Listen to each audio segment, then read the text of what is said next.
Chapter 29:11. It's coming. Three-eyed prodigy saw the entire thing and couldn't stay calm. A half-step like him possessed a world-destroying power.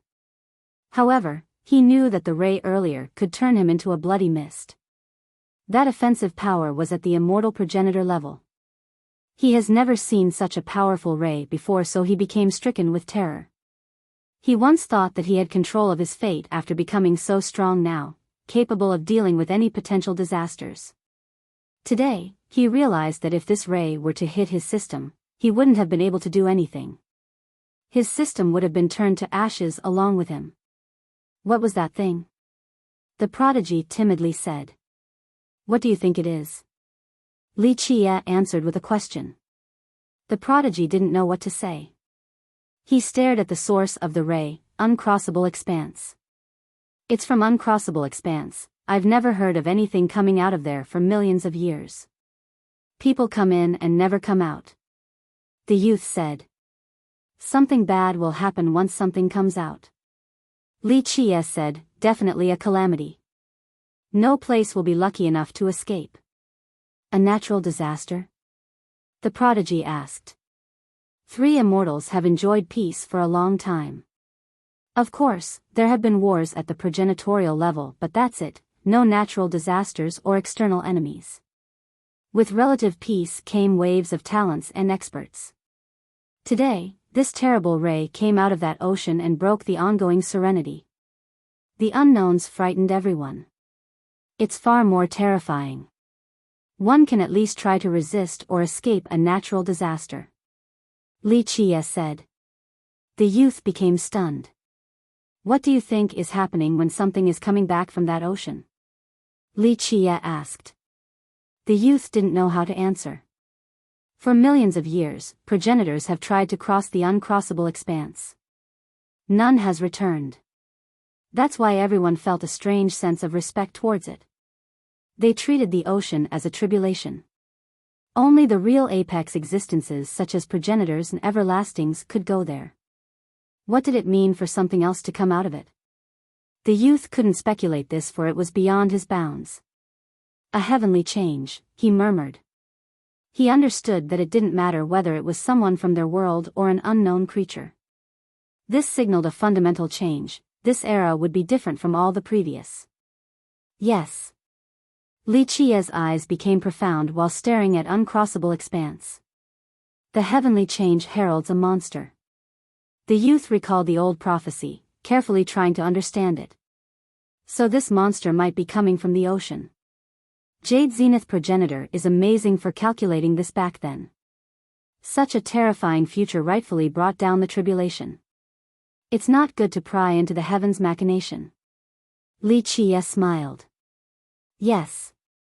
The youth smiled wryly, remembering the terrible tribulation back then. True emperors and everlastings were scared out of their mind. Even progenitors started hiding. Worst of all, that invading darkness nearly turned all of immortal lineage into an evil realm. What will you do, sir? The youth asked. I'm visiting the Sky Moat and Sky Pass, then Sky Ruins and Uncrossable Expanse. Li Qie answered, stating his path. This was perhaps the last thing he needed to do in Three Immortals. If the Expanse didn't have an answer to his question, then no other place in Three Immortals did. You want to go into that expanse? The youth couldn't believe it. That's the only place with an answer for me, so I must. Li Qie answered. Uncrossable expanse, the final destination for masters. The youth repeated a line that has been circulating for years. Just earning praises about one's strength wasn't enough. The Real Masters needed to prove themselves by entering this ocean, no exception. Lankavatara Buddha and Gao Yang, two brilliant beings, have entered this ocean before. Fardao was rumored to be another one too. Entering this place was a testament of strength. If one didn't have the courage to go there, then they didn't have the power and courage to face the unknowns. That's why so many invincible everlastings and peerless progenitors went there. Alas, none ever returned, which started the popular phrase. Some even turned it around and said that those who didn't dare to enter weren't true masters. At least they didn't have the heart of one. All in all, the waves of masters continued to enter this expanse despite not knowing what lies within. The youth thought that Li Qie was absolutely qualified to try. The guy should be on the same level as the peerless Gao Yang. No one has ever returned from it. He said. I have no plan of returning. There's no point in staying here anymore. Li Qie smiled. The youth was completely shocked. Suddenly, he could feel the emotions of his ancestors. These invincible beings probably thought the same thing. They had nothing left to do in Three Immortals, so they needed to enter that expanse in order to prove their worth. I will accompany you to the Sky Moat, sir. He said, ready for the honor of being the person to send this man off on his journey. Very well. Li Qie glanced at him and agreed. Screech. A screech could be heard from above. They looked up and saw a five-colored hawk flying towards the Sky Moat as well. The person on its back was Spirit Heart True Emperor. Look, it's your friend. Li Qie teased the youth. The youth didn't know what to say back and awkwardly stood there. Let's go. Li Qie laughed. The youth was suddenly lifted off the ground and started flying. He was horrified once again regarding Li Qie's power. A half-step like him was completely helpless before Li Qie. His body was no longer under his control. Chapter 29:12. Prodigy turned silly. Spirit Heart True Emperor was scared out of her mind after these two intruders got on her hawk. She thought that this was an ambush and became cautious. However, she heaved a sigh of relief after seeing these two. However, she didn't trust Li Qie at all. After all, he was infamous for killing 3 emperors. One of them, Gold Taifa, was stronger than her. It wasn't easy for an emperor to come out in each generation. Alas, he killed 3 at the same time. The title, fiercest, wasn't an exaggeration. That's why she was on guard after seeing him. This was the case for everyone in Academy of Light right now. Today, he was just as famous as Holy Frost True Emperor, Bright King Buddha, Metal Kin War God, and Violet Dragon Empress. Young Noble Li and Brother Three-Eyed, it's my pleasure. She cupped her fist and politely greeted them despite being cautious towards the two. Remember, Li Qie had teased her before. Others would have held a grudge. It's our pleasure, Your Majesty. Three-Eyed Prodigy looked a bit nervous and tense. He always acted as he pleases towards everyone else. This wasn't the case here. His arrogance was nowhere to be found before the Emperor. That's too much, Brother Three-Eyed. I do not dare to accept being called Your Majesty by you, it will lower my lifespan. She smiled in response, looking quite charming. You can call me Spirit Heart if you don't mind. She was correct, for she only had 7 palaces and he was a half-step everlasting. An everlasting was on the same level as a progenitor, a half-step was absolutely below that. However, he was definitely stronger than her, not to mention being more gifted as well. I don't think that's proper. His carefree attitude was all gone now when speaking to her.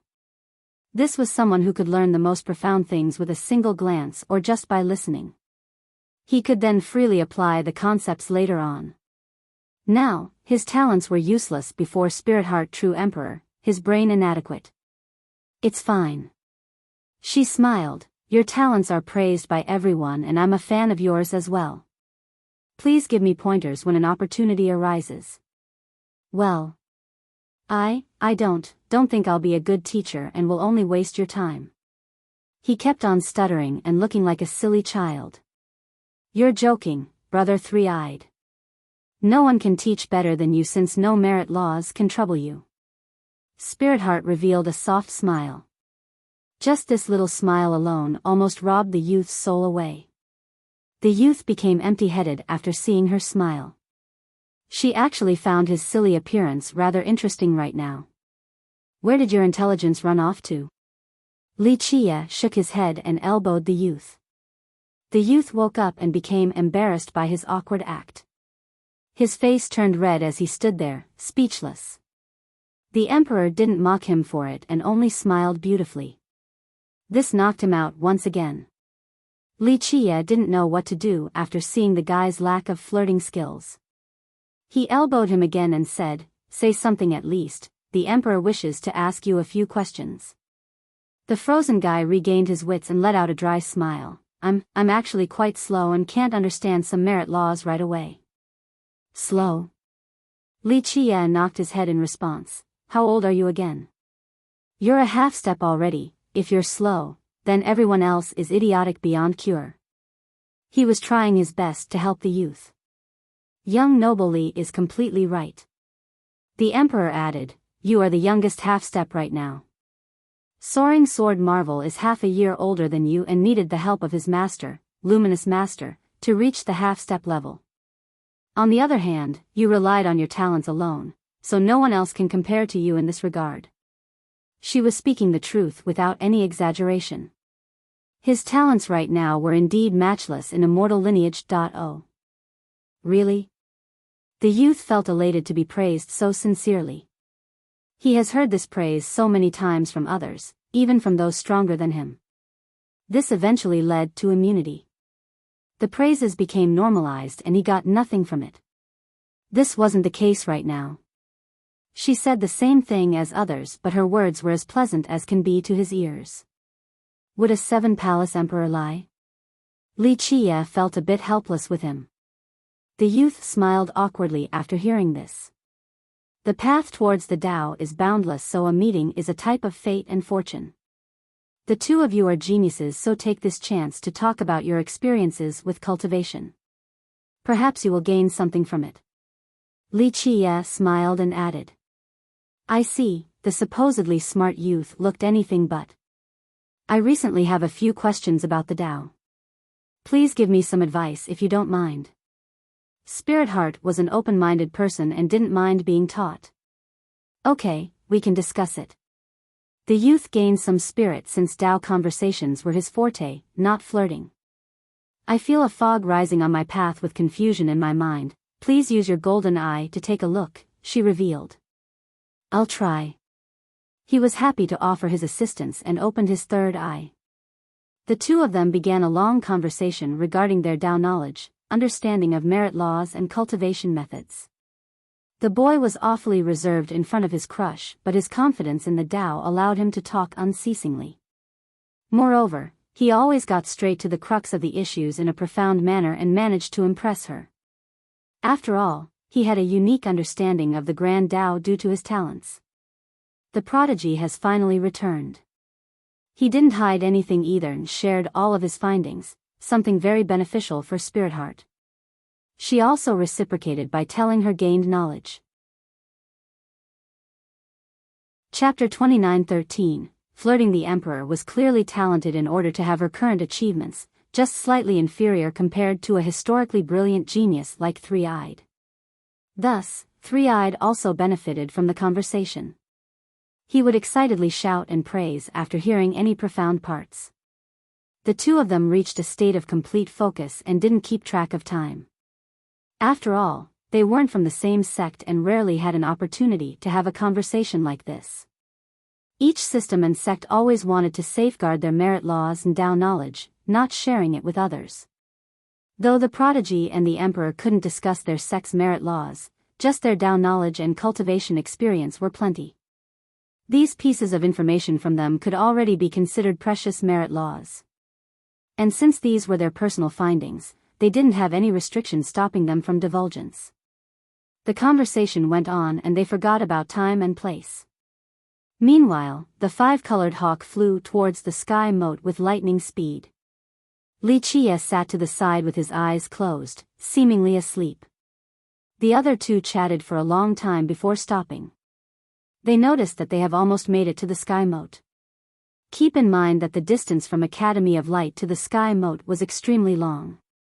Even though the hawk was fast, it still needed a considerable period of time. That's how long their conversation was. Alas, they found it to be very short. "We're almost there." Spirit Heart smiled while gazing ahead. Three-Eyed only glanced forward for a second before turning his sight back on the Emperor. "Time flew by." "Not quite, we've been talking for a while now." She smiled. I see. I thought that it was just the blink of an eye. He chuckled in response. Time really went by too fast for him. The days seemed like the blink of an eye while talking to her. Nevertheless, this short moment was one of the happiest moments of his life. In the past, successful sessions of cultivation have also brought him joy. Alas, talking with the Emperor gave him a completely different feeling.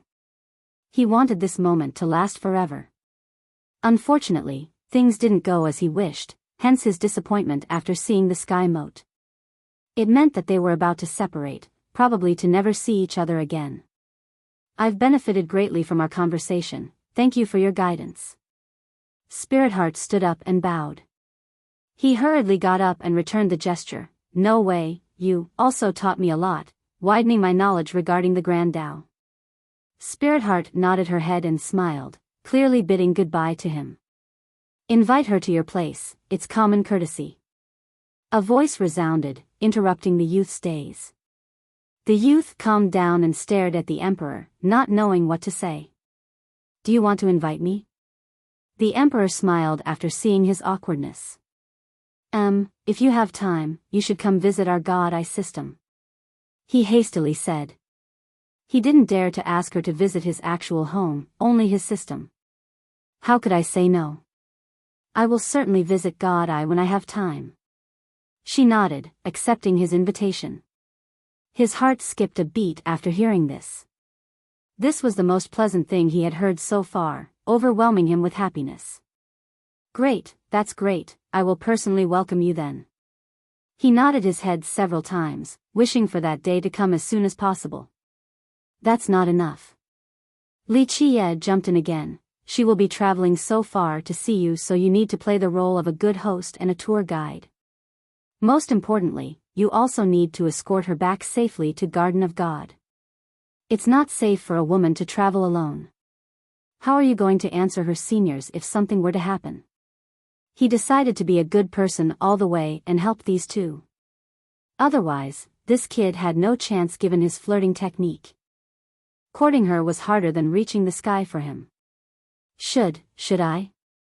The youth was uncertain because this was way too blatant and direct. Everyone could see his intent by that point. Yes. A gentleman is responsible for protecting the ladies. Are you a gentleman? Li Qie asked. The youth didn't know how to answer. I'll be counting on you then, brother three-eyed. She jumped in and salvaged the awkward situation. Good. He nodded his head repeatedly like a chicken trying to eat grain. Just imagining their time together made him feel like he was floating on air. He also felt grateful towards Li Qie. He really wouldn't have the courage to invite her without him leading the way. We're here, Li Qie said. The other two looked forward and saw something resembling a massive monster.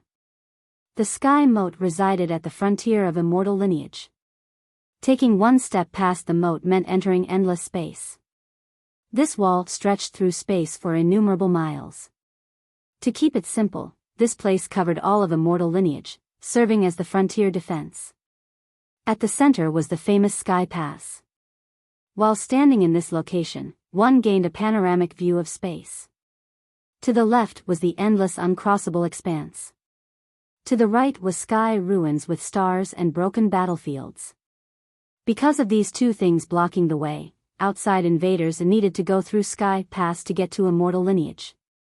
Thus, the Sky Moat was the ultimate wall while Sky Pass served as the ultimate fortress. The youth became disappointed after they made it to their destination. He knew that it was time to separate from the Emperor. This wasn't his first time visiting this place, but this complicated feeling was unprecedented. Gentlemen, see you again. The Emperor cupped her fist towards the two. See you again. The youth unwillingly cupped his fist. Li Qie smiled and nodded before leaping off the hawk. The youth followed him right after. Screech. The hawk roared and started flying towards sky ruins. The youth stood on top of the wall and continued gazing towards the Emperor's direction. She's gone already, stop standing there. Li Qie woke him up.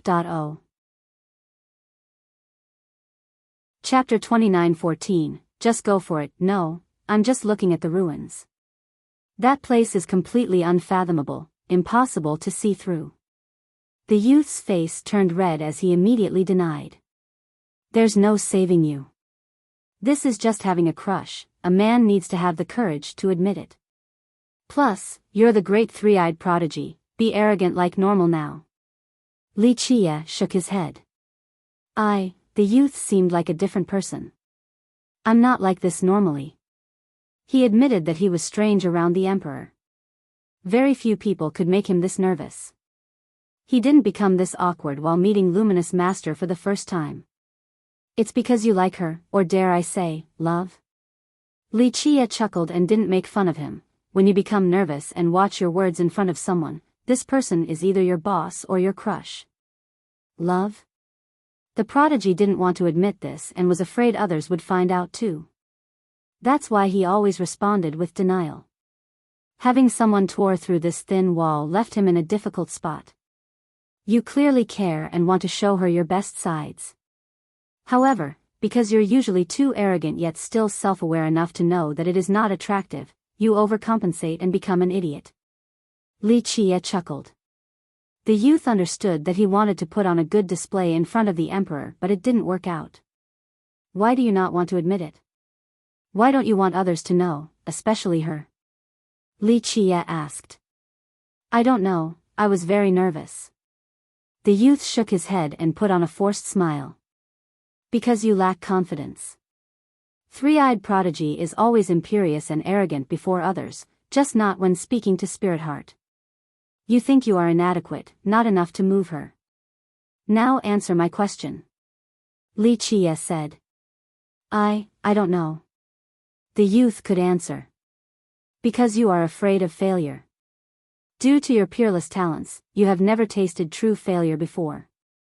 Even a loss or any setback was only temporary. You could learn harder merit laws and more profound arts as long as you have enough time. Those stronger than you might beat you for now, but in your mind, you believe that you're still young and weak. Just a few more years and you'll be able to take them down. This isn't the case for Spirit Heart. If you were to court her and be rejected, that's a true failure with no chance to try again.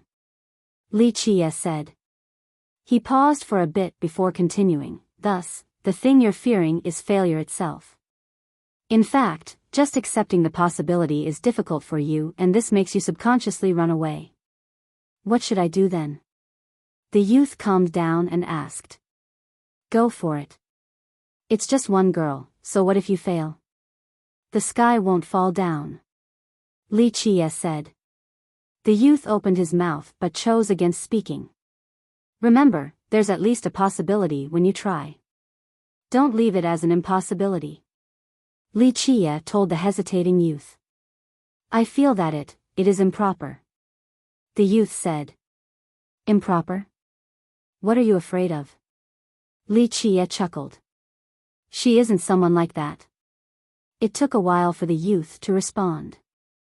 I see. Don't worry, it's just an engagement, not a marriage yet. Li Qie smiled. I've heard their sects have talked about marriage arrangements. Metalkin Divine Court has prepared the ceremony. The youth quietly said. So what, as I've said, they're still not married. She is still single, still Spirit Heart true emperor. If you like her, then chase after her, ignore everything else. Li Qie smiled.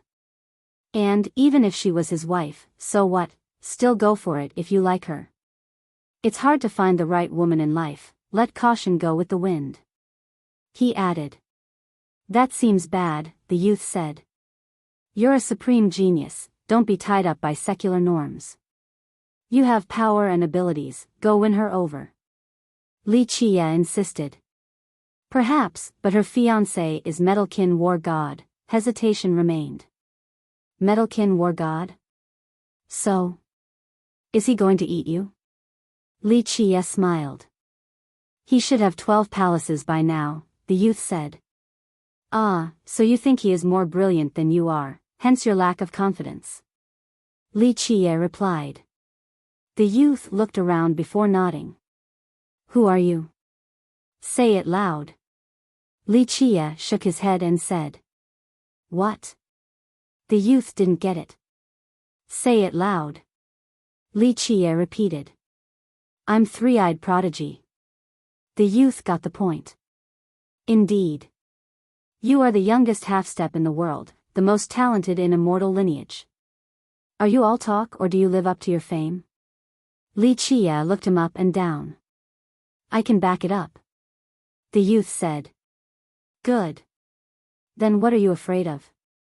So what if he has 12 palaces, even if he was a progenitor, it doesn't mean that you're less talented, right? Right. The youth remained confident in his innate gifts. So your talents are better and you're younger too, what's there to be scared of? Be persistent and move courageously forward with a firm Dao heart and your achievements will be even more amazing. Tell me, what is your ultimate goal? Li Chia asked. To become a true god like Fardao. The youth took a deep breath. There we go. Fardao is an existence that can slay progenitors. Not to mention that he's only a 12-palace emperor right now, you should still be confident in defeating him after he becomes a progenitor later on. To not have this little courage is an insult to your talents.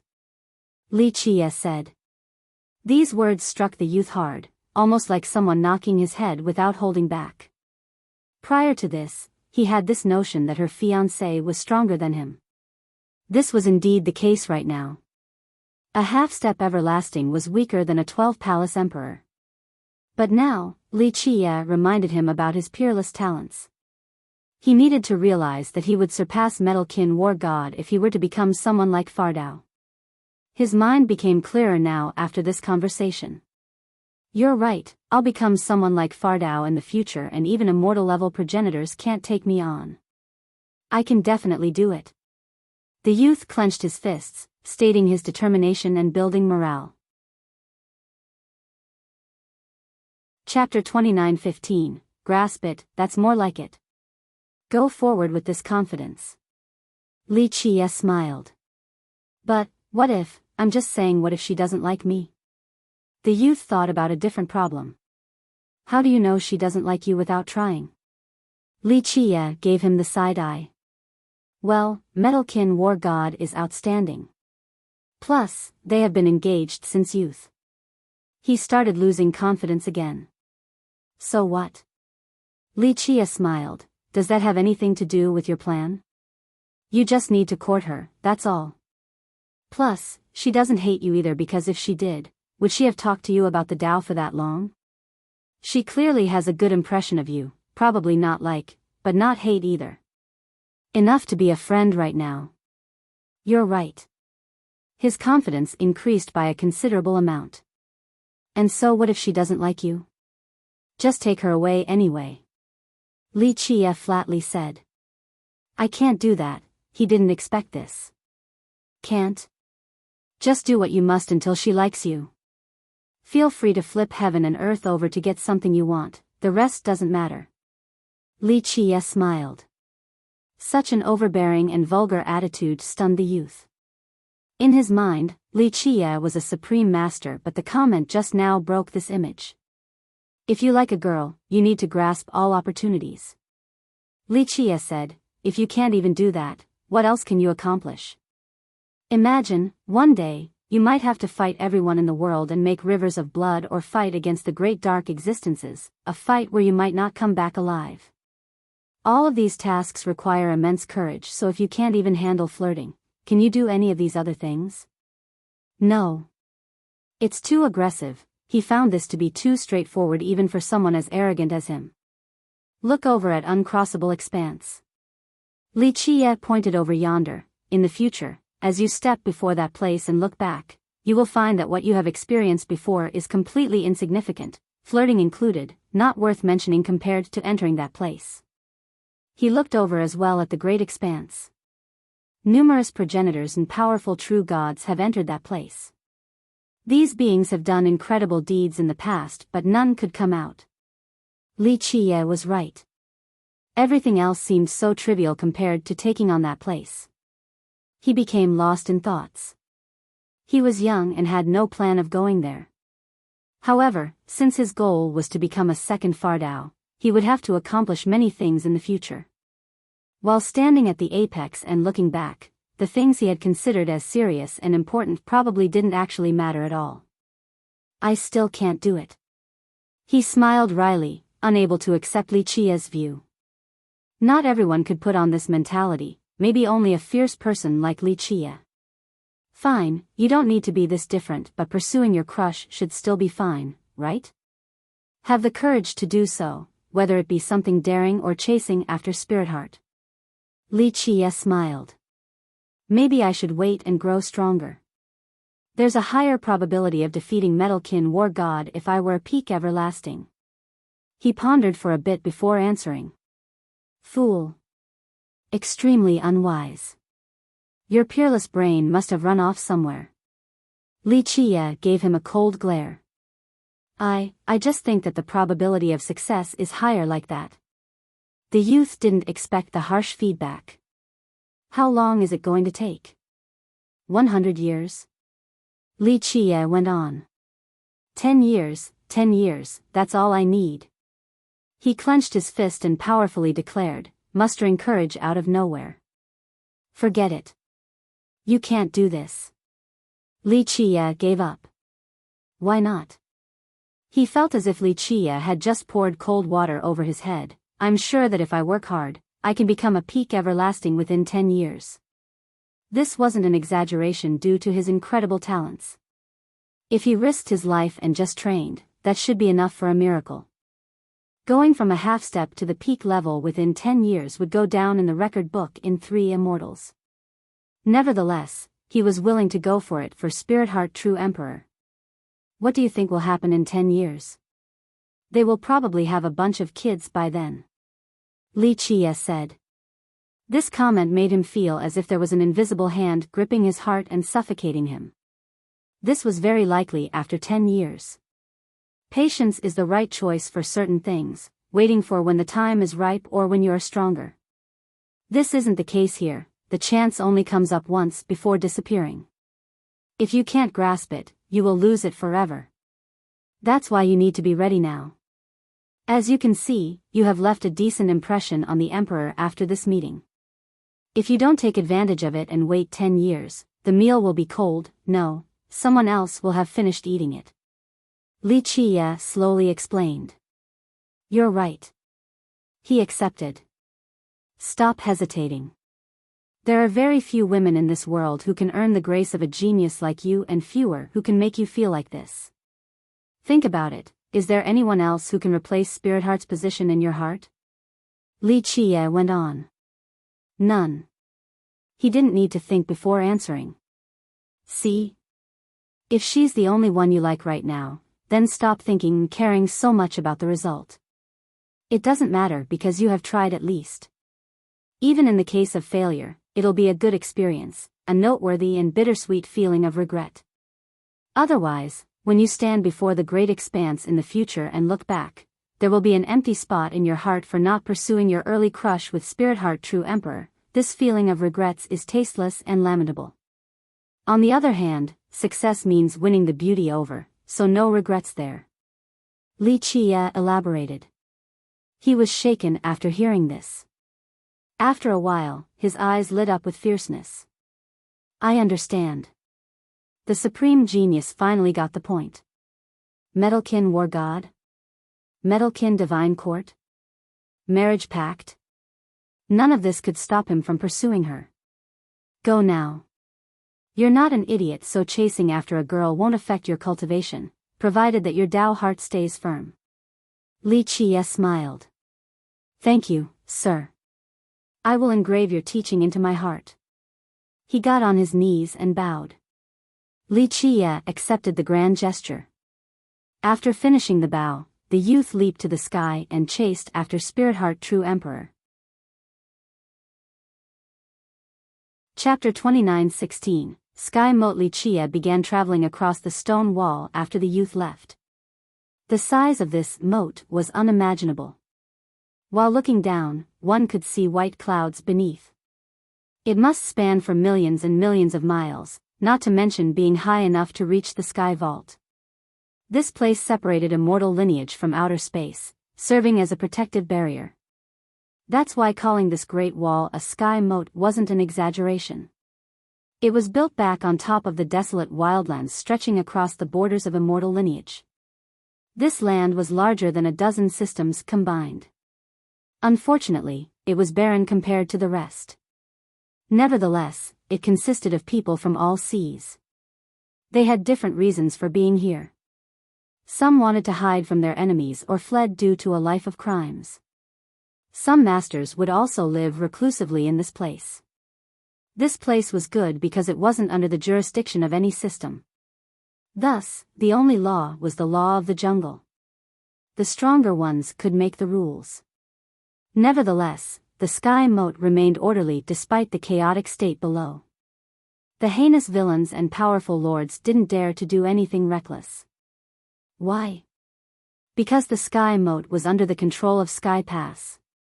The legion here was one of the strongest in immortal lineage. Their guard commander, Tai Inshi, was unfathomable. Thus, people needed to weigh themselves carefully before deciding to cause trouble here.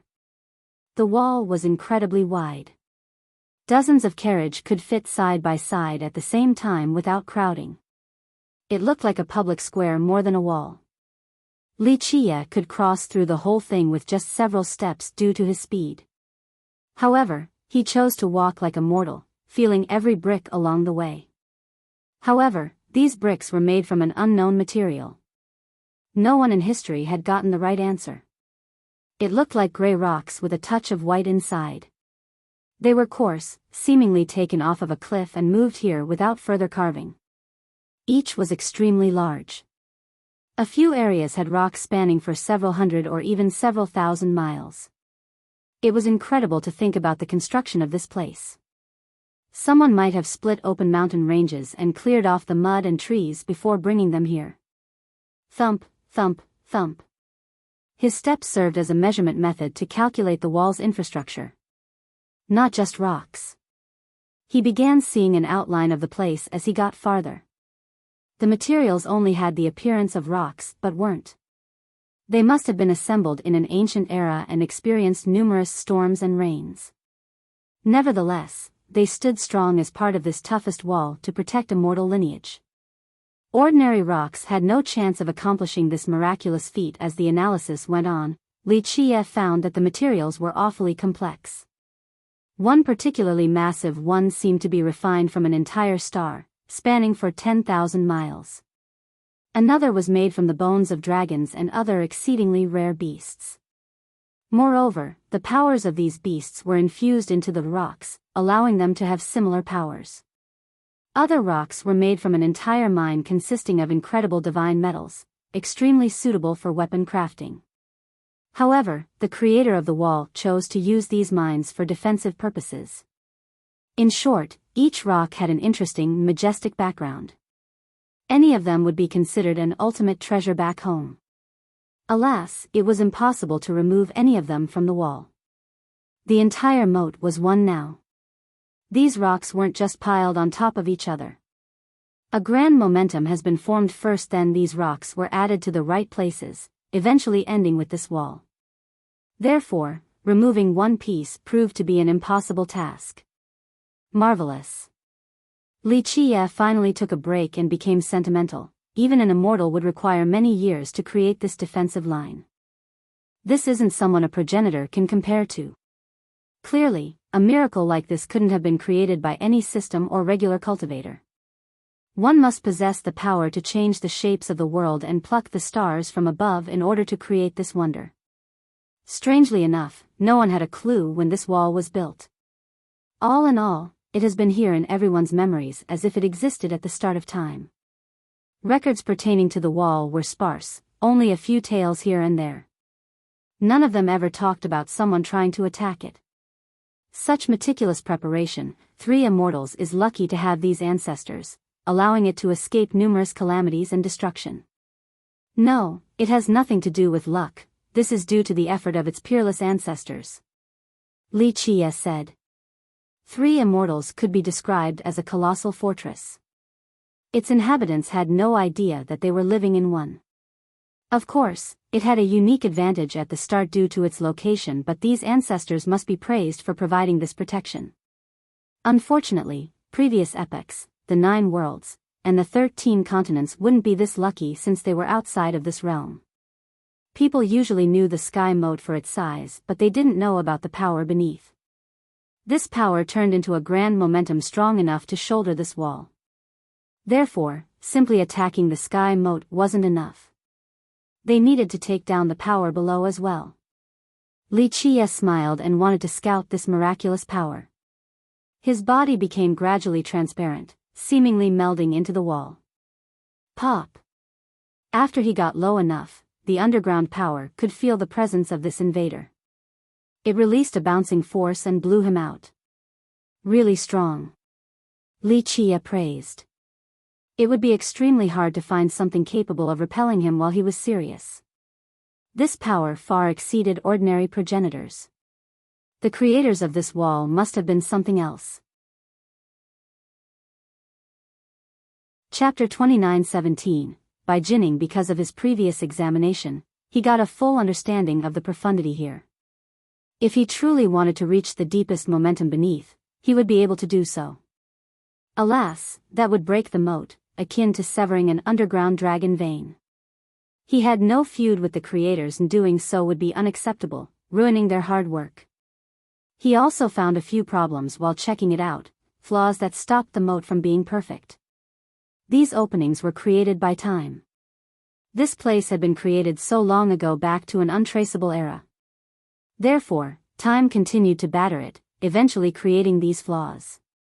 Of course, they could be fixed, albeit with great effort. The place would be resplendent again and could protect for another 1,000,000 years or even longer without any problem.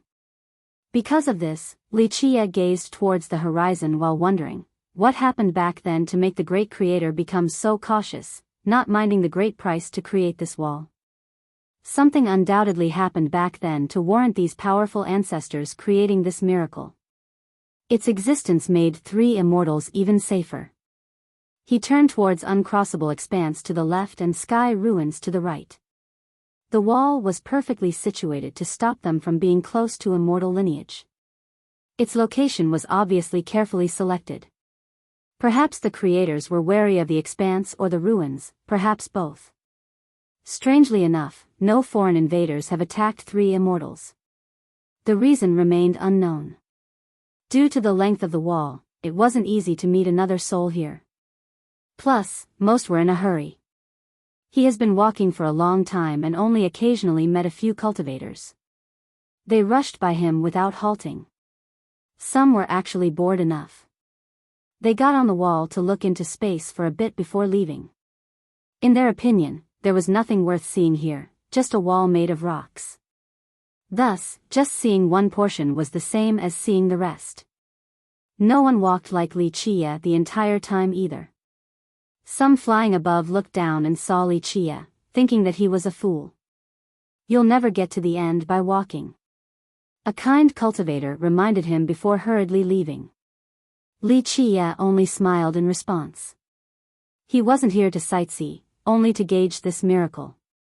Do you need help? He met a patrolling unit several days later. It only consisted of a dozen soldiers or so, each extremely mighty. The captain was a girl with neck-length hair, looking very direct and sharp. She looked quite heroic in full armor. Her slender waist stood in stark contrast with her ample curves. This contrast only accentuated her beauty. Of course, this unit wasn't walking like Li Qie, since they would never finish in that case. They rode chariots issuing loud noises as the wheels rolled through the rocky wall. They rode in a horizontal formation and looked quite cool. The wall was big enough to accommodate this. Moreover, anyone who recognizes their banner would instantly make way. This was the banner of Sky Moat Legion. Everyone knew that both the Sky Moat and Sky Pass were under the jurisdiction of this world-famous legion. The unit didn't stop Li Qie because he was in the way. He just looked very suspicious walking in this place. Bai Jinning, the captain, has joined the legion since youth. She proved her brilliance by becoming a captain at a young age despite not coming from a noble background. The group just happened to see Wuxia today. Normally, they were usually stationed in Sky Pass. There was no need for patrolling due to the peace in that area. Moreover, the sky moat only consisted of rocks. There was nothing precious to guard. However, something flew out of uncrossable expanse a few days ago. This made the commander of Sky Pass, Tai Yinshi, become cautious and command for patrols to start once more. It has been many years since they needed to do this. Bai Jining immediately led her unit after receiving this order. These last few days have been just fine, but she didn't dare to slack. Now, Wuxia became the first suspect. Do you need help? Jining asked again as the chariots drew closer, intending on investigating him. After all, it was too strange to see someone walking on the sky moat. Even the spectators would fly. I'm good. Wuxia smiled, aware of her vigilance. She took a good look at him. The guy looked normal like a passerby. No one would take a second look at him. Moreover, his smile made him look quite innocuous. However, she never judged someone by their appearance and added him to her list of suspects. Keep on going. She waved at her subordinates. The group acknowledged the command and moved forward, leaving behind their captain. Where are you from, young noble? Her chariot approached Wuxia. Immortal lineage. Wuxia smiled. Where are you going? She meticulously assessed him but couldn't find any clues. She was being very polite too despite being a captain from Sky Pass. This wasn't an interrogation in the slightest. Just strolling. As the saying goes, walking 1,000 miles is better than reading 10,000 books, so here I am, trying to learn about this miraculous wonder called the Sky Moat. Wuxia answered. Ah, that's a great outlook. I didn't take you for a scholar at first. She said. I'm no big deal, just read enough books to know the past and predict the future. Wuxia said. Jining didn't know what to say. She only gave him a courteous praise, yet he bragged without showing any humility. Oh, so you're a gifted scholar. She added. You can put it that way. Wuxia smiled. Sages in the past say that no one can be the best at literature, but I'm pretty sure I'm number one. Jining was left speechless again, thinking that she had met an egoistic madman. She took another look, unable to see the number one scholar in him. Chapter 29:18, Looking to marry, miss? Number 1, she murmured while looking at him. What about Orchid Sage? She then asked. Way better. Wuxia chuckled. You're definitely better at boasting. Jining glared at him. She didn't actually expect him to reply earlier, hoping that it would shut him up or that he would admit his inferiority. Who was Orchid Sage? An invincible progenitor on the same level as Luminous Master. All other scholars paled in comparison. Thus, Wuxia's confident answer astounded her. Even the biggest braggart had his limits because overdoing it wouldn't successfully convince anyone. Alas, this guy made it sound as if Orchid Sage was just another random scholar. She became frightened by his ridiculous audacity, not knowing whether he was telling the truth or not. Pa! He interrupted her glare by gently flicking the tip of her nose. What are you doing? She instantly moved back and put on an offensive stance, looking quite mighty. Has anyone told you that your eyes are very pretty? Spirited and bright. She became stunned again and didn't know what was wrong with Wuxia. Has he always been like this, or did something go wrong in his brain just now? They're strangers, yet he touched her nose as if they were very familiar. You must be ill right now. She became annoyed because he just took advantage of her and still acted nonchalant. You have a cure? He said. She glared at him and instinctively grabbed her sword, wanting to teach him a lesson. Unfortunately, she was under orders and didn't have time. He chose to ignore her exasperation. She took a deep breath to calm down and aggressively said, Do you know who Orchid Sage is? He's a progenitor, I know. Wuxia said, Just a progenitor, no need to tell me twice. Plus, we're not talking about fighting here. In terms of literature, I'm numerous times better. If he's a scholar sage, then I'm a scholar immortal. Her jaw nearly dropped to the ground. This was her first time seeing someone so insanely full of himself. I can't see it given your appearance, she eventually said with no intention of mocking him. It was simply the truth. He looked too ordinary, yet his words could scare people to death. He spoke as if he was the definite number one in all aspects. Can't judge a book by its cover, this phrase is perfect to describe me. Wuxia chuckled. You have a problem. She thought that he was asking for it by putting on this arrogant act. So many fools in this world. I'm telling the truth, but they all think I'm bragging. Oh well, there's nothing I can do about it. He shook his head in response. Black lines started to form on her forehead. Her above-average patience started running thin as she felt the urge to give him a good beating. His eyes, in particular, were infuriating. They seemed to be pitying her lack of knowledge. You're talking about me? She gritted her teeth and clenched her fists. Take a deep breath and calm down. You can't accomplish anything big if such a little thing can trigger you. How are you going to be a general? More like a foot soldier for the rest of your life, he leisurely said. His pompous face became a frustrating sight to behold, but he was right. He didn't do anything to warrant a beating yet. If such a matter were to spread, it would be terrible for both her reputation and the legions. She had no choice but to loosen her fists and take a deep breath. In spite of your flaws, I wouldn't mind marrying someone like you, Wuxia added. Why?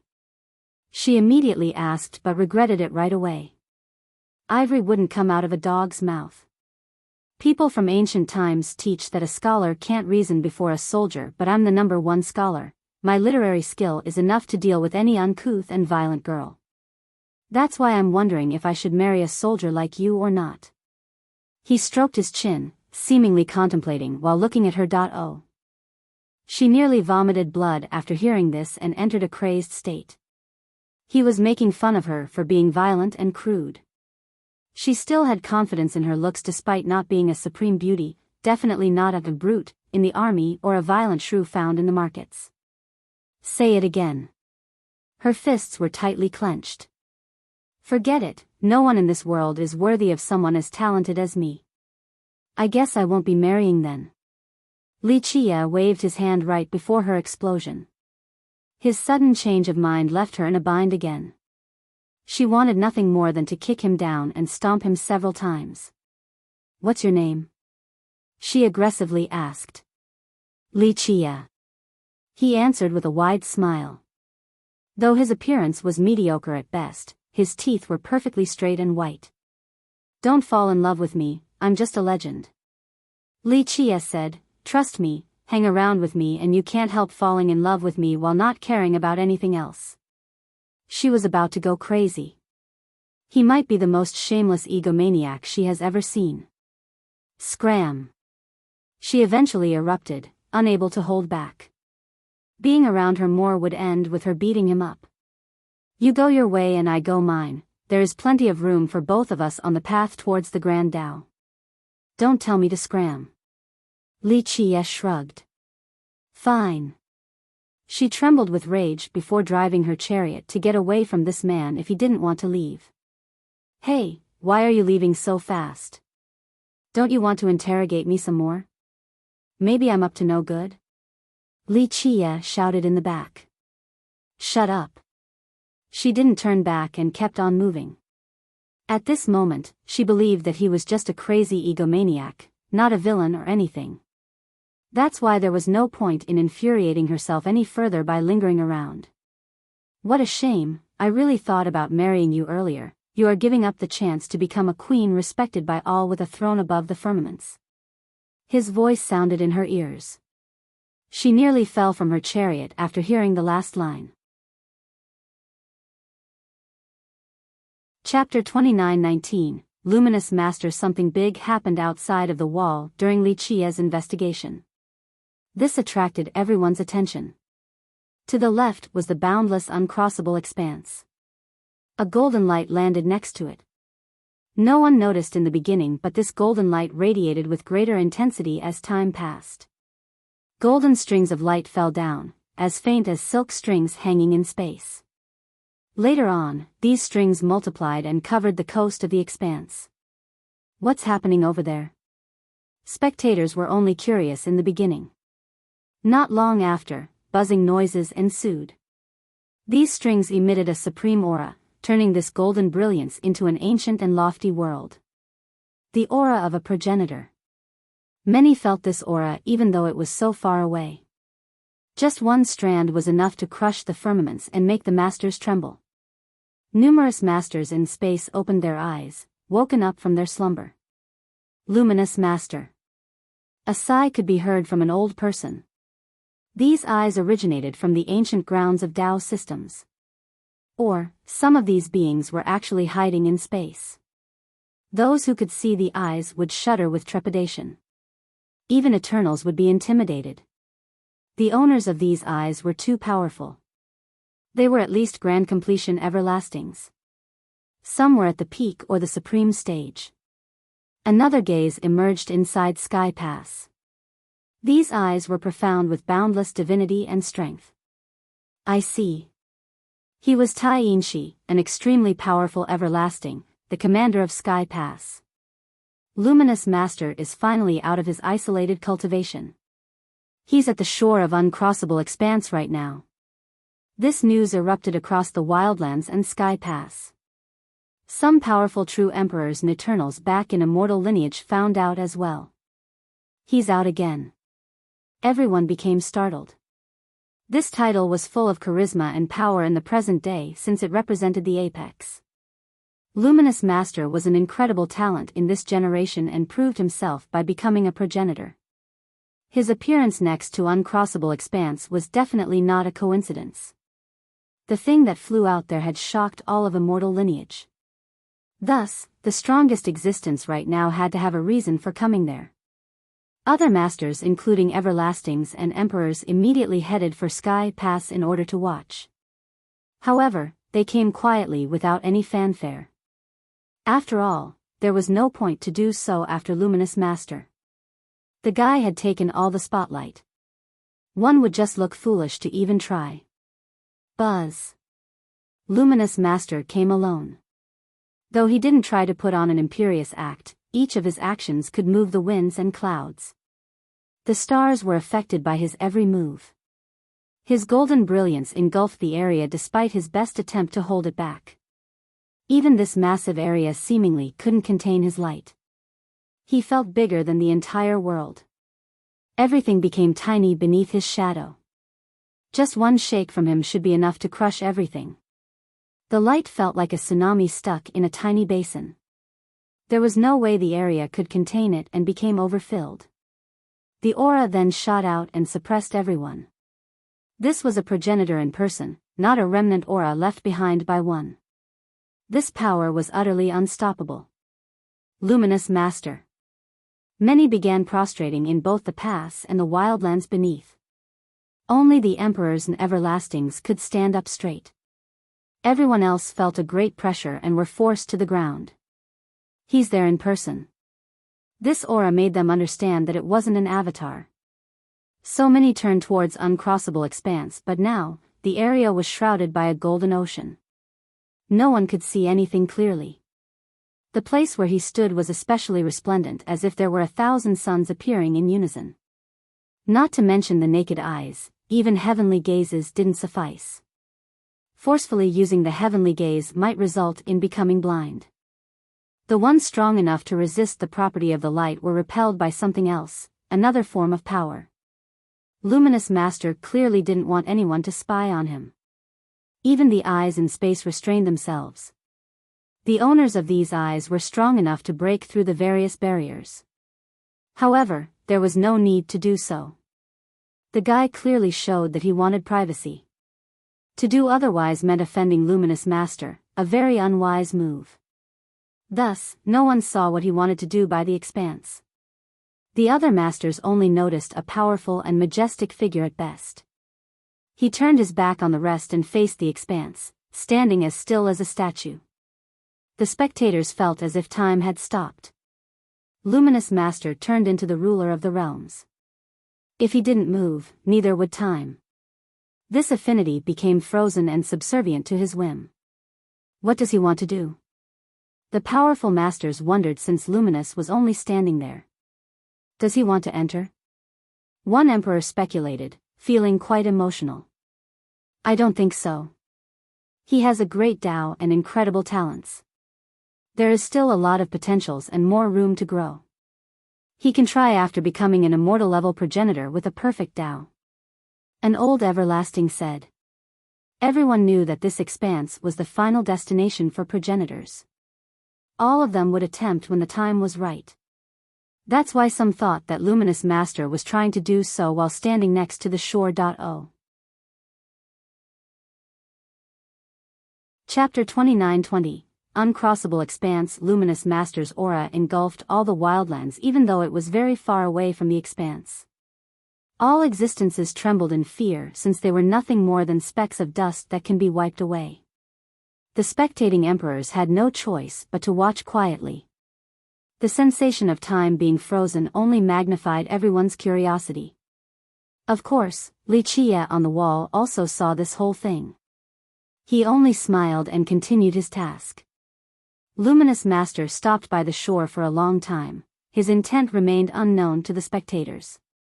He eventually left and the golden world of light also disappeared from sight. This departure was swift and caught everyone off guard. Once they calmed down, they started pondering and exchanging glances. The entire thing felt like a dream.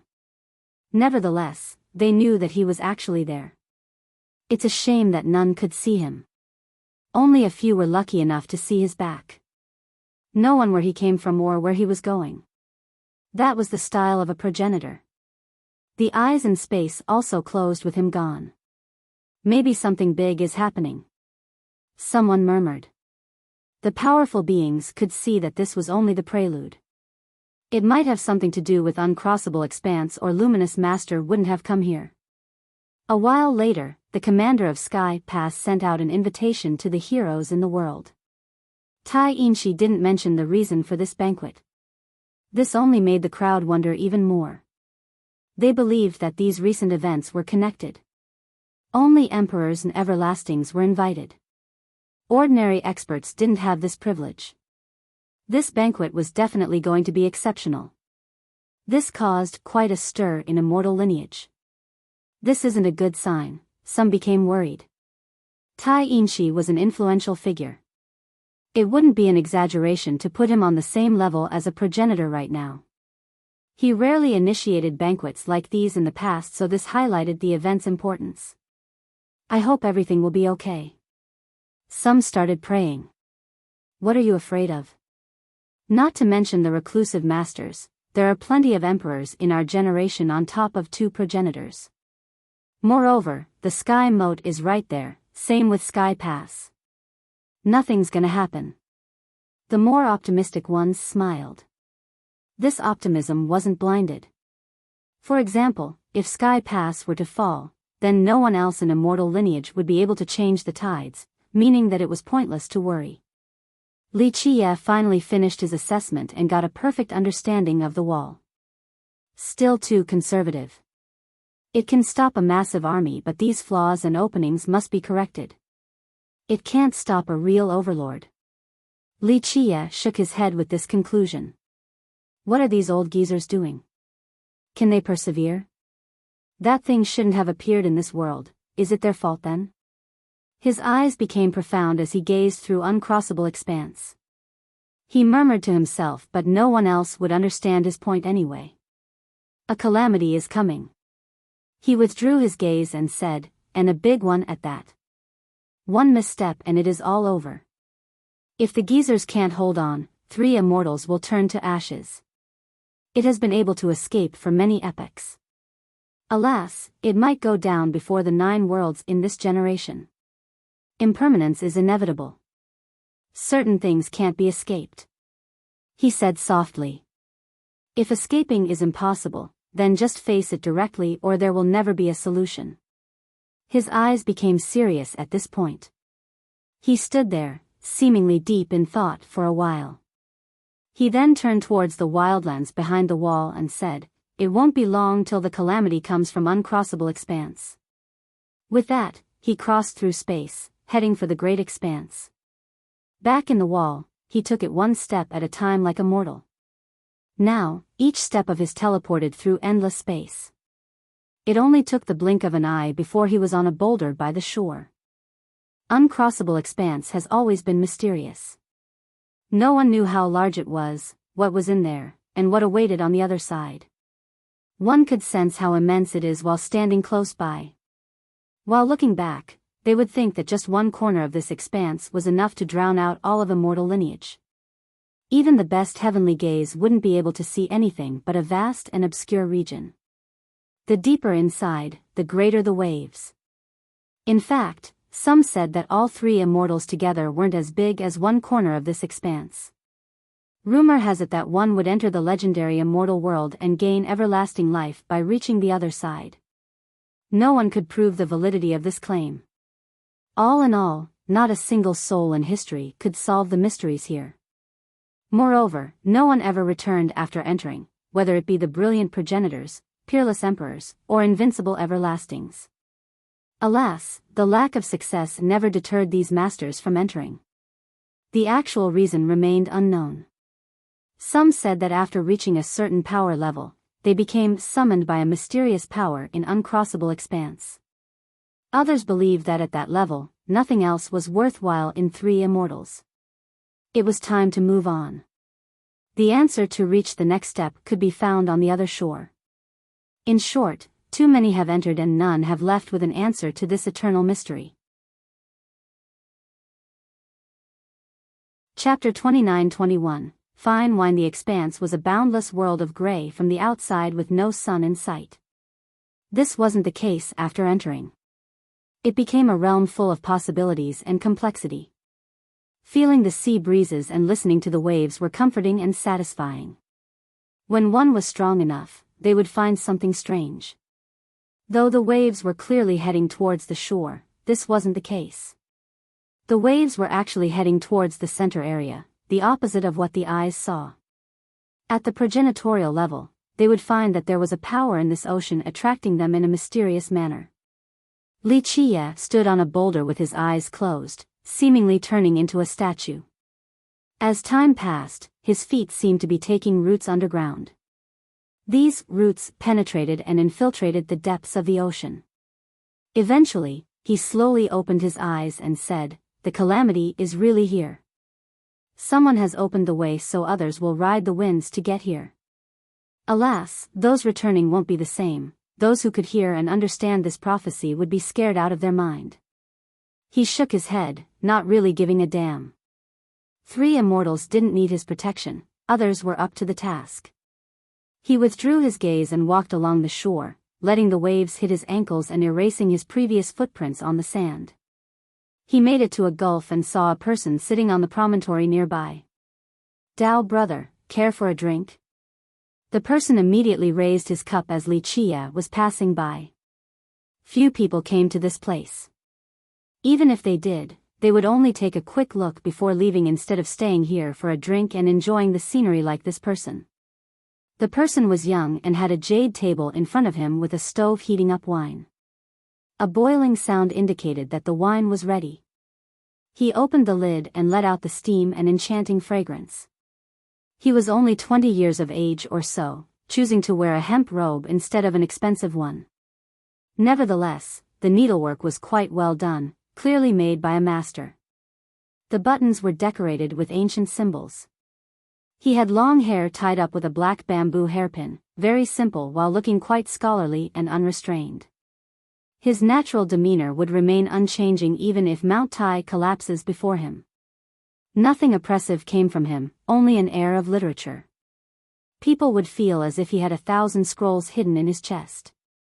Just one look at him gave the impression that he was a walking encyclopedia of knowledge. Wuxia looked up at the inviting youth. "To meet you here is a great honor, a touch of fate. Will you bestow me the honor of having a drink together with you?" The latter instantly stood up and said enthusiastically. Wuxia smiled and walked over. The youth saw this and took out a jade stool and wiped away the leaves nearby. He prepared a full set of appetizers for Wuxia while looking very humble. Wuxia took this as a matter of fact and sat down. The youth picked up the wine pot and poured a full cup for him. When the wine streamed into the cup, golden energy emerged along with draconic roars and an earthly momentum. This fine wine contained the power of the dragons and the essences of this earth. Drinking this for a regular cultivator had the same effect as training for several millenniums. I brewed it recently using the core of a star. The taste isn't too bad, please try. The youth smiled. Wuxia took a sip first before drinking the whole thing. He softly breathed out, letting out the strong fragrance with magnificent starry light. It's good. He praised, the water from a lofty gold star fermented with old ancient cliff grains and boiled using autumn moon wood, to be poured on an air-looping cup. Not overly strong nor astringent, just perfect. To earn such praise from Wuxia meant that this wine was indeed special. Few in this world had the privilege of tasting it. You know your wine. The youth was happy to see a fellow connoisseur. Just one taste and you know everything, very impressive. Your knowledge far surpasses mine. Wuxia smiled and began trying the appetizers that go along with the wine. The youth prepared different dishes: cold horned dragon wings, white phoenix liver, wyvern's liver. Each dish had a frightening origin. Even true emperors might not have tasted them. Wuxia looked around and only tried 2 of them. Remember, these were extremely nutritious meals. Anyone would salivate at this sight. Alas, he was still very picky and only picked the ones he fancied. The wings are tender, 3,000 years is the right age too for this dragon. The phoenix liver is too old, not enough sticky rice as garnish. This kudzu is right, planted in violet mud and cooked in ionic wood charcoal. Not bad, not bad. He assessed the various meals. You really know your food. Though Wuxia was very picky and pointed out the flaws, the youth still appreciated the occasional praises. Another cup, Dao brother. The youth kept on pouring more wine whenever Wuxia finished. Wuxia kept on eating and drinking, not minding having the youth serve him. This pleasurable feast went on for quite a bit, unbothered by anyone. It's a shame you're not a cook, Wuxia said with a smile. A third person would be shocked to hear this. No one else in this world would dare to make this comment. I was a glutton during my youth and have thought about it. The youth said, unfortunately, the seniors didn't let me, threatening to have my head. He didn't put on an act at all nor thought that he was superior to others. Everyone has their own problems. Life doesn't go the way we want all the time. Wuxia shook his head. Right, only an immortal can claim to have all their wishes fulfilled. The youth replied. I disagreed. Immortals might not be happier than mortals. Becoming an immortal is already hard enough, but what comes after is just more suffering. The nobility in the mortal realm is the right way to live. Wuxia smiled. Then you're saying that cultivators who seek immortality are all idiots? The youth said. No, they're very impressive and commendable. To know the difficulties yet still keep on going? That's the first step. The pursuit of immortality shouldn't be about fulfilling one's wishes, it's about searching for insights and more determination. The former results in falling into the wrong path. Why? Because the endless years of immortality will also instill boundless suffering. A greedy heart will give birth to resentment, eventually culminating in a heart devil. Therefore, immortals do not exist. Wuxia stared implicatively at the youth after finishing. The youth became emotional and stood up to bow. Dao brother, your comment alone is more beneficial than 10,000 years of Dao search.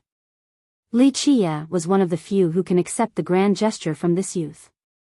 When the youth sat down again, Wuxia stared at the horizon and said, everyone seeks immortality, but no need for that. Why do you say that? The youth curiously asked. Immortality will only breed calamity. Wuxia explained, if such a being were to exist, they are not one of us and do not belong to our world, definitely shouldn't come to visit either. Makes sense, so what if some immortals decide to visit us? The youth said. Then they're not immortals. Why would they come down again after having ascended? Do you want to dig a hole and lay in the mud all day? Li Chia shook his head. I don't know. The youth said. Chapter 29-22, Respect to the Wise. So why would a person purposely go live in the mud? Li Chia smiled. There must be a reason, some sorts of plans for gains. The youth's eyes narrowed. Indeed. A mortal world shouldn't have immortals, so when they come, they're coming with an agenda. Li Chia said. What you're saying is truly frightening. The youth smiled wryly. All cultivators yearn for immortality. Emperors and progenitors believe that immortality is the true apex. He paused for a bit before continuing, but, you are saying that immortality is the wrong and certainly evil path. This perspective offends the whole of society. Not necessarily evil but definitely different. This world doesn't have immortals, this phrase is certainly true. So when some claim to be immortals, whether true or not, they are not part of this world. Li Chia said. Why are you so sure, Dao brother? Why can't the world have immortals? The youth asked. How many progenitors come out in each generation? Li Chia answered with a question. Normally 1 or 2, 3 would be a miracle. The youth responded. This has been true across the history of 3 immortals. The appearance of 3 in a single generation was extremely rare. So why is this the case? Li Chia smiled. The fortunes and creations of heaven and earth. The world is only so big, how can it gestate an immortal? The youth understood right away. Correct, the size of a pond is determined, same with the fish within. A tiny pond can't produce a golden qilin and definitely not a true dragon. In case a true dragon appears, it will still leap out of the pond and soar above the 9 firmaments. Li Chia nodded. No wonder why the wise sages and the progenitors of the past all enter uncrossable expanse. The rumor is true then. Right, that's why Emperor Sui, known, and she never appeared again. Remember, it's a good thing to not have immortals around. Once they descend, it will be the start of a calamity. Li Chia said. What about you? Do you want to become an immortal? The youth stared at the ocean for a while before turning back. That depends on whether taking the next step is possible. I know what you're trying to say, it isn't easy, so that's why I must enter the expanse. Li Chia smiled. I see, Dao brother. The fog has been lifted from my eyes after listening to you. You have been a good teacher. He bowed deeply towards Li Chia. Li Chia accepted the respectful gesture. Teacher, how hard is it to become an immortal? The youth changed his address from Dao brother to teacher to show more respect. Can be easy or hard depending on your definition of an immortal. Li Chia chuckled. Then let's start with the world's definition first, then yours, teacher. The youth smiled. I can't speak for everyone else, but maybe in their eyes, what's above a progenitor is an immortal. Li Chia smiled and shook his head. Like our ancestors. The youth said. Though I haven't seen their true forms, maybe you're right. They can be considered immortals with your definition. Li Chia said. He finished another cup and added, however, in reality, they're only pseudo-immortals at best. This includes myself as well, even if I manage to take another step. Then what is a true immortal, teacher? Everlasting life? The youth respectfully poured another cup then asked. Do you think everlasting life and indestructibility are that unobtainable? Li Chia looked at the youth. How many have done it? The youth asked. Look at the ocean, how many progenitors are still alive now in there? Li Chia asked. I don't know. The youth didn't dare to answer without being certain. Some have lived for a long time without needing to slumber. Li Chia revealed. Is that considered everlasting life? How about indestructibility? The youth replied. Some have done both. Li Qie stared at the ocean and said. Really? The youth stood up in shock. Yes, but you can call it pseudo once again since they require external items. Li Qie nodded. I see. I understand your definition now. Someone who has both everlasting life and indestructibility is a true immortal. The youth speculated. One more thing. Li Qie smiled, using their own Tao. Now that's not relying on any external factor. Otherwise, right here and now, I can turn back towards 3 immortals and become an immortal. The youth was peerless enough to understand Li Qie's intent right away. You're still not an immortal. The youth took a deep breath. It's because I look down on doing so. Li Qie smiled. No one in 3 immortals can touch me right now, not even the 3 emperors together. This casual statement was enough to declare his supremacy. Allow me to thank you for being so virtuous on behalf of all living beings in 3 immortals. Your merciful thought blesses all of us. The youth got on his knees. Stand up, I don't accept this one. Li Qie shook his head. The confused youth stood up but didn't directly ask. This has nothing to do with virtue and mercy. On the contrary, brutality and murder are my themes. One thought of mine will end with a massacre, leaving behind only blood and bones. The only reason why I won't do it is once again, I look down on doing so. He spoke with more arrogance and pride than any others. Do you know why the disdain is there? Li Qie asked. I'm all ears, teacher. The youth said. The Tao heart. As I said earlier, all are just pseudo-immortals regardless of how strong they are. They can break the firmament and sweep through the realms, it doesn't matter. Only an unchanging Tao heart will reach the truth, and at that point, one will become a true immortal without relying on external help. Li Qie elaborated. I understand. Becoming a true immortal requires a peerless Tao heart more than pure power. The youth nodded. That's right. Li Qie nodded. A master can create light and dark or save the souls with a single thought. However, this doesn't stop them from having a heart devil and falling into darkness. Only an unchanging Tao heart will reach the ultimate truth. Yes. The youth replied. Li Qie turned towards the ocean and continued. Some have gone really far, but unfortunately, urgency among other things made them fall. It's too late to try and go back once they have crossed the line, betraying their original purity. Their Tao heart would have moved and there's no putting it back in the right place. He paused for a bit before adding, that's why the 3 emperors are quite impressive.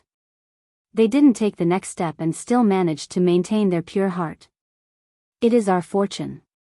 The youth agreed. I'm sure you know that 3 immortals have prospered enough after so many years. Very delicious, don't you think? Li Qie said. I don't dare to think about this. The youth put on a forced smile, feeling a chill running down his spine despite being at the apex of this generation. The greatest of delicacies, especially for the starving ones. They won't be able to maintain their Tao heart and will see 3 immortals as a delicious steak. Li Qie said. Teacher, that doesn't sound optimistic at all. The youth smiled wryly. You have been sitting here for so long to look at the ocean. I know you can sense it. Li Qie gave him the side eye. Agitation. The youth hesitated before admitting. Uncrossable expanse has been the same throughout history, why is it changing now? Li Qie asked. I do not dare to speculate baselessly. The youth pondered for a bit before answering. I can tell you. Li Qie smiled before focusing his eyes towards the horizon. 1. I'm not sure if I made it clear with this vague passage, but my own interpretation is that the youth is afraid of Li Qie devouring the world to become an immortal. Li Qie is saying that he won't too. This word can mean sir/Mr/teacher. But in this case, teacher is the most correct based on the narrative. People usually call scholars this to show respect to. Chapter 29-23. Can't say no after taking the bribe. Someone has gotten very hungry now after the long years. Li Qie withdrew his gaze and said. What actually caused this? Fear spawned in the youth's mind. He was strong enough to have a pretty good guess, just nothing concrete. He has been here long enough to conclude that a disaster was coming, starting with this expanse. Li Qie had confirmed his thought just now. The details aren't clear. 3 immortals and the expanse have been through numerous epochs, yet the balance remains. This shows a historical consistency that has been broken. Why? Because of an outside force. Li Qie said. Evil is invading. The youth thought about the heavenly tribulation back then, along with the evil engulfing the entire world. That's one way to put it. Who knows if you can classify them as evil? It depends on the definition once more. Li Qie smiled. The youth smiled wryly and got the point. Will we be able to escape? He respectfully asked. It's hard to say. I believe that it was only a test, just the beginning.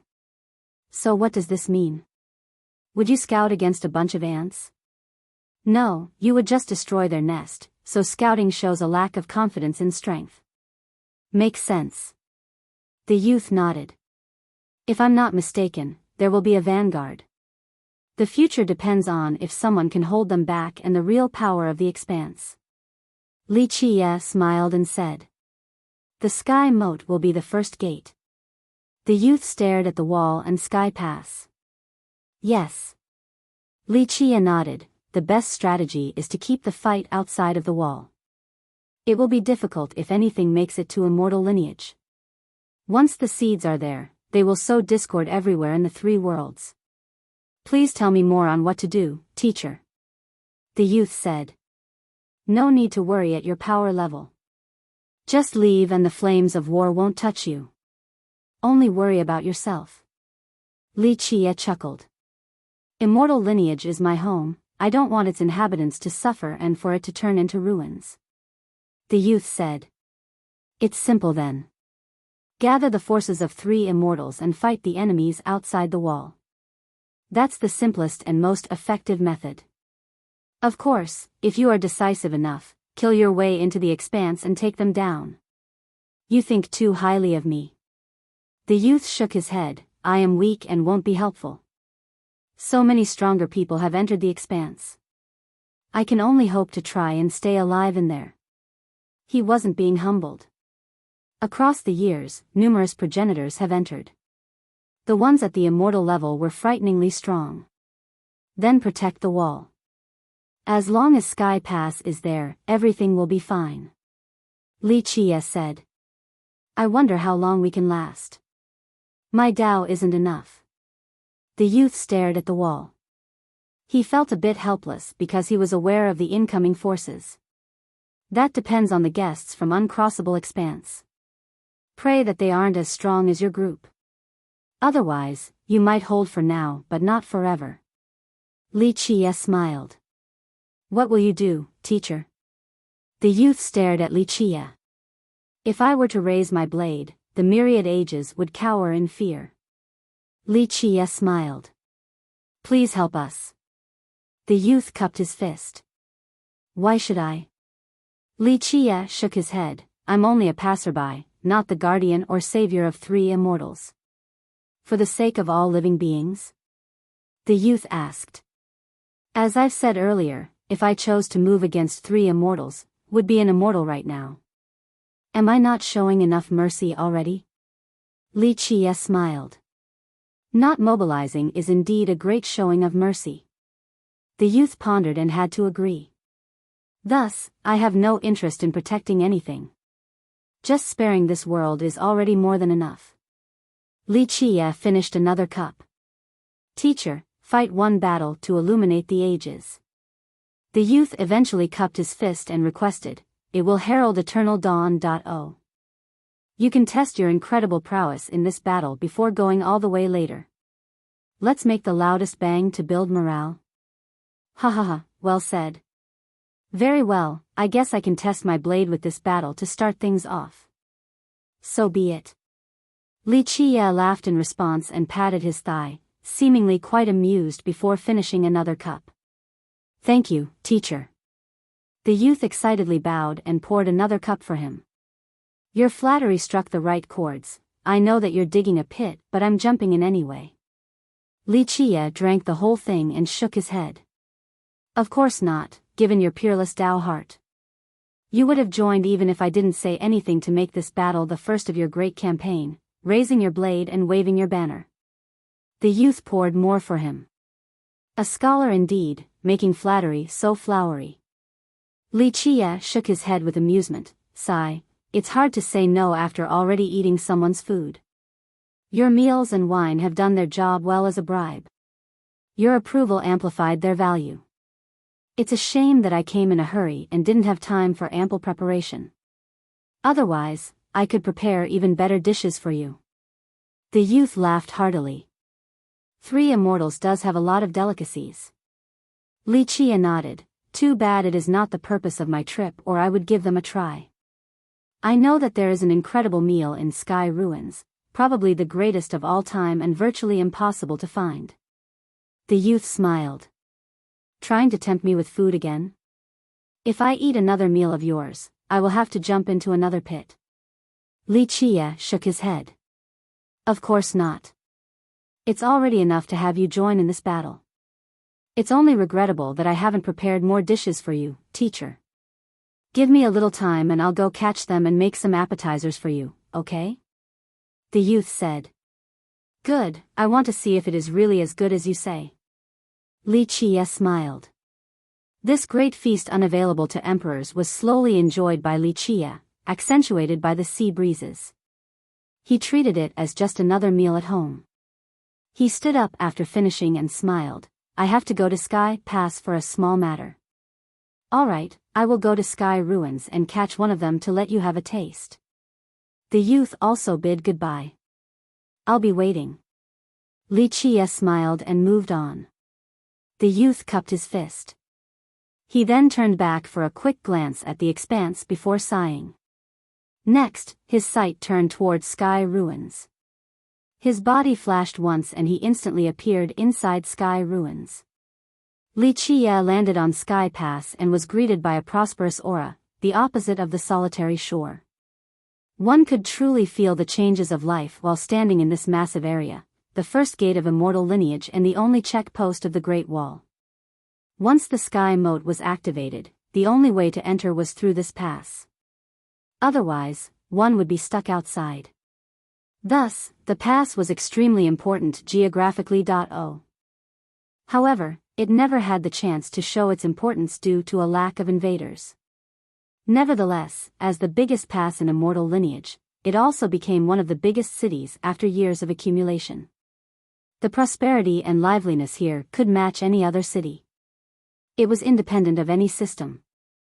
The only entity in charge was the Legion of the Wall.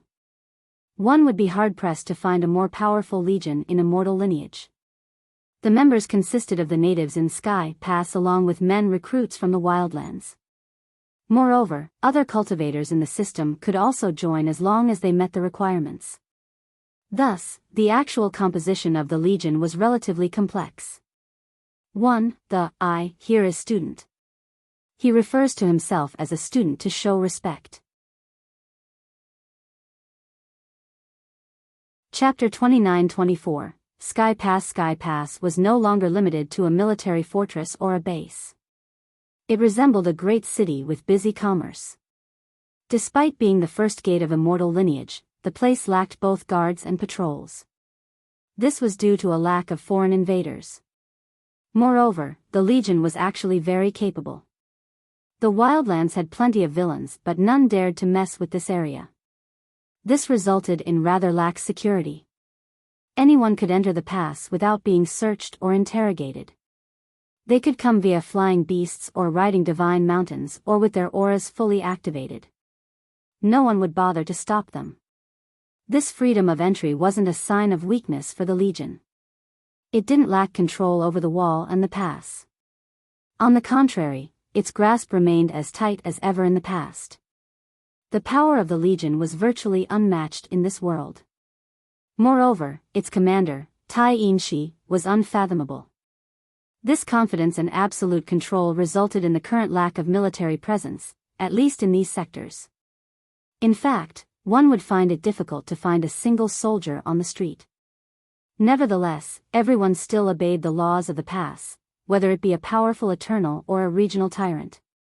Even the villains in the wildlands would tuck their tail in between their legs after coming here. There would be no place to hide once being targeted by the Legion. The existence of order resulted in peace and prosperity for many generations. Li Qie witnessed it the moment he set foot inside. The prosperous city was enchanting like fine wine. Cultivators would be lost in the temptations of this city and never look back. They would rather be lost in this world and live like kings. The streets were built with wars and battles in mind. That's why they were wide enough to accompany dozens of carriages in parallel without a problem. Impressively enough, they were completely filled with pedestrians. They came from all over the world. One would truly broaden their horizon by just people watching. This might be the place with the most diverse gathering of races: Heavenly Buddha tribe, Eight-Armed tribe, Metalkin tribe, Immortal Bronze tribe, Celestial tribe. It also had the most merchandise from all over the world. If one couldn't find something here, they wouldn't be able to find it anywhere else. That's why many powerful cultivators would come to look for their desired artifacts. Arrogance Enterprise also had a branch here. It might be one of the biggest stores in all of Immortal Lineage. Outside of the big stores, there were little merchants and peddlers all over the streets. New octopurified dragon blood, come take a look, it's definitely worth your time. A family heirloom. A treasure tile for cheap.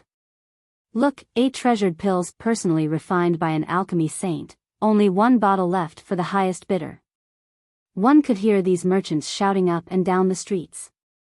Cultivators who wanted to buy things for cheap or young ones without money roamed these areas searching for good deals. Of course, these places were complicated and laden with scams. A few cultivators also tried to sell their own items. They found an open spot and sat down, either marking a clear price or trading for other items. Li Qie watched the merchants and cultivators along the way with a smile on his face. This sensation was too familiar.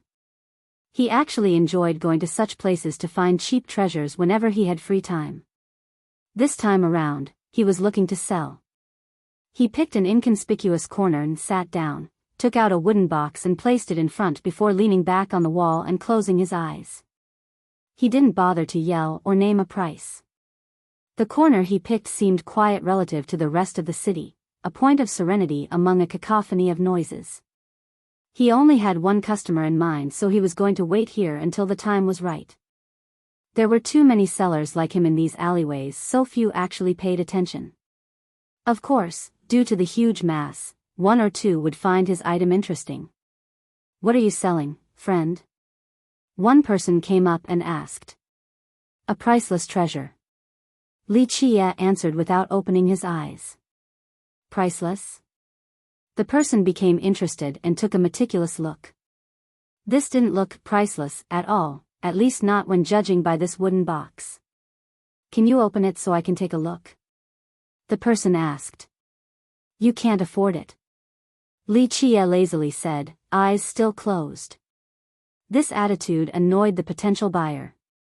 His expression soured, bold words there. "I want to see what your treasure is that I can't afford them." The buyer had high status and only came out of curiosity, not expecting to be shown such disrespect. Li Qie ignored him and maintained the same posture. "Humph, you think too highly of yourself, it's just a broken box." The buyer snorted and had no choice but to leave. Freedom of trade was encouraged here. He couldn't force the guy to sell the wooden box to him even if it was worthless. No one would dare to rob someone in broad daylight in this city. A few more came later. 1 or 2 were actually masters with keen vision. They could see that this wooden box was special. They asked to take a look inside, but Li Qie also ignored their request. His attitude annoyed the potential buyers, forcing them to leave. If this wasn't Sky Pass, people would have tried to beat him up several times already. After all, his attitude was really asking for it. This didn't matter to Li Chia. He just needed to wait for one person to come. This type of fishing required patience. Plus, he believed that it wouldn't take too long. "Oh. It's you again." A pleasant voice sounded today. Li Chia opened his eyes and saw the girl, Bai Jining. She didn't have armor on today, just casual clothes. This made her look relatively more amiable but still mature and experienced. He closed his eyes again after a quick glance. "Great scholar, what are you selling here?" She remembered how this bastard teased her on the wall and her anger returned. Chapter 29-25, Selling or Not. Bai Jining had an off day without any mission, so she took a stroll in the city, not expecting to see Li Chia right away. The street was indeed narrow for enemies. Of course, she didn't care for payback since they had no real feud between the two of them. Moreover, the Legion didn't allow their members to act on vendetta either. However, the moment she saw him again, the previous exasperation returned, so she wanted to get payback. "A priceless treasure." He said the same thing as before. "You have a priceless treasure? Really?" She saw no such thing in this wooden box and didn't believe that he would have one either. "Yes." A direct answer. "Open it so I can take a look at your priceless treasure." She stared at him. "No need for that, you can't afford it anyway." He lazily said. She thought that she would never get along with this person. Her belly became filled with fire again. "Humph. Tell me what it is, we'll see how much it is worth." She gritted her teeth and asked. "Just a waste of time." He refused again. Her breasts made waves as she trembled with anger. "Humph, don't want others to see? Probably not worthwhile." She took a deep breath to calm down before uttering. "And?" He smiled, deciding to play along since he was getting bored. "Humph, it must be stolen goods." Her eyes lit up as she gritted her teeth. "I'll let you have it if this is true." "As if you can tell. The original owner must be here to make their case, so go find them if you want to play." He leisurely said. This argument demoralized her. Though their legion had full authority here, abusing it wasn't allowed. Without an actual accuser, she would just be taking his item in a completely uncalled for manner. Moreover, she wasn't on official duty today. "Go away then if you don't have anyone. Stop bothering me since I'm waiting for a buyer." He waved his sleeve. "Humph, you think I'll just leave because you told me to?" She didn't give up and sat not far from him. This became quite interesting. She wasn't a supreme beauty or anything but still looked quite good. This naturally attracted some eyes. "What are you doing?" he asked the girl. "Just keeping an eye on you. If you really stole the item, someone will eventually come looking. Plus, it can be fake too, I don't want you to trick anyone." She gloated while resting her chin on her hands. She just wanted to annoy him since she wasn't on duty anyway. There was nothing holding her back. That's a good excuse to stare. "You must have a crush on me and want to see my handsome face all day long." "Yes, I know I'm handsome, but don't fall in too deep," he retorted. "Bullshit, haven't you looked in a mirror before? The word handsome is definitely not written there, maybe the word shameless." She barked back while turning red. "I haven't found myself to be insanely handsome," he leisurely said. It was hard for a young girl like her to argue with someone as shameless and sharp-tongued as Li Chia. "So, don't fall in love with me." He smirked. Teasing her wasn't a bad idea to pass the time. So narcissistic. She glared back. Li Chia chuckled and went back to his sleeping pose. She continued to keep an eye on him, wanting to see what trickery he was up to. Just like that, the two of them became a very strange pair on this street. Eventually, another potential buyer looked at Li Chia's wooden box and asked, "Hey, what are you selling?" She answered before he could, "That's stolen goods, don't buy it lest you want trouble." The buyer turned towards her then back at him, thinking that these two were weird. However, bizarre matters happened all over the city, so he didn't pry and decided to leave. She was very pleased with herself for chasing a customer away and glanced at him. Humph, don't think about selling anything today. I got my eyes on you. Li Chia didn't mind the provocation. A while later, several more people came to ask him about the wooden box. Unfortunately, she repeated the same thing. Each shook their head and walked away. This process went on for a while, but Li Chia didn't mind at all. His biggest reaction was an occasional chuckle. This perplexed and filled her with curiosity. It was as if she wasn't chasing his customers away, but more like doing him a favor, swatting the flies away. "Hey, are you actually trying to sell this?" she asked. "Obviously I'm trying to," he leisurely said. "Then why don't you answer them?" She remained suspicious, thinking that Li Chia wouldn't have actually answered his customers even if she hadn't chased them away. "Because they can't afford it, just like you, a waste of my breath," Li Chia replied. "Humph, we'll really see what you're up to." She swallowed her anger and became more determined to linger around. More people came and expressed their interest in the box. Li Chia actually ignored them this time as if he didn't hear their questions. Her suspicion was correct. She didn't try to stop anyone, yet he still ignored them. What was he trying to do here? "I'm here." She suddenly heard a voice that disrupted her train of thoughts. An old man was there in front of Li Chia now. A very strange feeling struck her. She felt as if the old man was there the entire time, but she couldn't see him. He wore a cotton robe meant for the winter. His hat nearly covered his entire face. She couldn't really see anything due to his clothing style. Of course, she didn't know that these two have met before back in Myriad Lineage for a transaction. Li Chia told him a story. "That's good. I thought you were dead." Li Chia opened his eyes. The girl became drawn into the conversation. Li Chia didn't care for anyone else until this old man. "I want to die, but can't." The old man wasn't offended. Chapter 29-26, Seeing the mysterious old man again. "It's good if you die. I will buy firecrackers for your funeral." "See, at least there is still someone who cares enough for you." Li Chia smiled. "And I appreciate it." The old man chuckled. Meanwhile, the girl thought that these two didn't sound like friends, just acquaintances.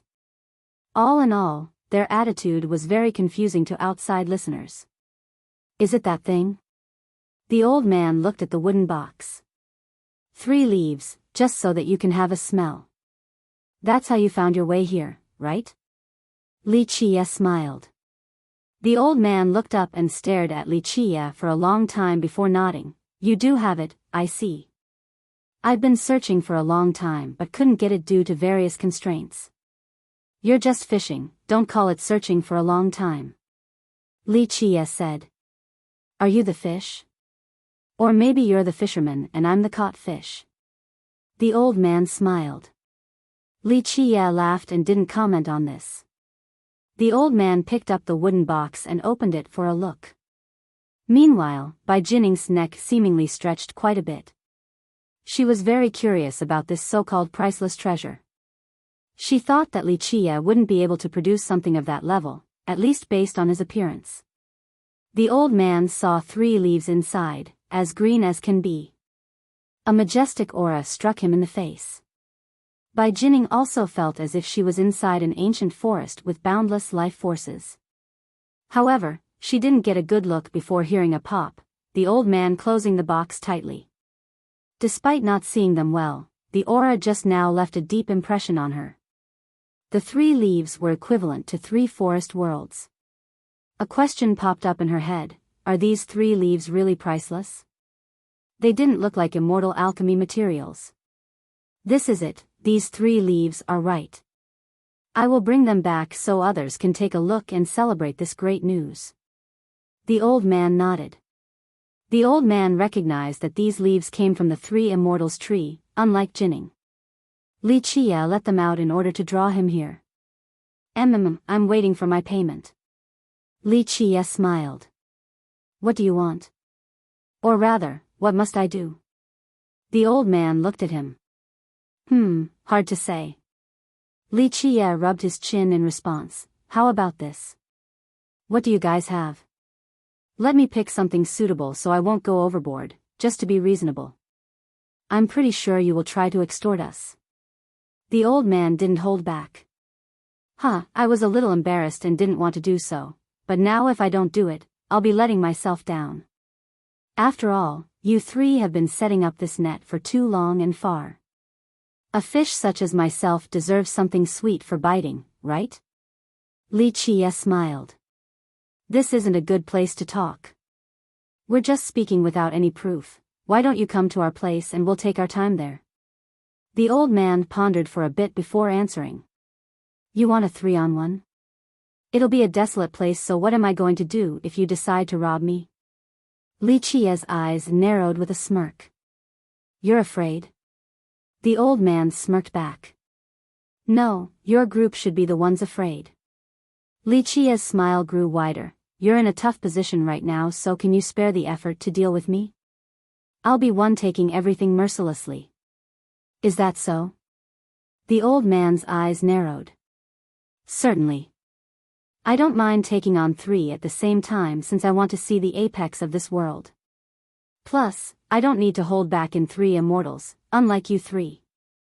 Li Qie remained relaxed, but his words were quite imperious. He still sat there without posturing, but Bai Jining felt as if he was the ruler of the entire world. Everyone else crawled next to his feet like ants, including progenitors and emperors. He would only need to stomp to decimate them all. She felt suffocated by this strange feeling. Li Qie had turned into a completely different person. I'm immortal and 3 immortals all the same, but you 3? Let's pretend that we're on even footing. It still won't end well for this world. Li Qie said. The old man remained silent against the threat. You think such a thing will happen? He eventually smiled and said. Who knows? I just like items and there's no point in taking you down anyway. I don't benefit from it or feel accomplished. Li Qie smiled back. We're not your targets. The old man said. Then let's continue this transaction. Li Qie asked. Look at me in my pitiful cultivation, I don't have anything good. You have to come to our place for them. The old man said. So you still want me to visit your place? Li Qie smiled. Why not? We won't let you come there and leave empty-handed. The old man became friendly right away. Plus, I'm sure you'll cross the ocean anyway even without this transaction, am I wrong here? Whether I go or not is a different issue. Of course, the trip is not a big deal either. Li Qie said, but keep in mind that due to recent events, the path is very chaotic and it'll be harder. Don't you think the fare should be double, no, 10 times the normal rate? You want to raise the initial price? The old man didn't like this. No, but the fare has to be 10 times more than normal. Otherwise, how can I get to your place? Li Qie was blunt. Has anyone told you that you're a merchant with no heart? The old man said but didn't look angry at all. No, you should be thanking me for being so nice by just raising the fare, the nicest man in the world, in fact. I'm sure there are those who would pay more for what I'm offering. Li Qie smiled. I don't think anyone can afford it. The old man shook his head. Really? That's true in the past, but now, I know that some will be more than willing to pay a sky-high price. Li Qie added. The old man had no response. You would trade with those existences? Your targets should be them. The old man eventually said. No, they're not my targets. Li Qie shook his head. Of course, I'll be sweeping through them in the future, but it's still fine to do business with them right now. I doubt it. The old man didn't believe it. You think too highly of me, more than I do myself. Li Qie couldn't help but laugh. I don't think highly of you, just your Dao heart. It told me everything I need to know. The old man smiled back. That's why you three cast such a wide net to reel me in. Li Chia said. Aren't you doing the same thing, trying to catch some big fish too? Otherwise, you wouldn't have come to us in the past. Fine, I will have to make do with this loss then. Li Chia nodded. You have my words, I will bring it to your place, oh. Chapter 29-27, Unfavorable Transaction. Almost forgot about something. You still owe me for devouring one darkness for you three, saving you all a lot of trouble. Li Chia brought something else up. True, but isn't it extremely nutritious for you too? The old man admitted. Got anything else like it? If yes, then the negotiation will be very easy. In fact, I'll do it free of charge. Li Chia smiled. No idea. If we could bring something like that to you, the present day wouldn't be messy like this. The old man smiled wryly. Looks like you're not very reliable. Li Chia narrowed his eyes. There's something I don't understand. There is no world tougher than 3 immortals, so why are these things showing up? I wouldn't be surprised to see them in the 9 worlds, but here? It's impossible unless you all courted death. Unfortunately, that was indeed the case. The old man had a bitter expression. Yes, we brought this on ourselves. We were simply curious but didn't expect evil to sneak in. You couldn't find it in the ocean. Li Chia said. Right, everything happened so quickly and caught us off guard. An explosion sent us away. We barely suppressed one side, but I'm sure some still made it in. The old man said. Hence the phrase, one might be able to survive an act of God, but no one can survive a self-brought calamity. Li Chia smiled. You have been living too peacefully and decided to mess it all up. 3 immortals is a blessed world allowing its inhabitants to escape so many tribulations and total destruction. Now, they all know that there is a fat piece of meat right below and are salivating. You think they'll just let it go? That's why we need to patch it up, waiting for you to deliver. The old man said. One misstep nearly ruined everything. Though they managed to stop it, evil entities still snuck in and became seeds of discord. You know that it is on the move. Li Chia chuckled. It is hiding too well. It has never stopped though, still scheming in the darkness and affecting many. The old man helplessly said, when you devoured its kin, the thing became restless and nervous, thinking that we have found reinforcement. That's why it's on the move now, not that it's a bad thing. Right, you guys haven't been able to find it, so this could be a good opportunity. You're using 3 immortals as the bait though. Li Chia smiled. As long as the sky moat is around, it can only stare and not eat. The old man said with confidence. Who knows? What if future generations are worthless? I believe in your power, but unfortunately, the world can't handle it, pierced into a billion holes. We had no choice but to resort to this plan. The old man said, it is a source of problems as long as it is around. It is extremely evil, even more frightening than the one you devoured. It had poisoned many despite our constant vigilance. If we let up for a single second, all inhabitants will be done for. So that's where I come in with the delivery. Li Chia smiled. You want to use me to bait it out, then we'll mount a joint attack from all sides to destroy it. It's a good opportunity for you too, since you want to go to the ocean anyway. Take advantage of this to train. Isn't it good to have such a strong opponent? The old man calmly admitted. You think too highly of me. First, I don't have that much time to waste, and second, you 3 have been searching for so long to no avail. How am I going to bait it out so quickly? It's impossible. In my opinion, stay even more cautious. This might be a bait in an attempt to divert your attention. What if it appears out of nowhere and catches you off guard, killing one of you in the process? Perhaps.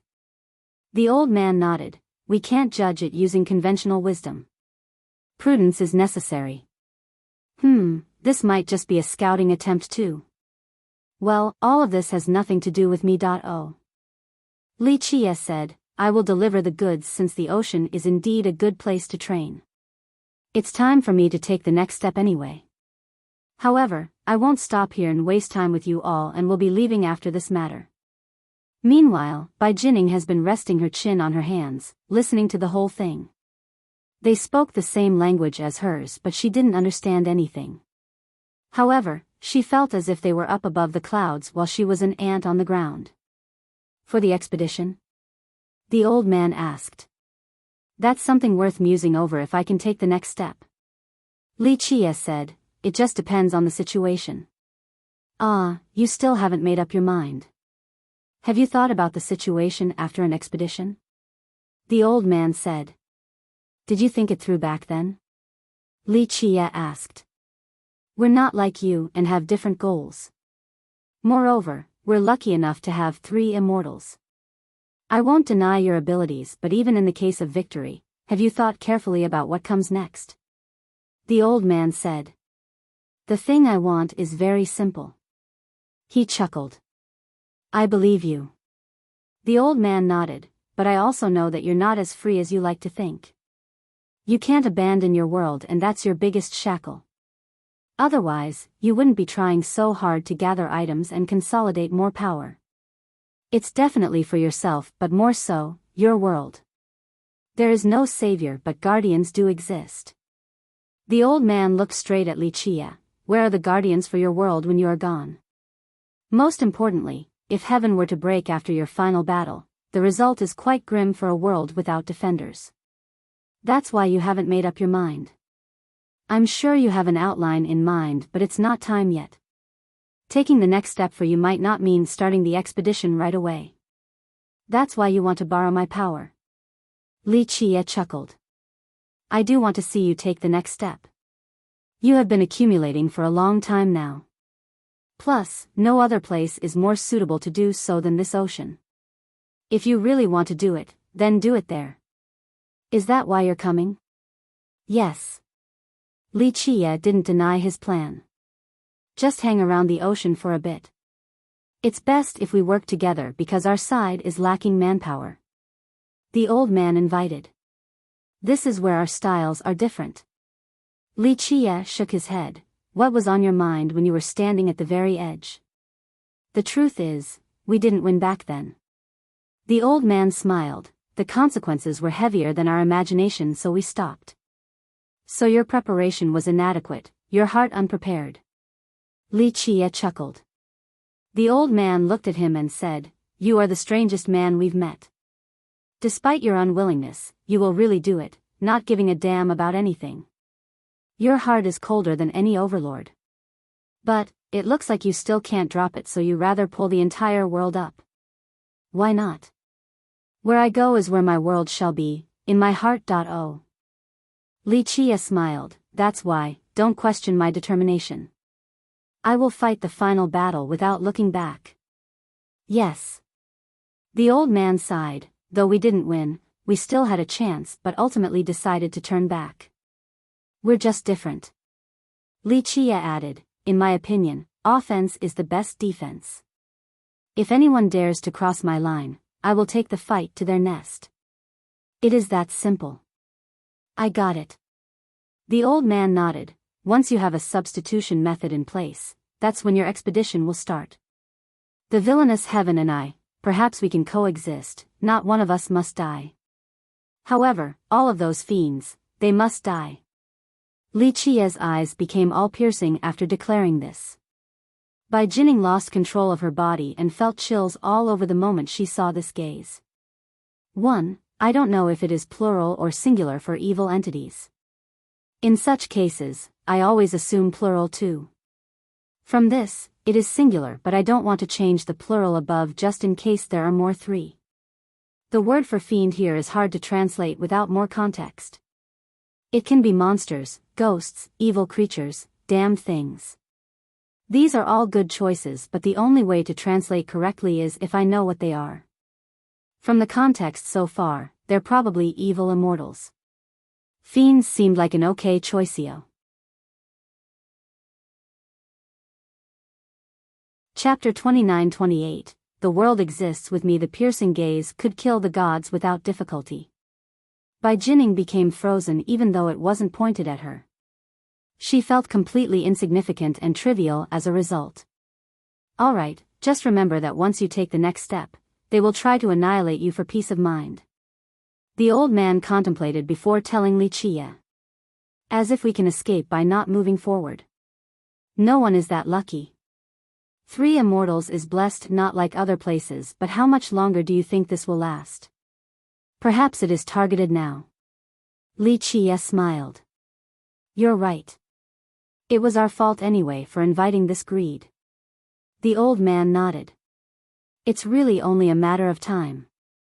The starving existences have an incredible sense of smell, so they'll find this place one day or another. It is enough to fill their belly. Li Qie said.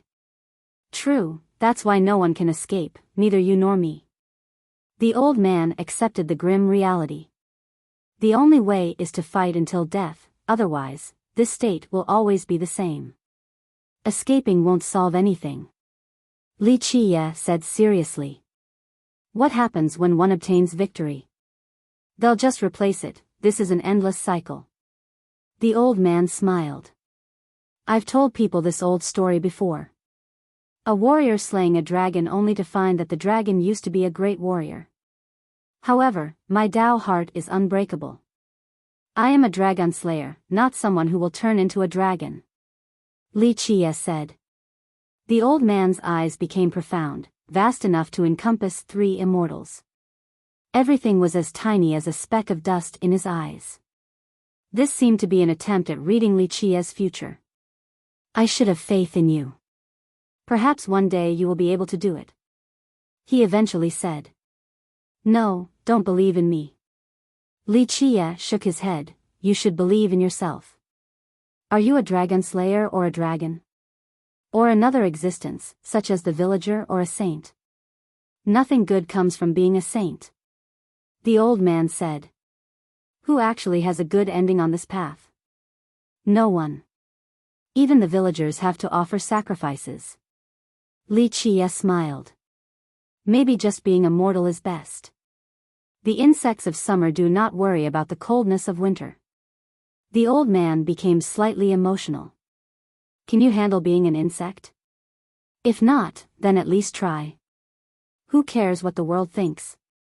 Li Qie said. The old man chuckled. Well, in terms of history, you and I are just specks of dust. We'll disappear in the rain. No, the world shall exist with me. Li Qie revealed a transcending smile. We're inferior to you in this regard. The old man shook his head. Because you are saints. There are things you couldn't let go of and they hold you back. Li Qie said. Perhaps, no need to think about these matters that are still so far away. Just fixing the wall is good enough, and maybe having peace during our old age. That's perfect. The old man replied. That's easier said than done. If you can actually uphold this mentality and let go, then it's possible. I don't think you can do it though. Li Qie smiled. There will be people after us that will take over our burden. The old man had an insightful gaze into the future. I hope you will have great successors. Unfortunately, I probably won't see that day, it's too far away. Li Qie smiled. Sounds pessimistic. The old man shook his head. Is it? Your group hasn't been able to let go after so many years. One day, maybe some will reach your height, but what will they become? Dragon slayers, dragons, or saints? Li Qie chuckled. His eyes became serious as he stared straight at the old man and warned, cultivation isn't important at our level, Dao heart is where the emphasis should be. Worry about who they will become instead. Let's drop this issue. The old man smiled and shook his head. Fine with me, it's not my 3 immortals' world. No need for me to worry about it. Li Qie responded. Let's move soon, we need the goods right our dash. The old man said. Don't be so hasty.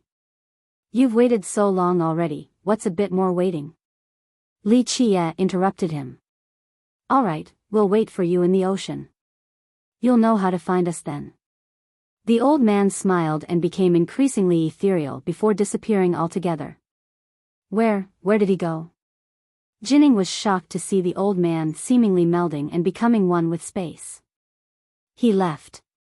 Li Qie got up and stretched, ready to leave. Why are you following me? He didn't get far before stopping to smile at her. Who says I'm following you? She dodged his gaze before responding. We just happen to be walking in the same direction. Sky Pass doesn't belong to you either, so I have the right to walk on these streets.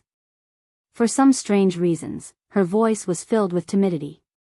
She was a little afraid of him right now after seeing his gaze prior. He was still the same as always, just another regular man. But now, she felt as if she was being stared at by a primordial beast. There was a sense of looming danger. Makes sense. Li Qie chuckled and didn't mind being followed. She mustered courage out of nowhere, perhaps fueled by curiosity about Li Qie. Who was that earlier? She said softly. The strongest existence of your world. Li Qie glanced back at the girl and said. Nonsense. She scoffed. Albeit, the volume this time was far quieter than her previous display of contempt and disbelief. I always speak the truth. Li Qie smiled.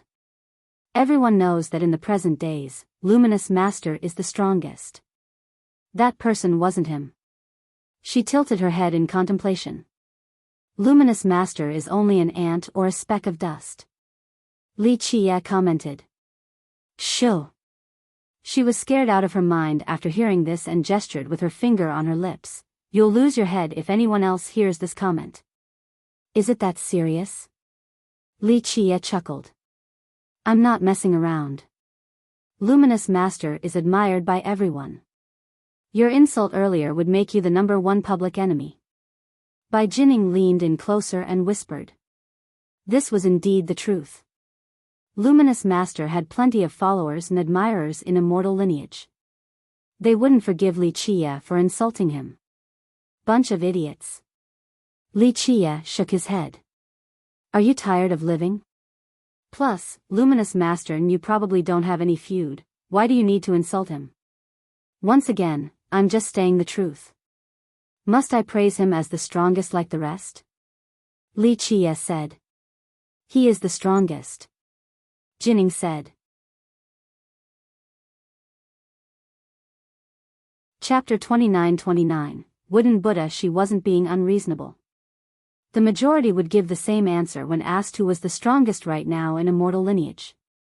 This seemed logical because he was the first to become a progenitor in this generation, completely unfathomable and peerless in strength. Li Qie didn't bother correcting her this time around, only revealing a faint smile. Why are you smiling?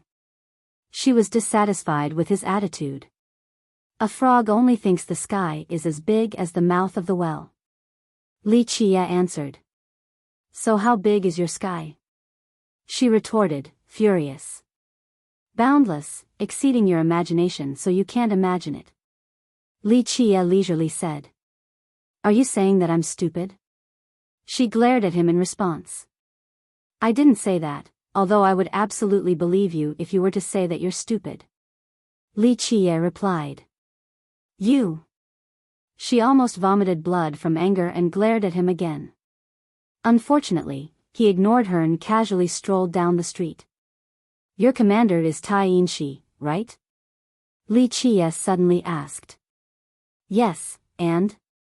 She angrily said. Nothing. Go tell him that I want to see him. Li Qie replied. This attitude rendered her speechless. He was treating her like a servant at his beck and call. Why should I listen to you? I'm not your servant or anything. She said. Oh. That's fine. I'll just go meet him then. Li Qie didn't mind. You think you're a progenitor? Not just anyone can come and see our commander.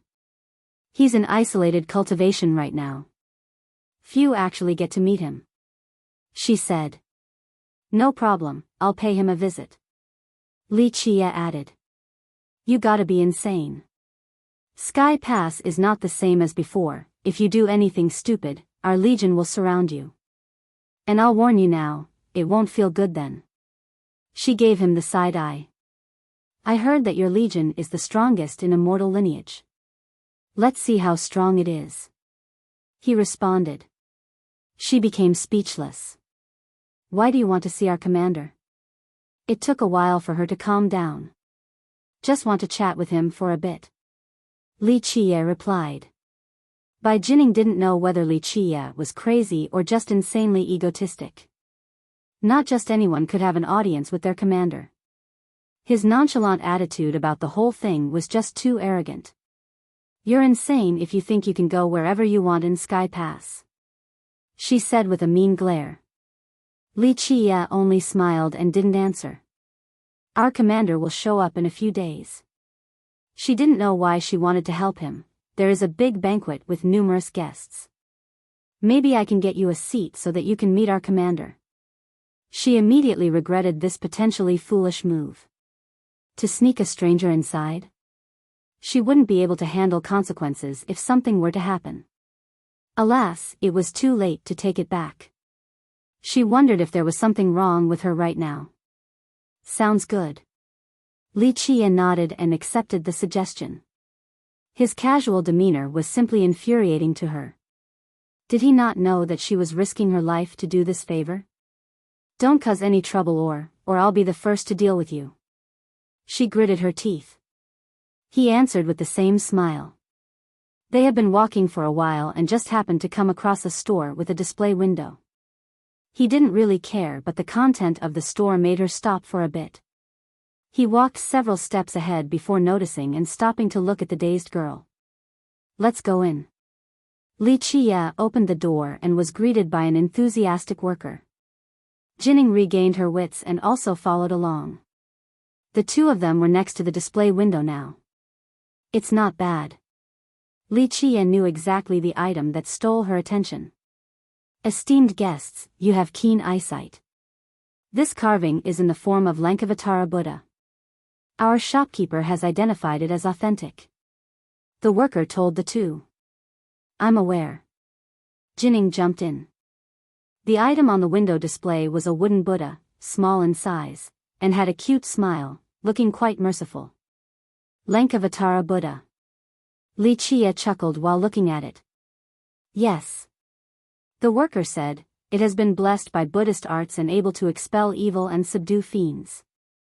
It might come from the Buddha himself, a very fine item.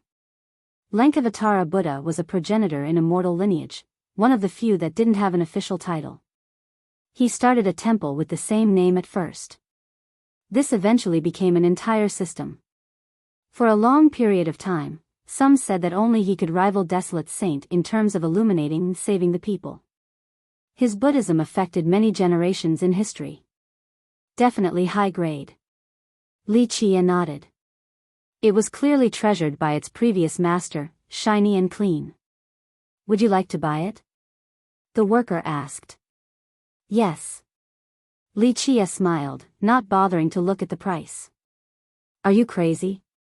Jining became startled and pointed at the price plaque beneath. It cost 300,000 eternal stones. Her reaction was justified. This was a monstrous sum to her, not something she would even dare to dream about. She thought that he didn't see the price. Oh. That's fine. Li Qie glanced at the plaque and still didn't care. Jining was astounded. Not to mention regular cultivators, even the successors or princes of systems wouldn't be able to produce such a large sum in one go. However, Li Qie acted as if he was only paying 3 pebbles found on the street. Amitba. Right when Li Qie was about to grab the wooden Buddha, the threads of a whisker coiled around his arm to stop him. 2 young men were standing next to him now, both wearing the robe of a novice monk and had orderly dots on their forehead. They had a bright glow behind their head, looking like 2 little Buddhas. Their robes were simple but still glowed all the same, making them look freed from a single speck of dust. They looked very similar, one would easily mistake them for twins. There were distinct differences. The one on the left had long arms while the one on the right had big palms. The one using a whisker to stop Li Qie was the left monk. Amitba. Benefactor, this wooden carving is connected to us through fate. The left one placed his palms together and told Li Chia. What does that have to do with me? Li Chia seemed slightly annoyed. On the other hand, Jining was nervous and hurried pulled on his sleeve while whispering, "Don't argue with them." Chapter 29:30, 100 million. Li Chia smiled at Jining and said, "Why not? Are they going to eat me?" He didn't hold back on his voice while she was blinking at him in a futile attempt to stop him. "They're Bright King Buddha's companions, don't compete with them," she whispered. "So what? I don't care if Bright King Buddha is here in person." Li Chia refused. She became afraid, not wanting him to invite needless trouble that might end with death. The two monks' expression changed after hearing this. They were attendants of Bright King Buddha, known as Bright King Left Child and Bright King Right Child. Bright King Buddha was extremely prestigious in immortal lineage on top of being powerful. Rumor has it that he was a grand completion everlasting or at the peak level. All in all, he was not one to be trifled with. He joined Academy of Light and became the strongest student in Western Bank on top of being the abbot of Lankavatara Temple, the largest in the world. This latter status was far more prestigious than the first, gaining him the respect of many systems. These two were his direct attendants and always served him. Thus, they were respected by others as well. Now, Li Chia's blatant disregard for them on top of insulting their master made their expression change. Amitabha. The two of them placed their palms together in unison. Benefactor, this wooden Buddha was carved by our progenitor, so we wish to take it back to our temple. Please do us this favor. The right one said. This was reasonable if the wooden carving originated from their progenitor. It was fine for them to want to take it back to their temple. Jining shot more glances at Li Chia, telling him to abandon this carving. They didn't need to offend Bright King Buddha and his temple. This particular temple had numerous worshippers in immortal lineage. Bright King Buddha was naturally very influential as the abbot. That has nothing to do with me. Li Chia ignored her and said, "It's just a transaction, go tell someone else about Buddhist fate." The two have never experienced such disdain before. Being disrespectful to monks was one thing, but one needed to gauge their abilities going against an entire religion. "Friend, how much is this carving?" The left monk asked the worker. 300,000 eternal stones, but of course, the highest bidder takes it. The worker could tell that these two groups wanted the carving at all costs. Thus, he encouraged competition. "I will pay 400,000. The right child immediately said. I see. The worker became excited at the generous display and smiled wryly at Li Chia, who was holding the carving. "Sir, this esteemed monk is offering 400,000, do you still want the carving?" 1 million, Li Chia stroked the carving and said flatly. The two monks became annoyed as a result. 1,100,000, the right one fought back. They couldn't be as bold as Li Chia and more than double the price. Of course, they could afford to spend given their status, but 1 million eternal stones were a big sum. 5 million, Li Chia replied without batting an eye. 5,000,000. Jining looked like a cat that had its tail stepped on. 5 million? The worker was shocked too. He has seen many customers, but none ever raised the price so much. Li Chia seemed to be telling everyone that money is no problem. The two monks found this to be extremely confrontational, going 5 times higher. "We bid 5 dash." The two of them gritted their teeth after hesitating. 10 million, however, Li Chia casually interrupted them with another bid. The two had no choice but to swallow their words, turning red afterward and were speechless. "You're insane," Bai Jining turned pale. This item was only worth 300,000, but the bid was now 10 million, simply illogical. The stunned worker thought that this was a once-in-100 years customer. Just doubling the price was bravado enough. This guy took it to a whole new level, as if he was afraid of spending too little. The two monks exchanged glances. This sum was large enough to make it very difficult now. They then looked at the carving in Li Qia's hand. They could see that it wasn't simple since they had a keen insight after following their master for so long. Moreover, they were masters themselves. This carving had incredible Buddhist affinity and probably did come from their progenitor. They weren't completely sure about this, but the carving was definitely worth more than 300,000 stones. 10 million stones were a different story. Thus, they hesitated and wondered. The crux of the issue was its origin. The value differed so much depending on if it came from their progenitor or not. They finally made up their mind while staring at the carving, albeit begrudgingly, and were ready to bid again. 50 million, however, Li Qia bid before they could speak. 50 million? The worker blurted out. The shopkeeper noticed and ran over as well.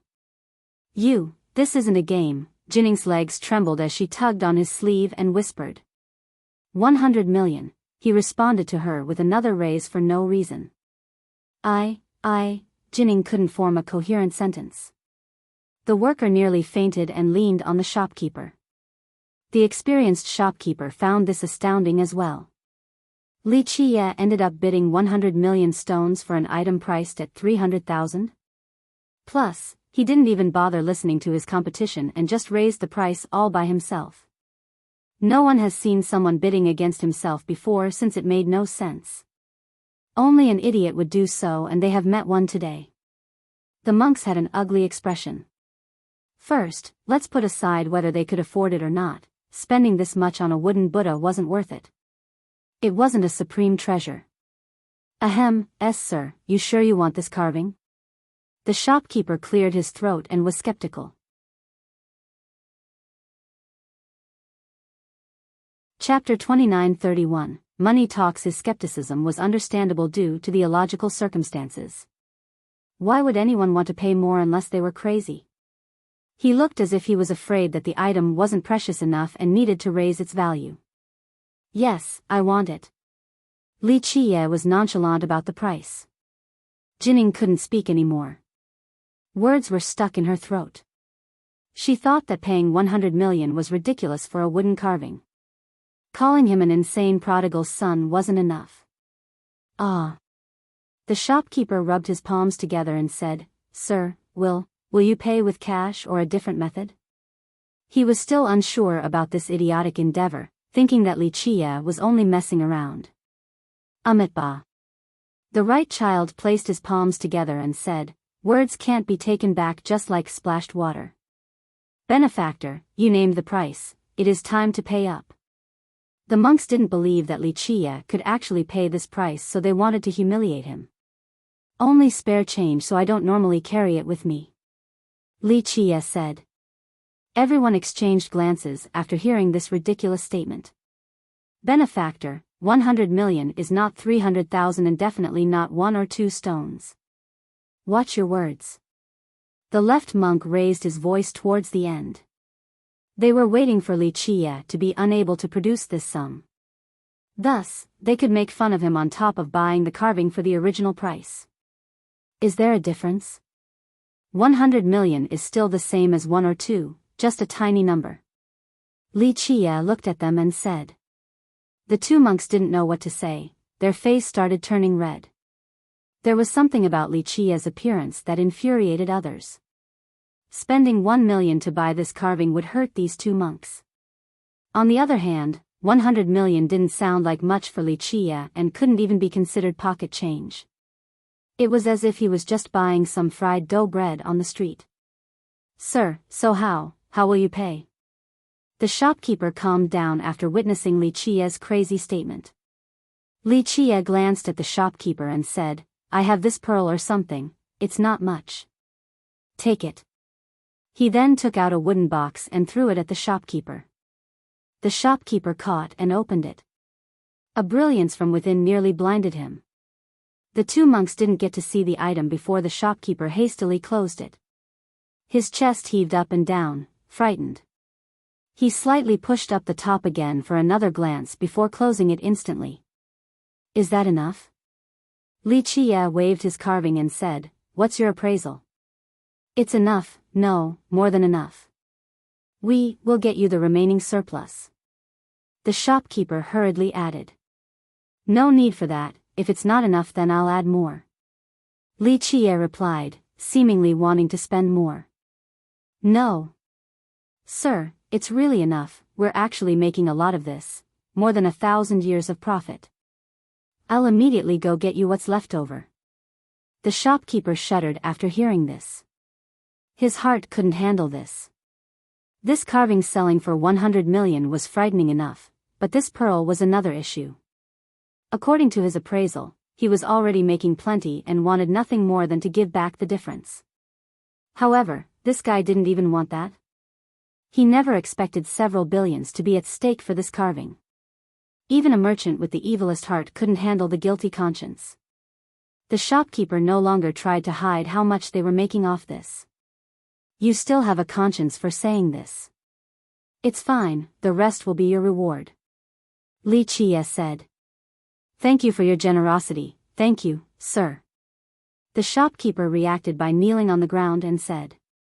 This was akin to selling an item for more than 100 times the price. Moreover, Li Qie gave a tip that was even higher than the insane profit.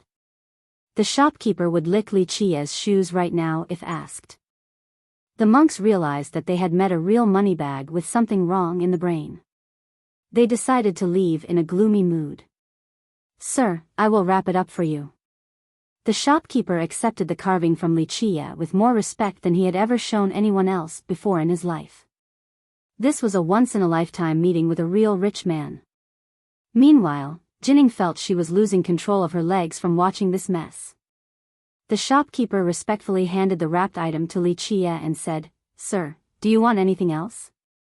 You can grab whatever you want in our shop. He couldn't handle the guilt since this pearl was more than enough to buy his entire shop. Thus, he was willing to let Li Qie pick anything in the place for free. Li Qie could take all merchandise if he wanted to. That's the only way for the shopkeeper to feel better. Do you want anything? Li Qie took a quick glance around at the items before asking by Jining. You're talking to me? She pointed at herself. Do you want anything? Go ahead and pick. Li Qie said. Really? She thought she was dreaming. A captain like her couldn't afford to buy many things in this shop. Yes, miss, pick anything you want, just grab them all. The shopkeeper nodded, hoping that she would cure him of this mental affliction. How about this shield? She wasn't too confident.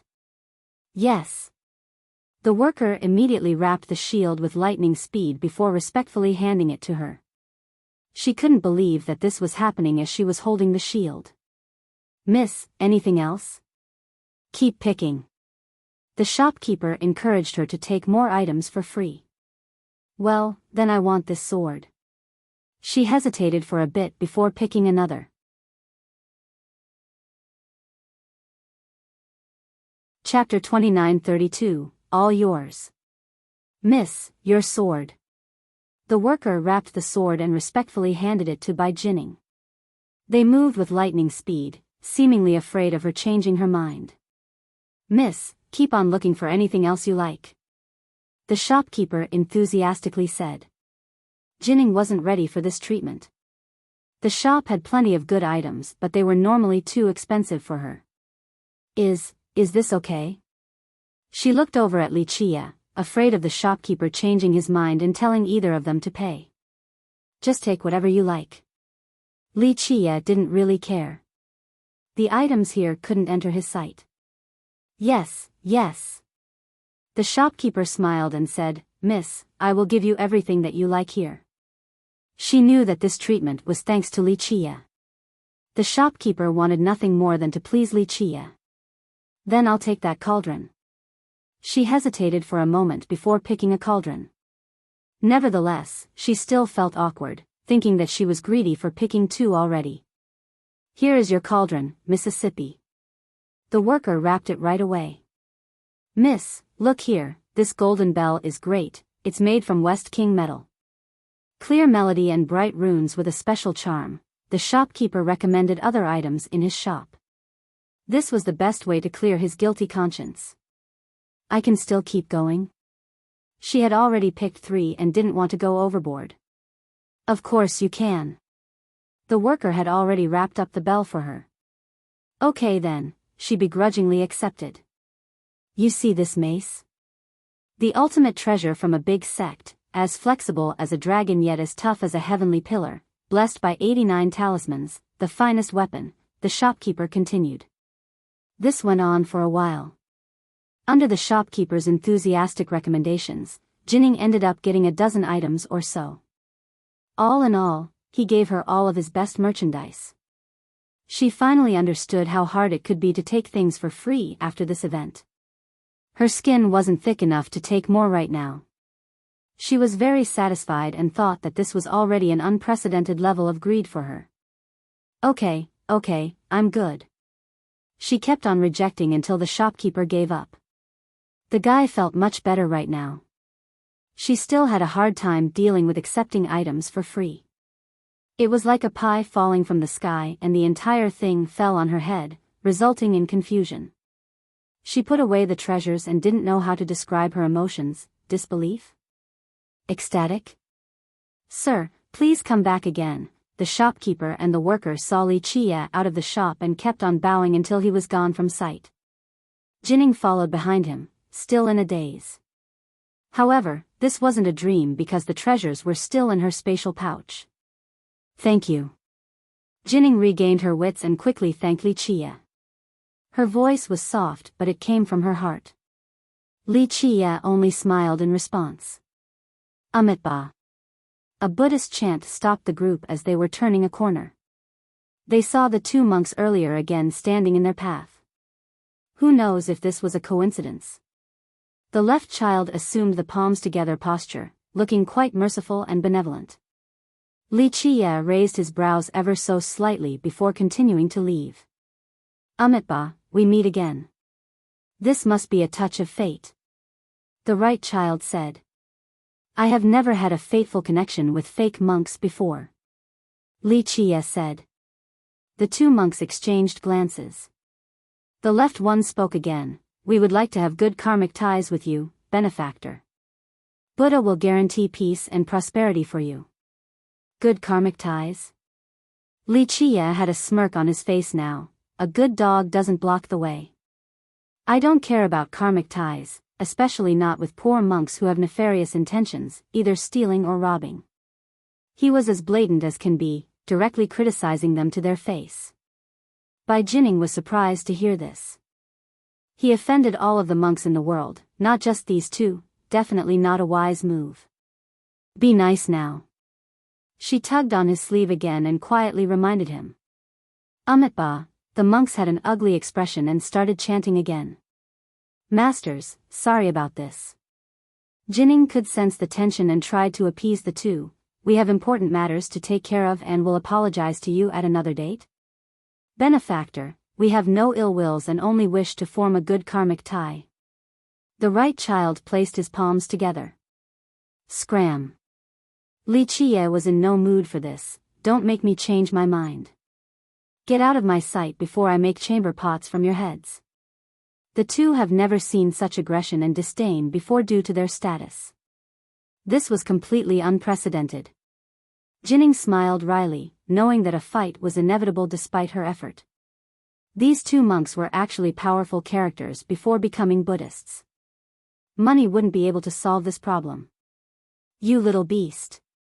The right child became furious and shouted, looking like a Buddhist warrior ready to subdue evil, you want it the hard way. His eyes brimmed with murderous intent which fell upon deaf ears in Li Chia. Jining only wanted to do one thing right now, pull Li Chia away and run. Fighting directly against these 2 wouldn't end well for them. Since when do the attendants of Bright King Monarch act like robbers? A clear voice belonging to a woman interrupted the group. The pleasantness of the voice didn't deter its imposing nature. The voice seemed to belong to a supreme ruler demanding respect and reverence. Humph. The monks didn't like this and immediately turned around.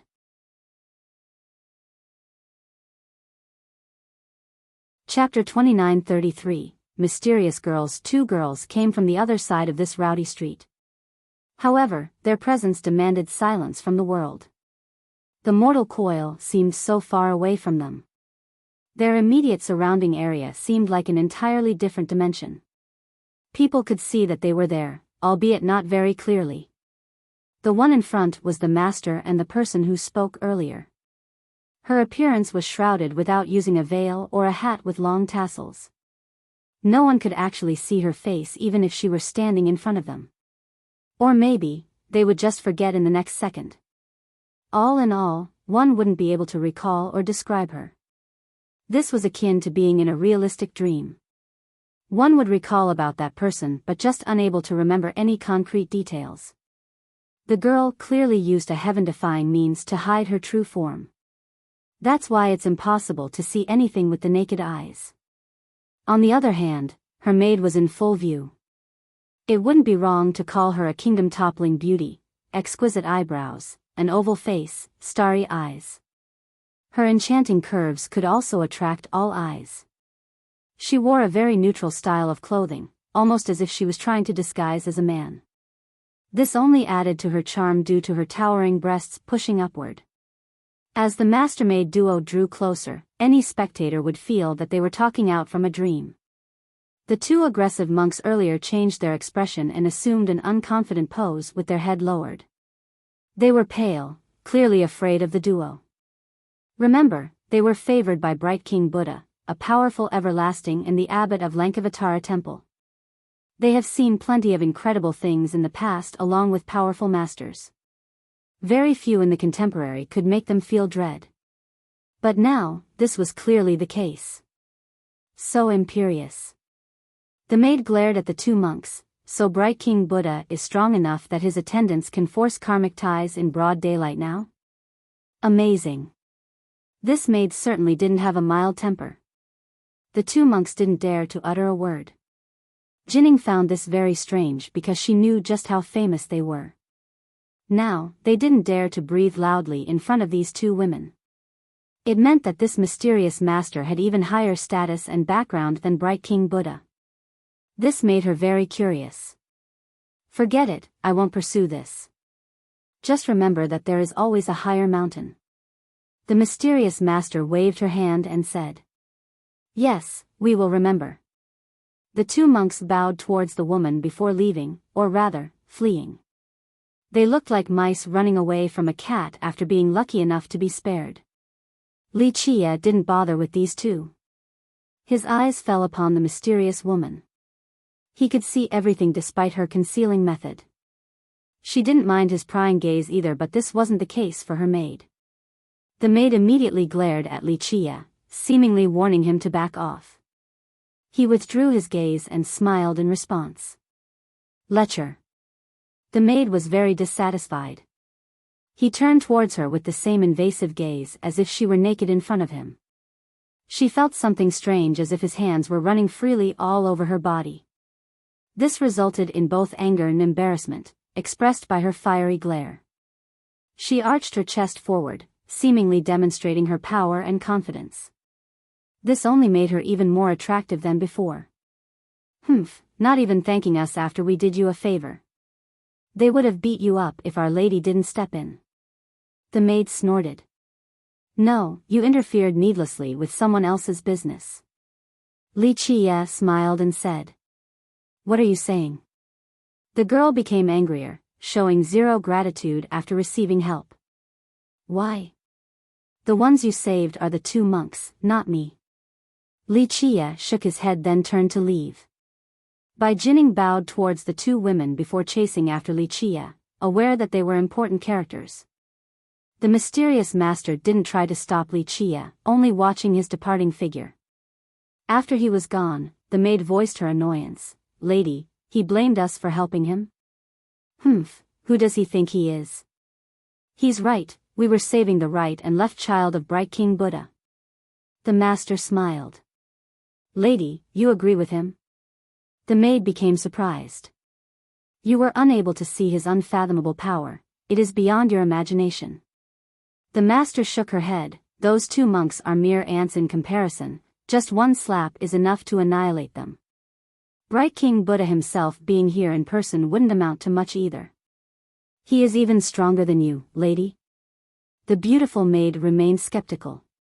Not just that, the likes of me are unable to see his actual power. He's probably stronger than anyone else right now in this generation. The master's eyes became profound. Really? He certainly doesn't look like it. The maid said. Don't judge by appearance alone.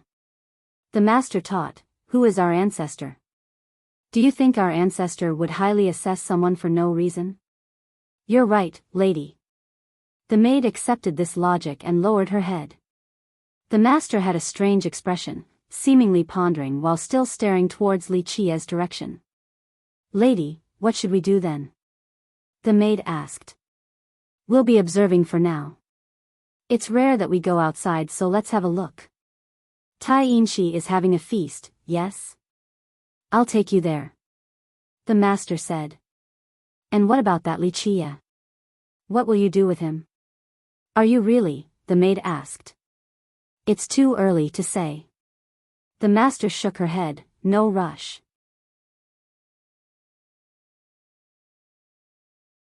Chapter 2934, Real Value. Li Qia took out the wooden carving for another look after getting far away from the master-maid duo.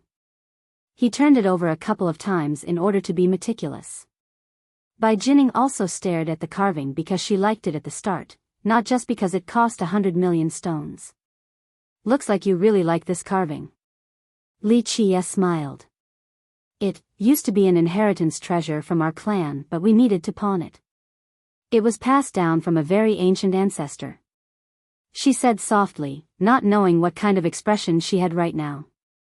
Your clan has a karmic tie with Buddhism? Li Qia chuckled while casually throwing the carving up and catching it. This naturally scared the wits out of Jining. Her eyes followed the falling trajectory. What if Li Qia were to miss? The thing would break on the ground. I don't know. I was too young, but it was around when I was still back in the clan. We pawned it a bit later than I went to cultivate. She couldn't stay calm right now. Her clan was from the wildland. However, according to the old seniors, they used to live in a mortal lineage and needed to move for some reason. They used to be illustrious but kept on declining, resulting in the move. Everything valuable needed to be pawned off or sold. This Buddha carving was the last item. The seniors said that this was their defining treasure. They have worshipped it for generations, and in return, the carving granted them protection and peace. During Jinning's generation, the clan became destitute. The seniors wanted to rise up again because they were on the verge of becoming a mortal clan. Finally, in order to pay for her cultivation expenses, one senior decided to pawn off this carving in order to buy ample resources for her training. She didn't let them down either, eventually becoming a captain of the famous legion. Though this achievement wasn't much in the grand scheme of things, she was still considered a cultivation expert, the strongest one within the last few generations of their clan. She didn't expect to see this carving again today, something that could be described as a touch of fate. That's why she was completely mesmerized while looking at the display window. Alas, the price of 300,000 stones remained out of her reach. The next event shocked her even more. Li Qia spent an insane price to buy the wooden carving. The senior said that this carving has a protective property. The girl was as nervous as can be while looking at Li Qia playing toss. Even though it didn't belong to her and that she would never be able to afford the price paid by Li Qia, she still didn't want him to break it. This Buddha can grant peace. Li Qia smiled and continued to play with it. Stop throwing it, what if you break it? It still cost 100 million. She finally glared at him. He stopped and smiled. If it can break that easily, it wouldn't have been able to protect your clan for generations since it can't even protect itself. This logic was a little strange, but she still agreed with it. However, it has been in her clan for so long, so she had a soft spot for it. Nevertheless, she felt much better now that he had stopped and heaved a sigh of relief. He clearly didn't care for this item despite how much he spent on it. Why did you spend so much to buy it? 30 million would have been enough. Jining asked.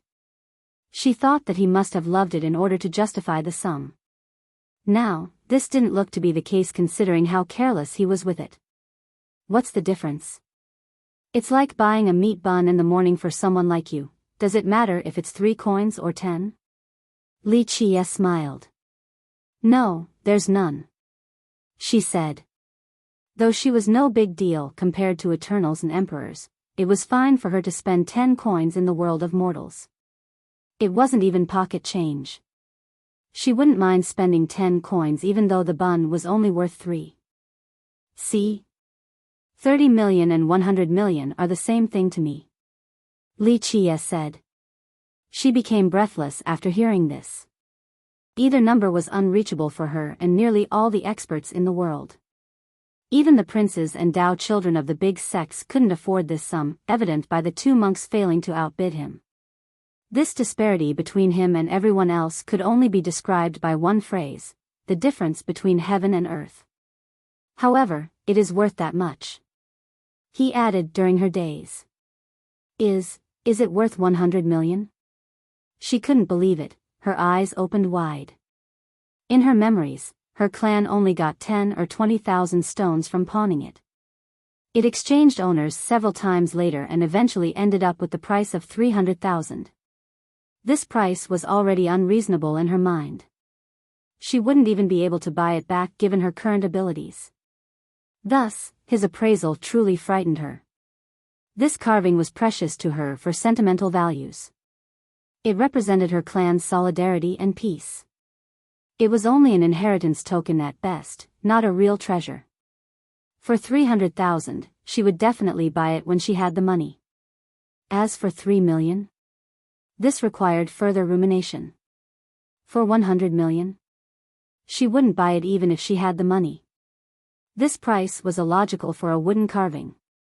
In fact, adding a few more zeros are fine. Eternal true stones can't measure its value. Li Qie smiled. Even though I have enough money to burn, I still won't buy trash. Jinning agreed because he didn't care for the other treasures in the shop. He could have gotten them for free too. This meant that they didn't live up to his standards. It is that precious? She stared at the carving, perplexed. She had seen it many times before growing up and never noticed anything peculiar. It would be amazing if you could recognize its value. Your ancestors were clearly capable. Would they pick any random item to be the family heirloom? Li Qie said. You're right, she replied. The seniors said that their clan used to be wealthy and prestigious. These ancestors still valued the wooden carving in spite of this. How could it only be a regular carving? She never thought about this issue before until now. Then, what is it? Is it really carved by the Buddhist progenitor himself? She speculated.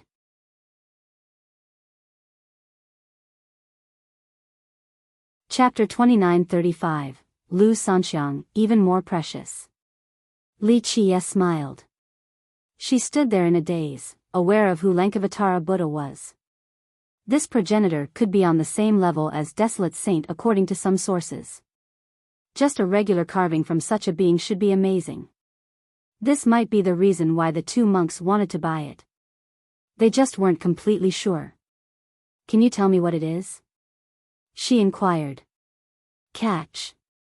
Li Qie laughed and threw it towards her. Her soul almost left the body as the carving flew through the air. She rushed forward to catch it, afraid of the consequence. She felt sweet relief after holding it firmly with both hands. Nevertheless, they were still shaking, a testament to her nervousness earlier. Even if it wasn't her family heirloom, losing an item that cost 100 million stones was just too much to take. What? She didn't know why he tossed it to her as her eyes darted back and forth between the carving and him. Giving it to you, the original master, since it used to be your family heirloom. Li Qie nonchalantly said. To me? She stammered and her volume rose to a shouting level towards the end. How could Li Qie just give this wooden carving that he bought for a sky-high sum to her just like that? She had never seen someone throwing money away in this manner before. Really? It took a while before she could speak again. She naturally wanted this wooden carving for the sake of her clan. First, this was her responsibility to bring it back regardless of its value. Moreover, the clan sold it just so that she could cultivate in the past. This made her burden even heavier. On the other hand, Li Chia spent 100 million to buy it. Of course. Li Chia chuckled. He threw the carving away as if it was a single coin. I don't want it. She took a deep breath and gave it back to him, albeit with hesitation. I do want it, but you spent too much. I can't take something so precious from you. She added and looked away. This could have made the clan celebrate for removing a source of shame from everyone. Alas, she still couldn't do it. Take it. Li Chia didn't take no for an answer, just a wooden carving. Even a true Buddha in person is no big deal to me. It's the same for you and a bun. She stared at Li Chia and could tell that he was telling the truth. Thank you, young noble. She got on her knees after putting away the carving. You have shown great kindness to our clan. I, by Jinning, will be your ox and horse when you require my service. Rise. Li Chia accepted the gesture and nodded. She stood up with the carving in her chest, finally realizing that this wasn't a dream despite feeling like one. Everyone, don't miss Arrogance's auction, it's about to happen right now. They heard a shout after crossing another street. This youth wore shabby clothes with several pouches hanging by the waist, on the verge of becoming an adult but still had the hairstyle of a kid, hair combed up high with a traditional patch akin to that of a farm boy. His oval face was large with a beaming smile, looking very friendly. One wouldn't find his solicitation distasteful. Sir, come to our auction, it's about to start, would you like an entry ticket? The youth gave Li Chia a pamphlet. Arrogance Enterprise? Li Chia smiled at him. Yes, our branch here is the largest in immortal lineage, no, even in all of 3 immortals. No other place in Sky Pass is bigger, get to the point. Li Chia interrupted. It sounded like a brag, but this was indeed the truth. This branch of Arrogance was the largest in 3 immortals. Ahem. The youth was slightly embarrassed. Sir, we are having a large-scale auction today. Everyone can enter to see plenty of items such as Skywalk Pearl, Ionic Buddhist Pot, 9-star plate. He went on about the various treasures, displaying his incredible memorization skill. It's a big auction every 5 years. She forgot about it due to recent events. The Enterprise has been advertising this for a while now. I see. Li Chia lacked interest after hearing the treasures.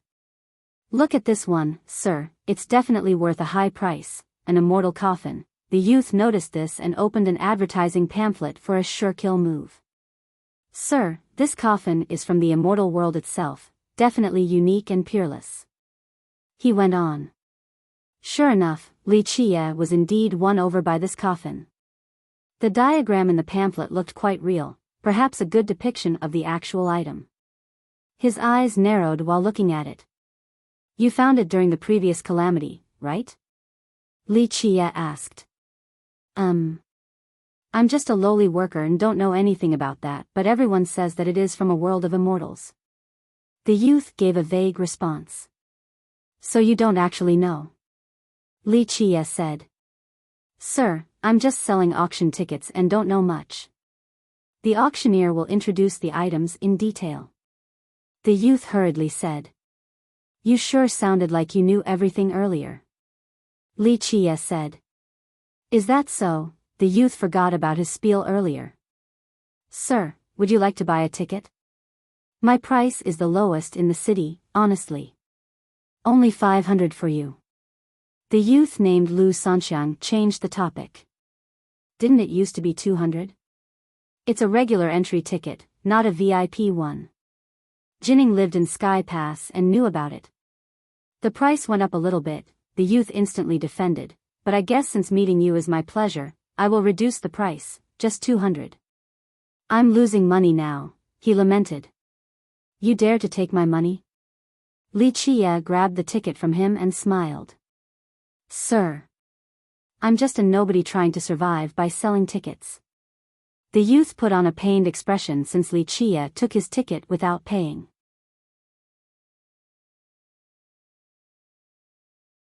Chapter 2936, All talk, you should find this an honor.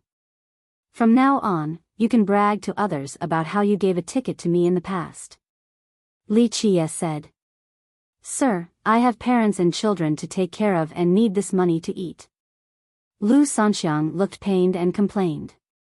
Bai Jining didn't understand at all. This was someone who spent 100 million stones for a carving only to give it away. Now, he wanted to welch over 200 stones? This made 0 sense to her. Tell them to come here then, I'll take care of them. Li Chia said. Lu Sanxiang's expression darkened even more. He eventually gave up and said, Sir, I suppose I can do this favor if you insist. I will give this ticket to you, just remember to bring me up when you buy something in the auction so I can get a little kickback. Do I get a discount for mentioning your name? What's in it for me? Li Chia smiled. If only my name carries so much weight. I just want to make a little bit to buy a pair of bracelets for the wife. Sanxiang smiled. Lu Sanxiang. So what are your 3 strong points? Li Chia smirked. I'm also known as Gluttonous Chang, Aaron Chang, and Trustworthy Chang. Sanjiang liked talking about his name and proudly banged his chest. If you ever need anything in the future, I am very fast at getting things done on top of being trustworthy. Most importantly, my price is very low. Not all talk, Chang. Li Chia gave him the side eye. Sanxiang forced a smile in response. No, of course not. I've never ever bragged or exaggerated before, hence my good reputation about getting everything done swiftly and correctly. Just need 3 bowls of rice and I'll be faster than the best stallion. What is this if not bragging? Seems like it's your only forte. Li Chia chuckled. Sir, do you need me to do something? Up in the sky vault and down in the crevices of the earth, across the oceans and over the mountains, Sanxiang will go anywhere and do everything. Sanxiang became spirited after finding a potential customer and added, of course, as long as you pay me. My request is very simple. Li Chia said, there are 1 or 2 ships in uncrossable expanse. I need you to pull them back for me. As for the price, very negotiable if you can do it. Sanxiang's expression soured right away. His spirit deflated like a balloon as he responded, Sir, that's very funny. I'm just a lowly worker trying to survive so I can't go to the expanse. My mother is 80 and I have newborns crying and waiting for their next meal. Who's gonna take care of them? Like I said, I will take care of them for you. Go without worries. Li Chia said. Sanxiang didn't know how to respond. It looks like you were just bragging before then, all that crap about there's nothing you can't do. Li Chia shook his head. This is an exception. Sanxiang was stuck in a hard place and awkwardly rubbed his palms together. Sir, if you really need a ship, our Arrogance Enterprise has the largest ones in existence, more than enough to take you across the expanse. If you do buy one, remember to mention my name, 10% off? Li Chia asked. That's a bit hard. Sanxiang turned red in response. I think, you can get 1% off if you mention my name. What's the use of you then? All talk Chang is at it again. Li Chia shook his head and turned to leave. Jining became perplexed again. These two didn't know each other. Why did Li Chia want to annoy a little merchant? Sir, remember to find me, Lu Sanxiang, if you ever need anything else. Reliable, fast, and profitable. Sanxiang didn't mind and smiled while waving at Li Chia. Jining followed behind him and quietly asked, Young noble, why did you take his ticket? She didn't say rob even though that's what it was. Li Chia had plenty of money and didn't need to do so. You think that was a coincidence when there are so many people walking on these streets? Li Chia smiled. Oh. She found nothing special about the event. Merchants and workers like Lu Sanxiang were everywhere in Sky Pass trying to sell tickets. The only reason you think he is a normal merchant is because you can't see through him. Li Chia said. She froze for a second. Lu Sanxiang looked exactly like another worker in her eyes. He's not? She inquired. Of course not, a normal merchant can't have such incredible achievements. Li Chia chuckled. She was slightly shaken. Recently, she has been misreading people. First it was Li Chia, now this merchant. That brat is very bold as well. He knows who he is facing yet still tried to play around. Li Chia added. Young noble, where are you going now? Jining stopped thinking and caught up again. Where else but your place since I'm not used to this area? Li Chia casually said. She didn't expect this. It wasn't suitable for a maiden to bring a man back home. Alas, she had no other choice. She would stay at the garrison while under duty.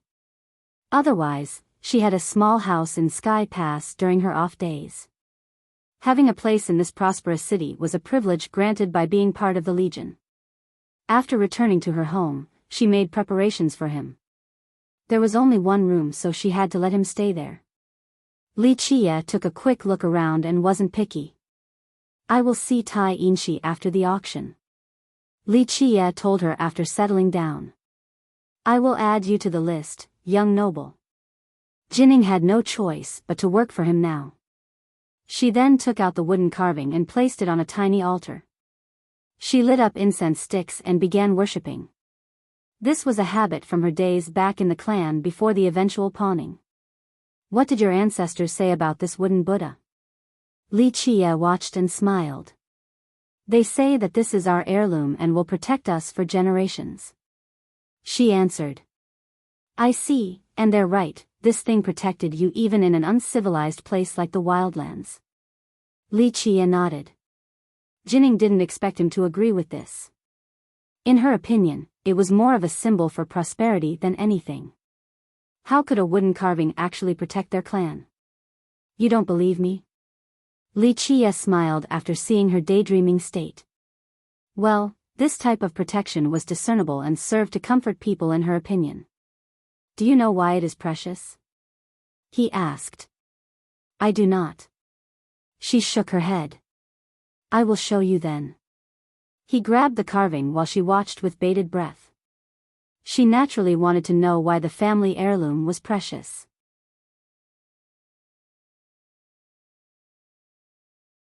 Chapter 29:37, Blazing Phalanx Boom. He smashed it on the ground before she could react. Ah! This prompted her to jump and shout after seeing the broken pieces. 1. It was her family heirloom. 2. He spent so much on it. 100 million gone just like that. You, she couldn't form a coherent sentence while pointing at him. Her mind became chaotic as she stared at the fragments. No words could describe her emotions right now. Anger? Sadness? Lack of control? This used to be her family heirloom, but that was in the past. Li Chia bought it and could do whatever he wanted with it. Why? Why did you break it? She took a while before asking. So you can see why it is precious.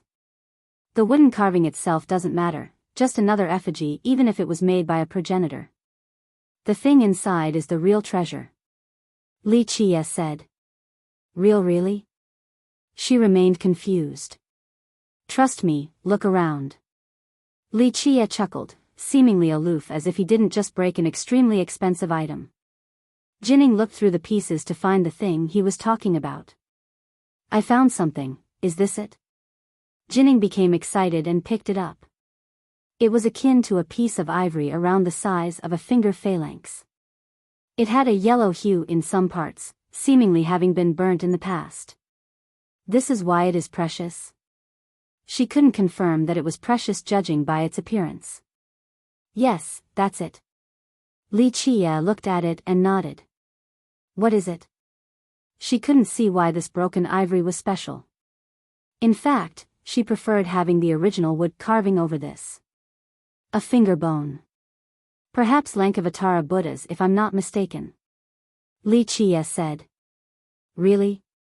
Jining was shocked and needed to take a deep breath. Yes, a blazing finger to show his will, this should be it. Li Qie nodded. She has heard of this old story before, thinking that it was only a legend. No one really knew what it was. How can we conclude that it belongs to the progenitor? She didn't see anything peculiar about the bone. Lankavatara Buddha was an incredible master. His Buddhist light once illuminated the realm. Alas, this finger didn't have a Buddhist affinity in the slightest. Only a selected few can notice since its affinity is hidden very deep inside, hence the story.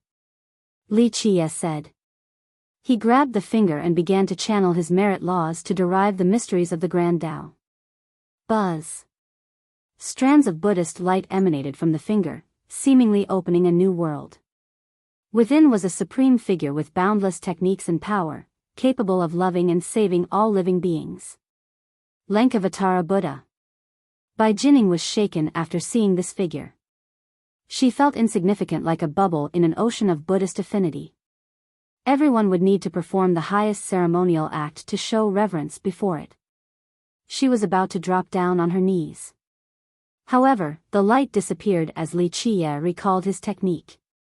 The finger became normal again, no longer resembling the finger of a master. You're right, Jining became shaken. Earlier, she was a frog under the well. That power earlier, once fully activated, would be immensely mighty and frightening. She finally understood why the wooden carving was worth more than 100 million stones. It was because of this finger bone inside. That's why your ancestors said the carving can protect your clan. It is because of this boundless Buddhist power. Li Qie added. I see. She took a deep breath, aware of the truth behind this now. Wear it on your neck, it'll save you in dangerous moments. Li Qie gave it back to her. She hesitated, not daring to accept the finger. The wooden carving prior at least had special significance to her clan. But now, the finger of a progenitor was a different story. It had the same power as an unstoppable weapon. Which cultivator wouldn't want to possess an artifact of this level? That's why she didn't dare to accept it from him now after finding out the truth. Take it. Li Qie chuckled, it's just one finger. The whole body might make me think twice. She could see that he didn't care too much about it, so she bowed and accepted the gift. Leave now, I need to rest. Li Qie waved his sleeve and sat down, closing his eyes. I will get you on the list so that you can meet our commander. She bowed and said. Li Qie smiled, not really caring about the list or whatever. Who would dare to refuse an audience with him? He began meditating after she left and time flowed by. One day, he opened his eyes and said, why is this thing here? With that, he flashed and disappeared from sight. Rumble. One could hear loud banging on the wide streets of Sky Pass. The pedestrians saw a black bull running around, breaking some walls and buildings in the process. A dozen experts or so gave chase behind it along with several hundred regular disciples. Sorry. Someone apologized for the bull and guaranteed, we'll pay for any loss incurred today, don't worry. Our young master likes this bull and wants to make it his mount. What's going on? A few didn't get it. No one would dare to be so bold in Sky Pass, causing so much chaos. That's a young noble of strong grass system. A knowledgeable cultivator hurriedly answered, they want to catch that bull but it ran here. That young noble still won't give up. It's a very powerful auspicious beast. One expert carefully looked at the bull before praising. Indeed. Another expert agreed, it is a great candidate for a mount.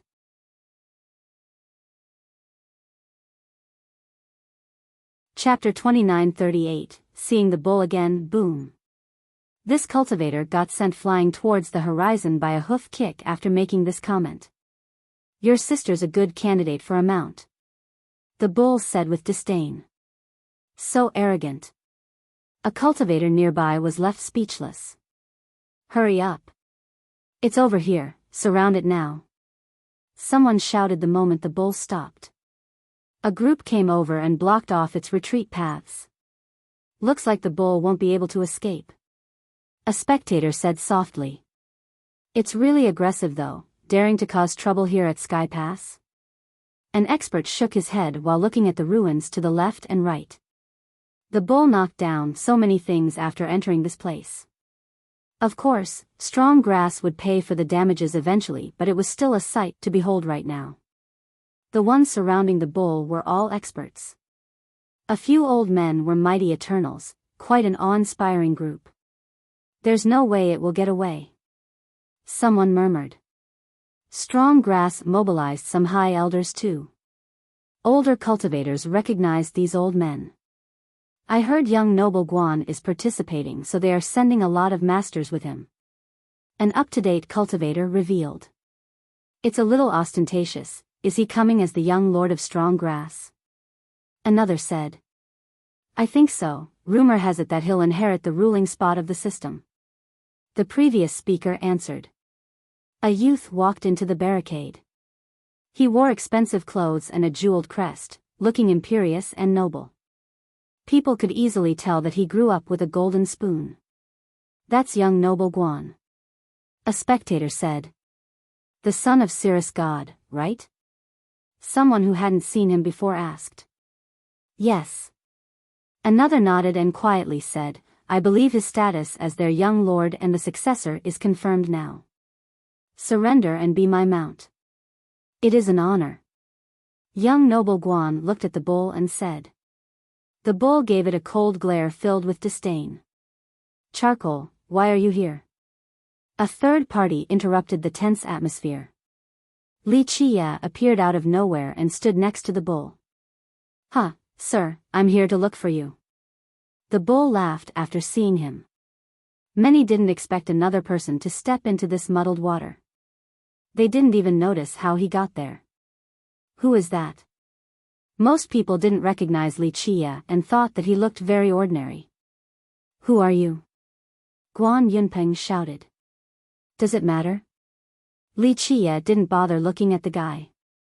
I want this bull and it will be my mount. Leave if you're not involved, don't be stupid now. Yunpeng said arrogantly.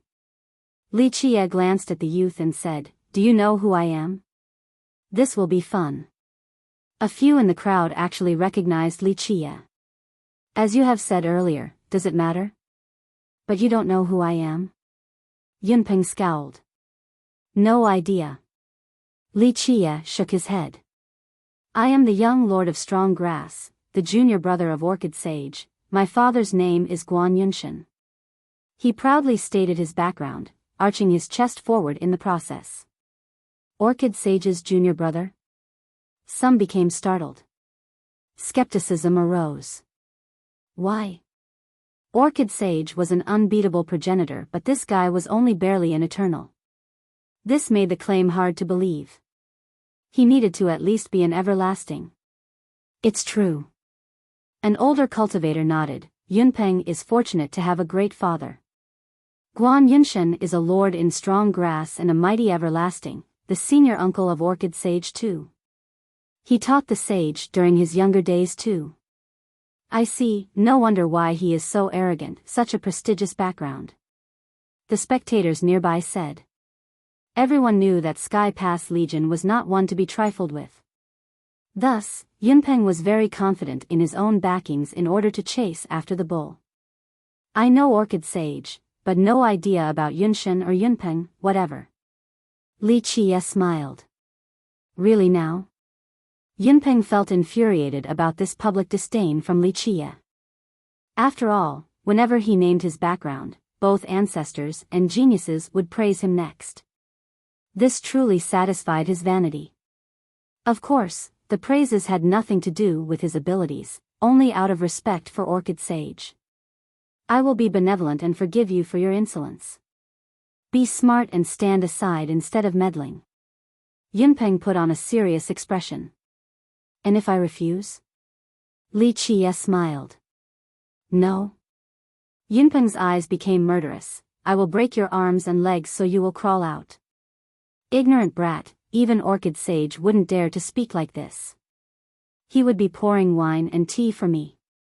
Li Qia smiled and shook his head. This comment earned some gasps in the crowd. One person quietly said, "This brat is insane, that's not even boasting, just a ridiculous comment. Does he think he is a true immortal or something? Right. No one in this world can have that privilege of being served by Orchid Sage." Others shook their head. "You dare to insult my senior brother? I will cut you to pieces and slaughter your clan." Yunpeng furiously shouted. "Fool."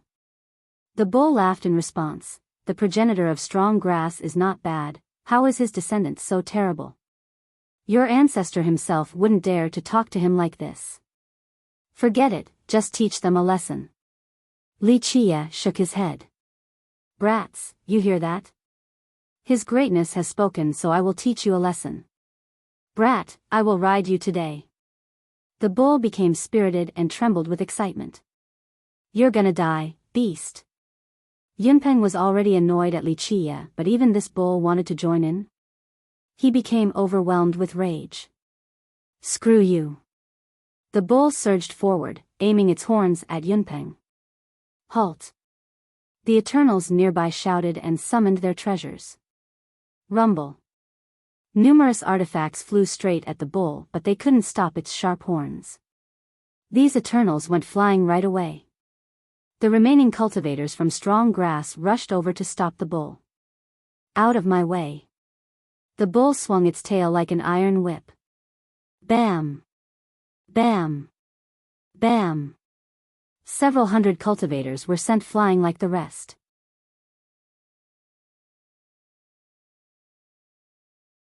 Chapter 2939. Riding Guan Yunpeng was relatively strong but still got scared out of his mind and started running. Too late for that. The bull roared and pursued. Activate.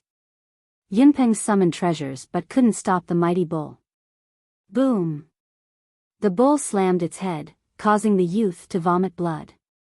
The moment he tried to get up, the bull stomped down. He started seeing stars while spitting out more blood. "Protect the young lord." The other Eternals got up and tried to save him. Boom! Li Chia forced them back on the ground with a kick. Crack! Their rib cages broke down in the process as they painted the street with blood. "Stay down," he threatened. These Eternals obediently listened. Plus, they couldn't get up anyway. The pressure made them feel as if there were millions of mountains piling on them. Yunpeng looked quite pitiful right now, with blood everywhere. You're dead." He got up and roared, "I will exterminate you. And your 9 clans." He had never experienced such humiliation before. His reputation was ruined after this public beating from a bull. "Exterminate this." The bull raised one hoof and slammed it down on the poor youth's head. "On all 4 now, I want to ride you." The youth saw nothing but stars, completely dazed and confused while suppressed by the bull.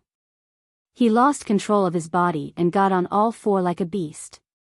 The bull jumped on his back, its 4 hooves pressed down on him and robbed his breath. Bones issued cracking noises all over, but he couldn't move at all. "Go, horsey, go." The bull smacked the youths but without showing any mercy. Bam!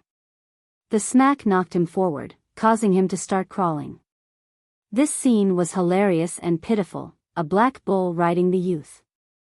The bull really carried out its threat. "Faster, horsey, faster." The bull kept on kicking the youth's butt. The faster the kicking, the faster the crawling speed. It didn't take long before they circled around the street several times. Many wanted to laugh but didn't dare to. I will kill you." Yunpeng shouted, "I'm gonna rip out your skin and drink your dash." The bull repeatedly stomped the youth's head, resulting in huge bumps everywhere. "You're my mount right now, don't talk back." The bull roared, looking very unbridled, "Go, go." This abnormal scene was indeed the first for many, especially when the victim was such an influential figure. The Guan and strong grass won't let this go. A spectator shook their head. "At least it'll be fun to watch." Another gloated. Guan Yunpeng's prestigious status was unquestionable. Today, a bull rode him before everyone. His system would never forgive this issue due to the damage inflicted on its reputation. Meanwhile, Yunpeng wanted nothing more than to hide inside a pit.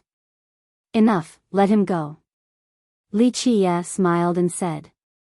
The bull jumped off Yunpeng and glared at him. I will spare your life today because Sir asks me to. Next time, I will ride you to death, understand, horsey? Being called horsey did quite a number on the youth. He nearly fainted from anger. I swear to have vengeance for today or I will stop being a man dash, he raged. Bam! Unfortunately, he didn't finish before the bull knocked him unconscious. Bam! Bam! Bam! It stomped down a dozen more times, seemingly addicted. Yunpeng's head was bloodied and nearly disfigured. The bull seemed happy with the result. That phrase doesn't apply because you're not human, just a nice horsey. Li Qiye thought that the youth was courting death. The bull could have easily killed their entire group long ago. The suppressed Eternals were ashamed and furious. They were responsible for protecting Yunpeng. Who would have thought that such a humiliating event would happen under their watch? I'm not killing anyone today, stay far away from me since I won't be so nice next time.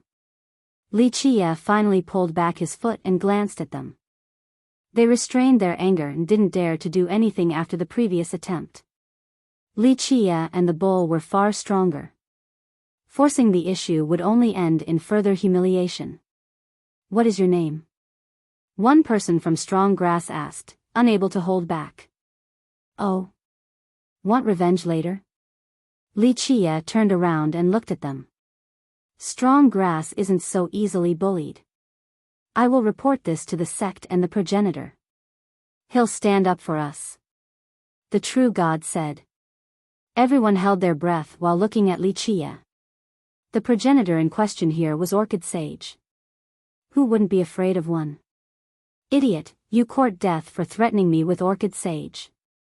Li Qiye snorted. Watch out. The other Eternals shouted, but it was too late. Boom! This true god exploded into a bloody mist after being stomped by Li Qiye. He didn't even have the chance to scream. The crowd was horrified by this brutal display of force. Orchid Sage would be stomping you all for ruining his reputation. Li Qiye added, as nonchalant as ever, as if he had just killed a cockroach. Fool. The bull laughed while glaring at the disciples from Strong Grass. No one else dared to say anything and could only watch Li Qiye and the bull leave. This brat is so vicious, is he not afraid of revenge? Who is he? A spectator took a deep breath. No idea. Some exchanged glances. He calls himself fiercest. Someone quietly said before leaving right away, not daring to elaborate.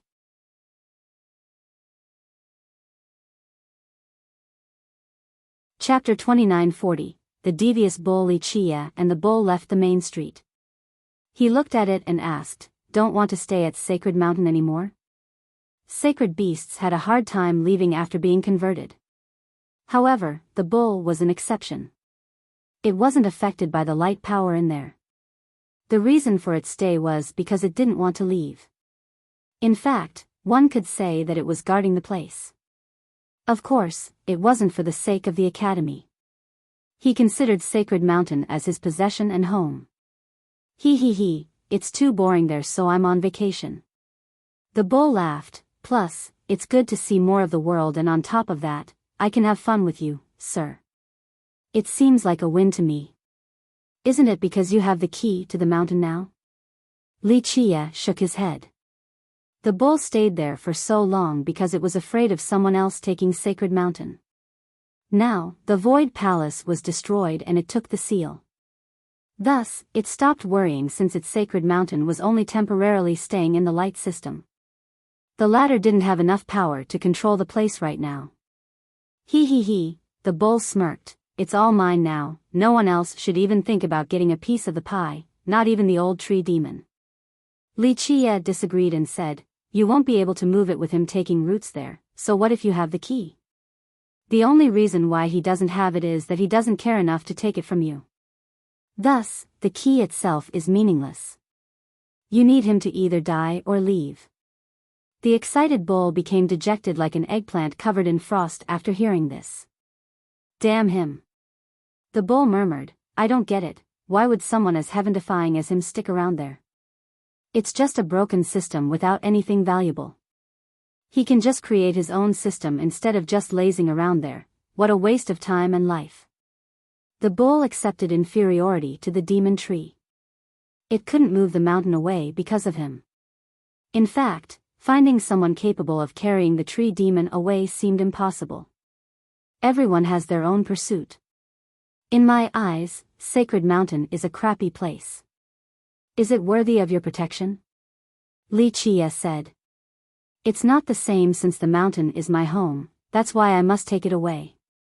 The bull defended. Just forget this idea for now since it's hopeless unless you get his permission. Li Chia chuckled. It started thinking for a bit before its eyes lit up with an idea. It looked up at him and said, hee hee, but I'm sure you have a method. Of course, it's not hard to get him to move at all. Li Chia smiled. Hee hee, so why not lend me a hand since you are the greatest progenitor in existence? Hee hee, I'll do anything for you, the bull begged.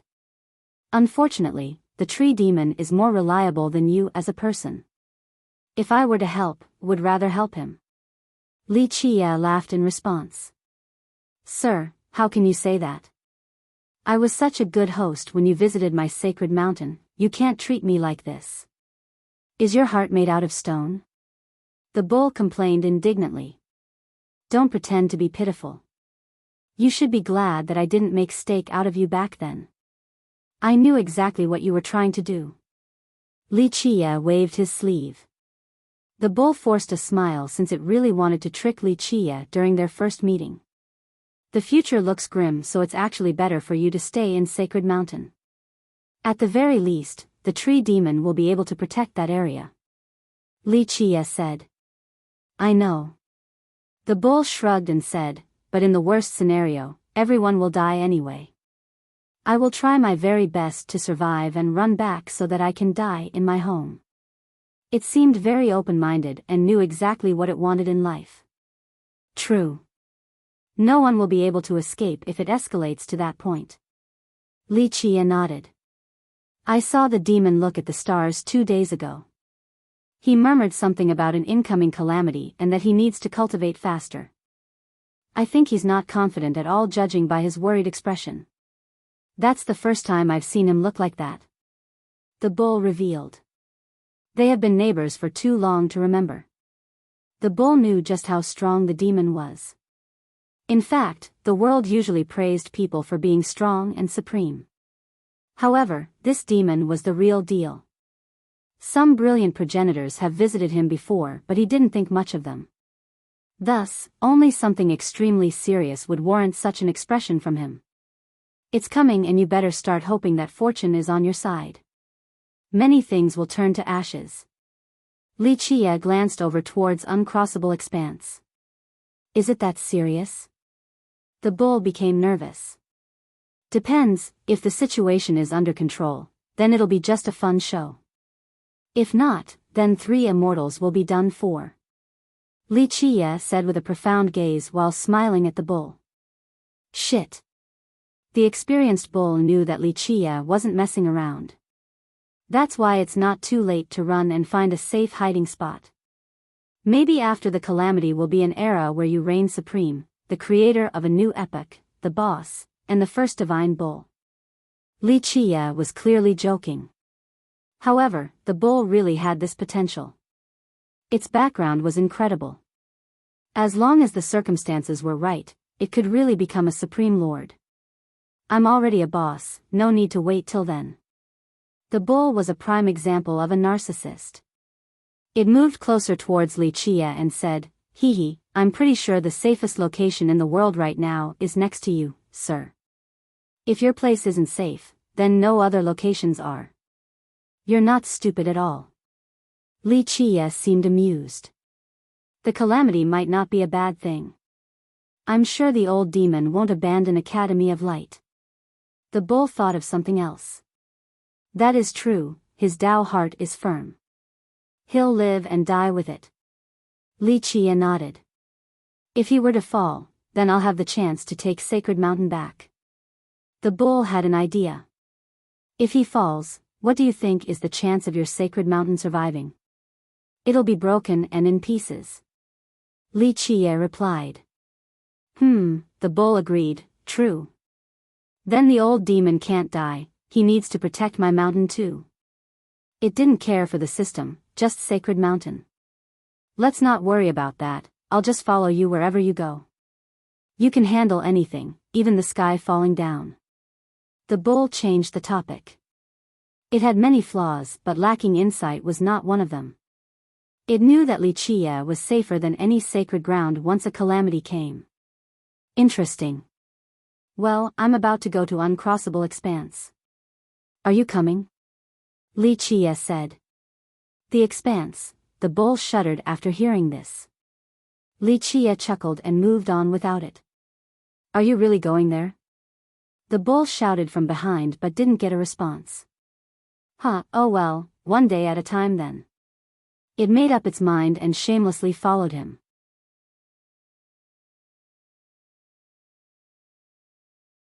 Chapter 2941. Leaving Seeds by Jinning got back to her place around the same time as Li Qie. She was surprised by a big bull in the room, not knowing where it came from. Oh. It saw Jinning and circled around her with a grin. I didn't expect you to have a secret lover too, he, no wonder why you ran off to Sky Pass. So it's a date with this little miss. It started laughing after finishing. A bull speaking was surprising enough, but most importantly, it spilled out nonsense without holding back on top of that annoying smirk. This was as bizarre as can be. She turned red with embarrassment after being teased. The bull then turned towards Li Qie and made a gesture similar to giving a thumbs up. Sir, your eyes are indeed special, capable of seeing within, unlike the common men who only focus on the bag of skin and beauty. This young miss isn't that pretty, but her roots are amazing with a good bloodline, a branch of Buddhism, very cool. The bull could use a lesson on politeness and propriety, but its insight and vision were second to none. Not to mention ordinary cultivators, even some emperors can't see Jinning's true background. This heaven-defying bull only needed a single glance. Yes. The bull continued with a wretched appearance. This Buddhist bloodline and Sir together, the baby will be a sacred Buddha at least, incredible. This child will definitely surpass Lankavatara Buddha for sure and become a benevolent sage. Jinning's complexion grew redder by the second and was left speechless. Just so you know, I have everything I need for a pretty good meal, just missing beef. Li Qie threatened. The bull awkwardly chuckled. I'm just messing around, but really, though my words are grating, why not leave your seeds behind in 3 immortals? One day when you decide to leave, your children will carry your Tao forward in this world. It's not a bad idea. The comment served as both a joke and a sincere suggestion. It would be a shame if a peerless existence like Li Qie didn't leave behind anything for 3 immortals. You might think that when you leave, no one will take care of them, but I will guarantee you that I will be their master and make sure that they will become the greatest geniuses. And if this is still not enough, we can get the old tree demon in on this as well. I'm not reliable. That demon gotta be, right? It loudly banged its hooves onto its chest, showing off its confidence. It got so excited that it spat saliva everywhere while imagining playing with children from Li Qie in the future. Their group would dominate the world and cause chaos everywhere. Its eyes flashed with excitement after thinking about how fun it could have as a babysitter.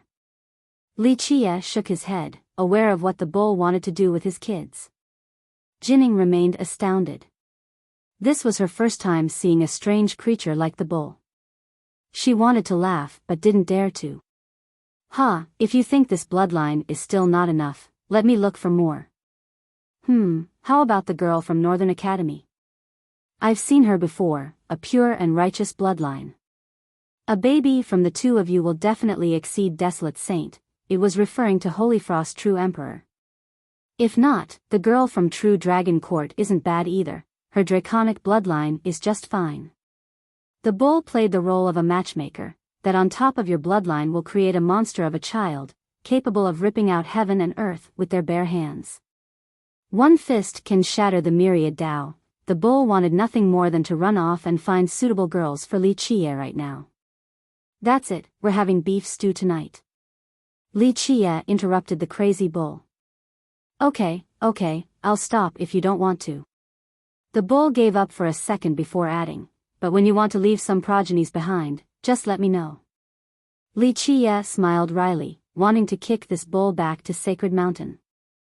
After a brief lull, Jining calmed down and told Li Qie, "Young noble, I have prepared a spot for you at the banquet.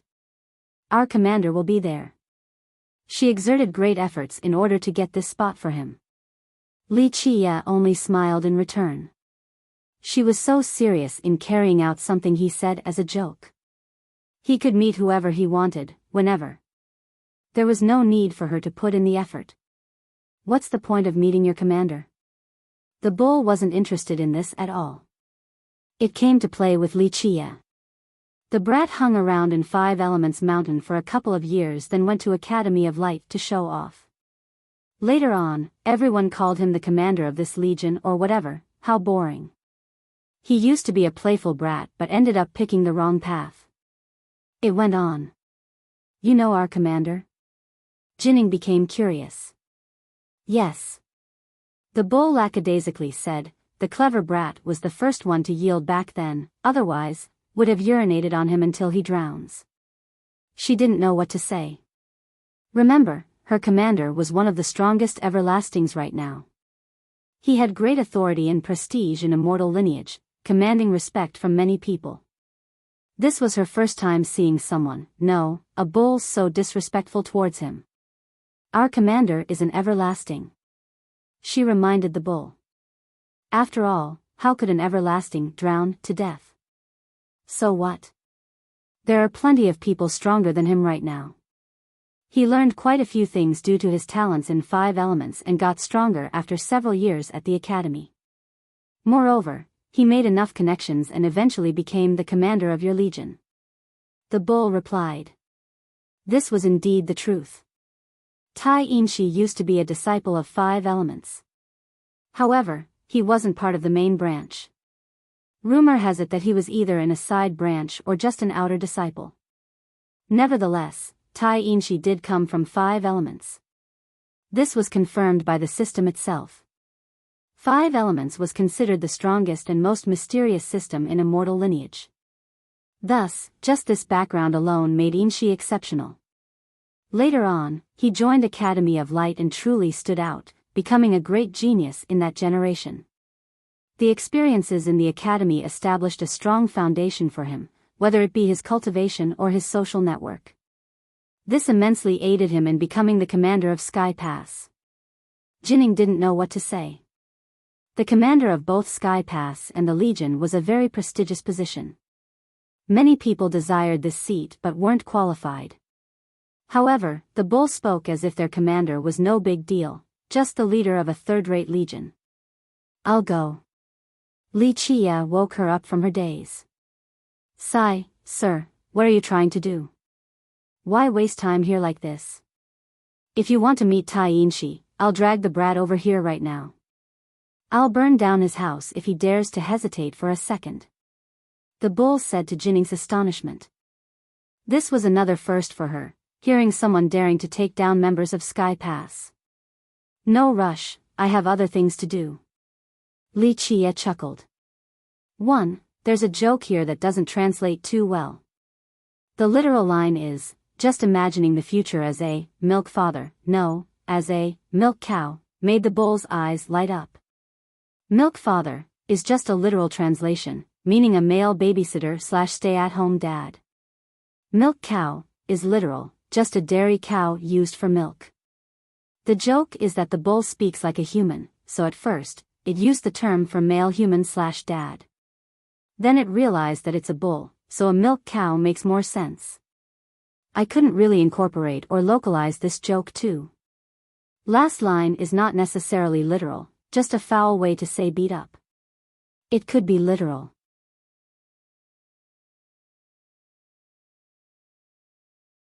Chapter 2942, Flying Sword Marvel. In the last few days, Sky Pass became 10 times more lively than normal. Many big shots including Emperors and Eternals started arriving.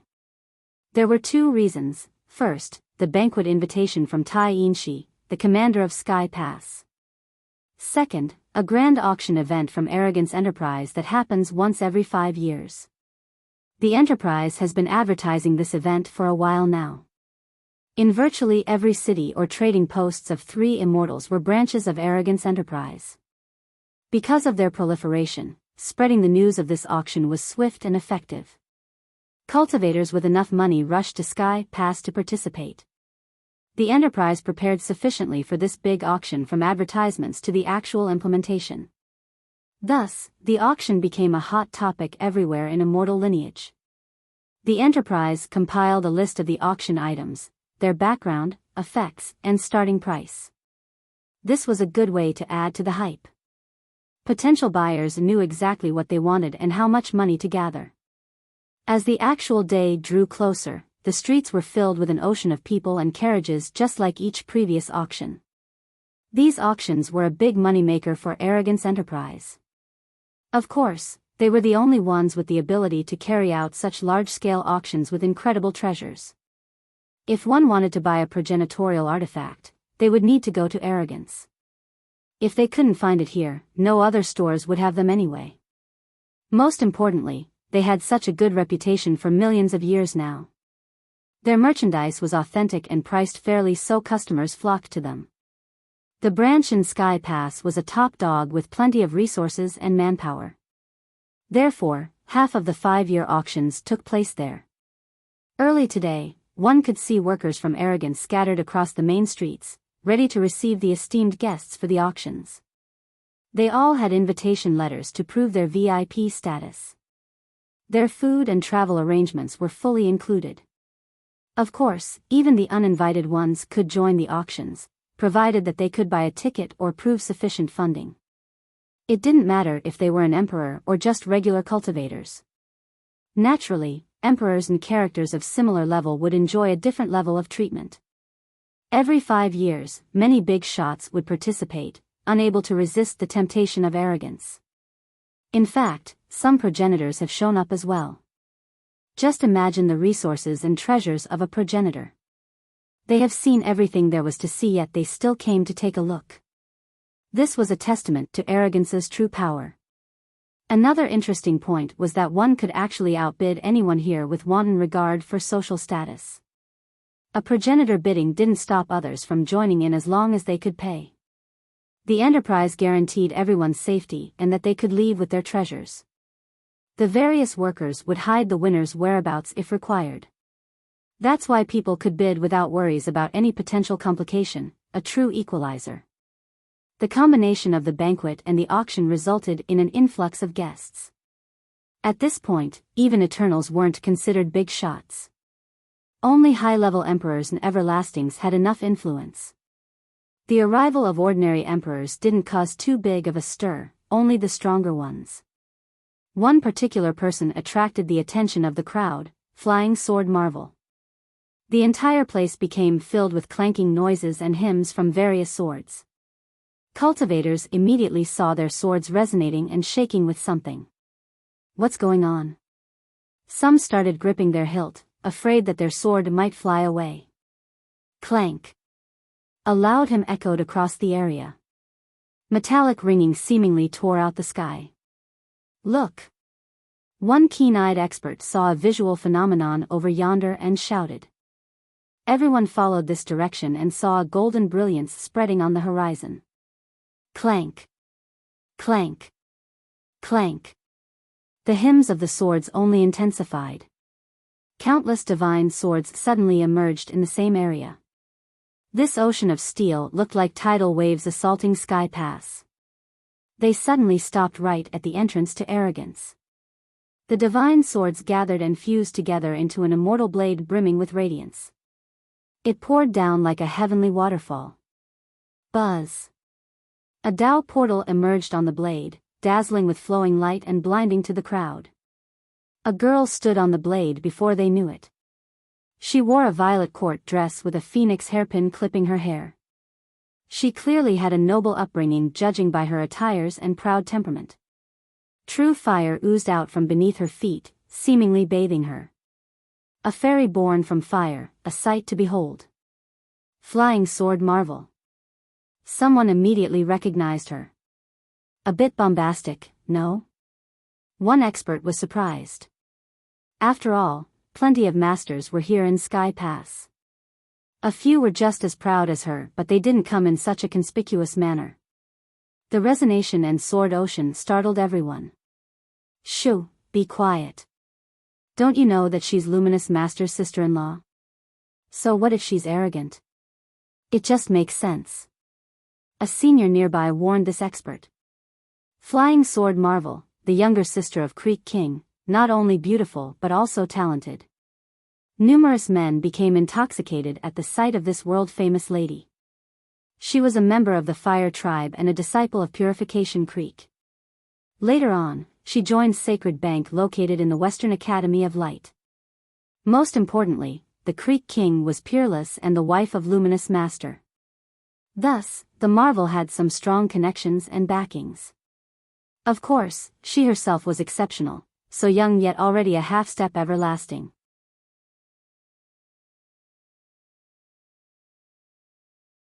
Chapter 2943, Supreme True Emperor Flying Sword Marvel, a person true to her title, a marvelous existence. She was heaven's favorite, hailing from a noble clan on top of possessing unmatched talents, destined to be brilliant since birth. She was second to Three-Eyed Prodigy in terms of age for being a half-step everlasting, albeit only by 6 months. This was still an incredible feat, that's why her arrival stole the attention of all the young prodigies. So beautiful, she's the prettiest I've ever seen. One prodigy said while looking at her peerless features. Welcome, Fairy She. A manager from Arrogance personally greeted her with the highest ceremonial style. Few in immortal lineage were worthy of this reception. Ultimately, not many could match her in terms of status and power. Thank you, Elder Yi. She revealed a breathtaking smile. The youths nearby were bewildered and charmed. Everyone watched her disappear into the branch's Jade Hall. Some youths still didn't regain their sanity for a long time even though she was long gone. Other big shots preferred keeping it low-key, unlike her. Alas, a true dragon was still a true dragon regardless of its best attempt to remain unnoticed. Its tail would still be seen, not to mention the accompanying rain. Keeping a low profile after reaching a certain power level was a difficult task. A man walked in from the western gate without any follower, impressive mount, or expensive carriage. His pace seemed slow, but the scene ahead was constantly changing due to his amazing speed. He took his time strolling through the streets filled with people and carriages. People were sweating from being shoulder to shoulder with strangers. On the other hand, he treated the place like his own garden, seemingly basking in the beautiful sceneries to the left and right. He didn't activate any technique or aura during this walk. However, people still instinctively made way, not daring to get close. This was akin to a tiger in a forest. It didn't need to show its fangs or roar and everything would still keep a distance, even the little creatures unaware of what it was. This phenomenon manifested in a magical manner on these streets. The man moved as freely as a fish in the water despite the mass. He wore a yellow robe with golden stitches, looking as dominant and stately as can be. His staunch eyes deterred others from meeting his gaze. They would back off with fear after noticing. Supreme True Emperor. A cultivator from the previous generation finally recognized him and bowed. The man smiled and continued forward. Supreme True Emperor? People haven't seen him before but have heard of his title. All eyes fell upon this man whose presence demanded respect. Is he really? Most didn't recognize him. Yes. An expert who had met him before confirmed with a nod. The Emperor is very low-key. Some were surprised to see him hiding all of his auras and lacking followers. Most big shots, even the ones wanting to stay inconspicuous, still rode divine carriages or had guards. Others couldn't get close to them. On the other hand, Supreme True Emperor was all by himself. Your Majesty. Now that people have recognized him, the ones nearby started to bow out of respect. Many started quietly talking about him too. The Emperor wasn't affected at all and continued his stroll. How exciting that he's here. I wonder if Luminous Master and Orchid Sage will come too. Discussions started. Yes, an emperor from High Sun Pavilion, so prestigious. Maybe the two progenitors will join as well. Another expert speculated.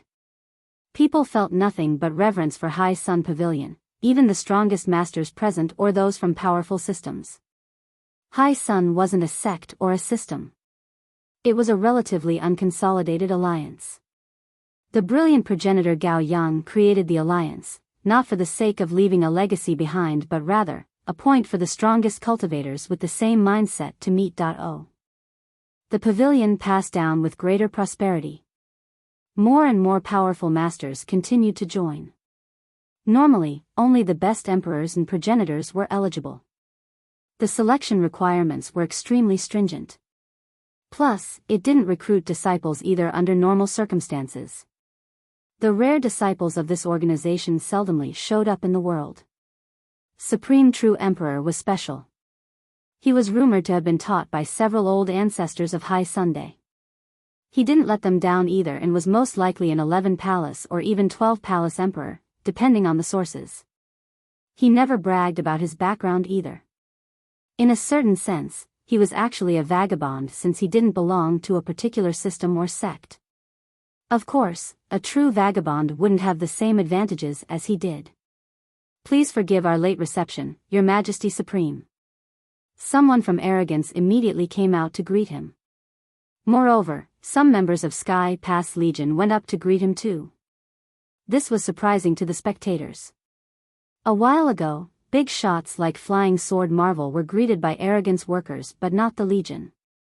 I heard High Sun greatly supported Tai Inshi in his attempt to become commander. An expert aware of the situation revealed. I see. The ones nearby understood. I apologize for the inconvenience, Legion members. The Emperor cupped his fist, never assuming the haughty posture of an emperor from start to finish. You're too kind, Your Majesty. The commander is occupied with business and can't see you himself, please don't take offense. A soldier said. He entered the Enterprise, attracting the attention of many spectators. This auction will be hot like never before. It won't be easy to get our items. A few older masters became worried after seeing the powerful participants.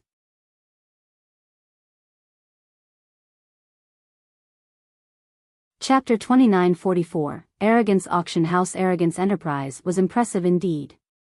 They sent an invitation to Li Chia while he was staying at Jinning's place. The invitation card addressed him as, Young Noble Li. This was a great treasure made from jade with golden etching. It emitted a majestic and righteous force of the Grand Tao, comforting and intimate. The store certainly spent quite a bit on this work of art. Arrogance Enterprise knows their stuff. This is the highest level of respect. Normally only progenitors get these letters. The bull took a look. He glanced at the delivery worker, a manager at the Eternal level. Just imagine, an Eternal playing the role of an errand boy. Arrogance clearly took this matter very seriously and thought extremely highly of Li Chia. They knew where Li Chia was staying on top of his actual power level. They gave him the highest possible grade that was meant for progenitors. Nothing else was higher. I will go, don't disturb us again. Li Chia only gave the letter a quick glance. The manager simply bowed before leaving right away. This was the style of Arrogance, effective and straight to the point. They didn't wish to disrespect or bother such an esteemed guest. Li Chia casually threw the letter to Jinning after the manager left. 4. She didn't know what Li Chia wanted to do with the letter. Take it, it's not bad. You can treat it as a defensive treasure. He said. She was stunned again. This letter could be considered a treasure? That's quite generous of the store then. Even their commander didn't receive a similar level. Going to that auction won't be a bad idea. Li Chia chuckled. The majority of the items didn't interest him. There was only one exception. Huh, definitely, I like a few items there too. The bull had seen the list from Arrogance, so its eyes lit up. You're paying yourself. Li Chia gave it a dismissive glance, aware that it had no shame. Sir, how can you say that? I deserve some rewards for being your loyal servant.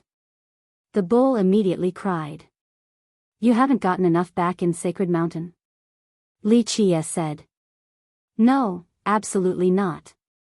The bull swore, Sir, you know that anything good there has been taken by that damned saint. The dredges were then divided up by the sacred beasts. A weak and old bull like me couldn't get anything. It looked very pitiful at this point. You're weak because you lack self-control, always looking for the pretty cows every day. Exercise moderation. Li Chia said. Jinning blushed after hearing this, since she was just an innocent maiden not used to vulgar talk. Sir, you're being too coarse right now. Am I someone, no, a bull like that? No, I am the embodiment of righteousness and virtue. The bull protested. Absolutely. Li Chia answered. The bull couldn't defeat Li Chia in a verbal contest and decided to shut up. A few days passed by and it was time for the auction. Li Chia, the black bull, and Bai Jinning came to the auction house early in the morning. Li Chia didn't bother using the invitation letter. Arrogance Enterprise didn't bother him, but they have certainly checked his background and inside information, not something he liked. Of course, he didn't bother punishing them either. People have already filled the entrance, lining up in order to enter the auction house. Of course, those with a letter could skip the line and enter at any moment. This branch and the auction house occupied an entire section of Sky Pass. Remember, Sky Pass was enormous. That's why it far surpassed other merchant stores. The auction house itself looked like a gigantic ship, perhaps the largest one most people have ever seen. It seemed ready to set sail while facing uncrossable expanse, while Sky Pass served as a harbor. Who knows if this was intentional or not? Not bad at all. Li Chia nodded approvingly at the ship. I heard a progenitor commissioned Arrogance to build this ship meant to cross the expanse. Later on, they built an imitation model to be used as their auction house. Jinning said. She grew up in the wildland and guarded Sky Pass, so she knew the history of this place very well. It's not that simple. The bull added, this matter is ancient with no surviving records. Of course, I'm amazing enough to know about it. The bull looked at the ship and elaborated, there are plenty of rumors about this. One trustworthy one states that it was commissioned by Fire Ancestor for an expedition into the expanse. This Fire Ancestor has an amazing background, a disciple of Emperor Sui, one of the three immortals, or so they say. Are the three immortals real? She didn't really believe in this legend. Of course. The bull arched his chest and proudly said, regular people are too blind to see and there is no record, so they think the three immortals aren't real, that the claims are unsubstantiated. However, there is no smoke without fire, the legend must be based on something. Whether they're immortals or not is up for debate. Li Chia chuckled and said, one thing is for sure, people can trace the history of three immortals and find three particular people, the strongest and oldest progenitors. See, even Sir agrees. This can't be wrong. The bull was very pleased to hear a confirmation from Li Chia. Though Jinning was a nobody, she still had access to some old tales, enough to know a little bit about each progenitor in immortal lineage. There's something wrong about the timeline. She wasn't purposely doubting the bull but rather, just pointing out a potential inconsistency, so the three immortals are extremely ancient. Their disciples should be from the same era. However, Arrogance Enterprise isn't that old. Their founder, Arrogance, is from the same generation as White Ash progenitor. Her skepticism was logical. The disciples of the three immortals should be very old as well. You misinterpreted this one thing. Fire Ancestor is not that old, unlike his master. The bull laughed. It's a misconception. Li Chia added, the master can be from an older era, not necessarily the disciple.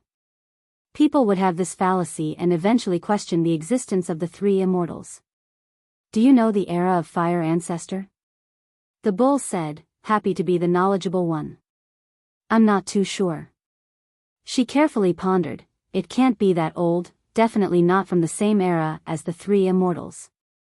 I suppose that he can't be older than White Ash Progenitor or the founder of Arrogance.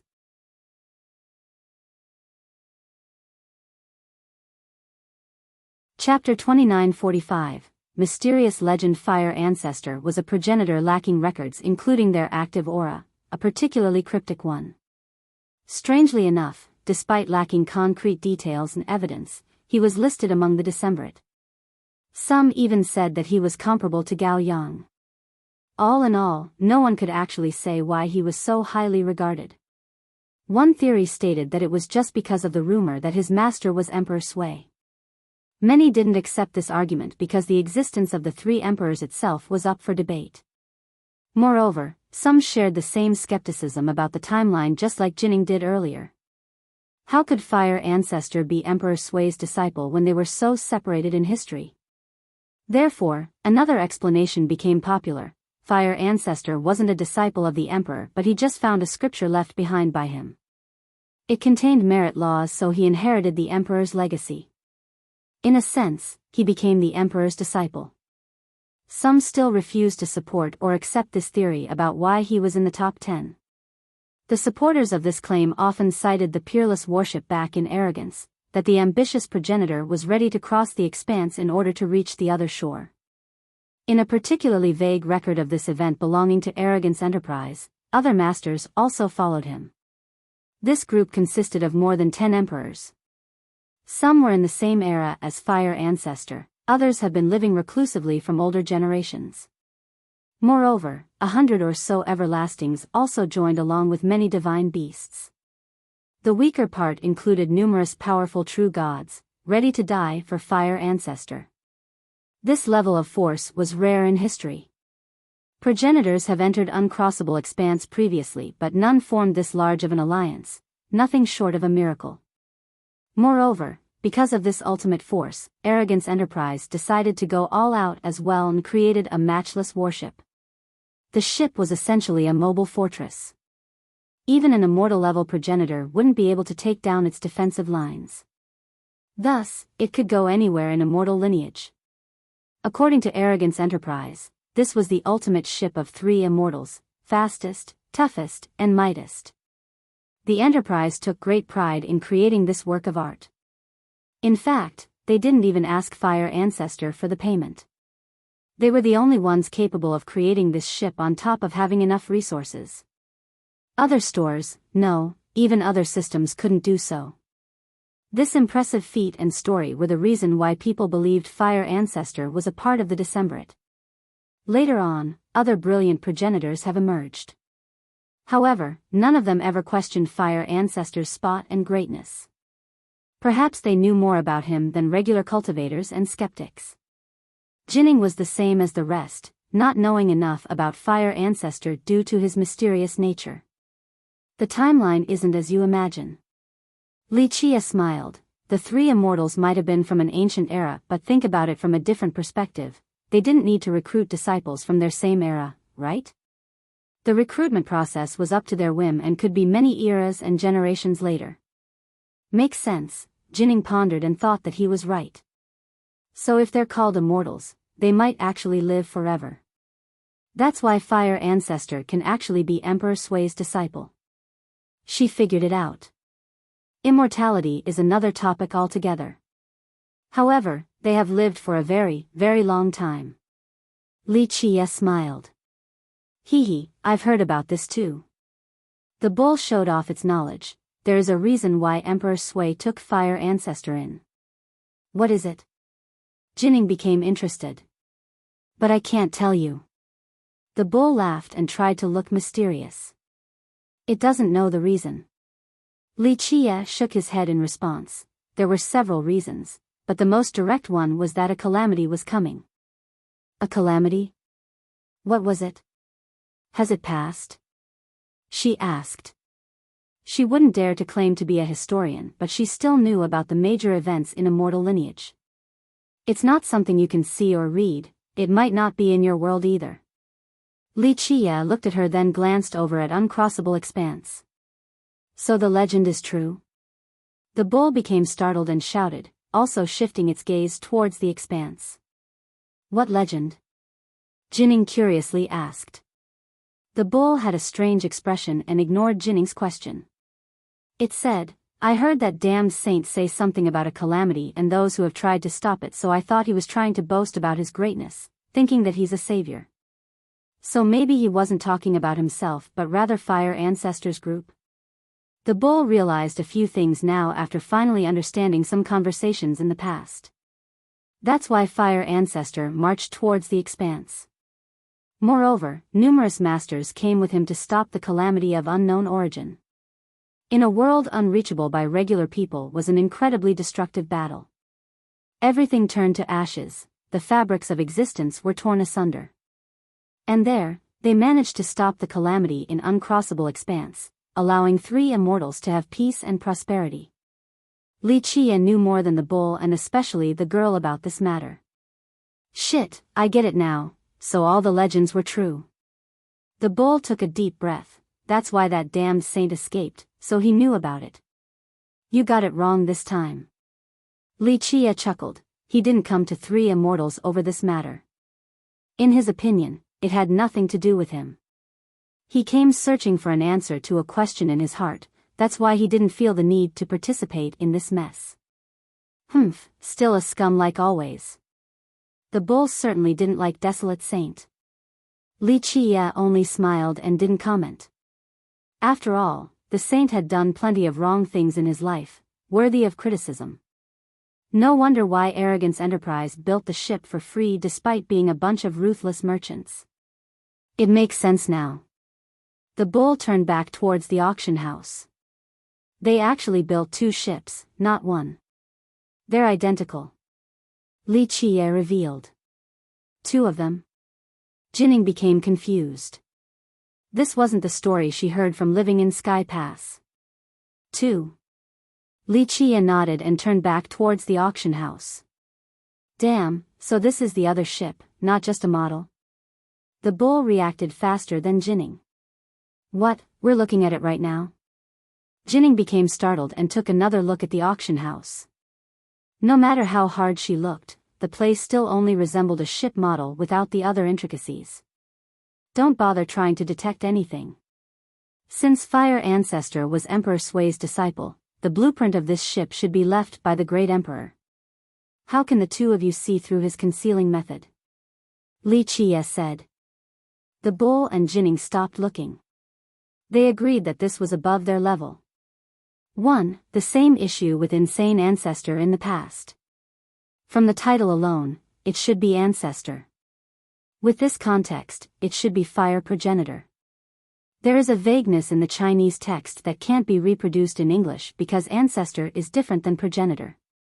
The word for progenitor consists of 2 characters, beginning, and ancestor. However, the titles for Insane and Fire only have 2 words, Insane, plus, Ancestor, Fire, plus, Ancestor, when it should be, Insane/Fire, plus, Beginning, plus, Ancestor. I thought about changing Insane Ancestor to Insane Progenitor a couple of times, especially in the beginning. Now the question is here again, do I keep Fire Ancestor just like the text or change it to Fire Progenitor? If I change it, this line, Fire Ancestor was a progenitor, would be meaningless since it would become, Fire Progenitor was a progenitor, I would have to omit this line. It's really not a big deal, just a note on translation. This particular confusion can be used by authors to trick the readers and characters in a different novel. For example, in battle, a combatant will realize and scream, he's not an ancestor, he's a progenitor, before running away.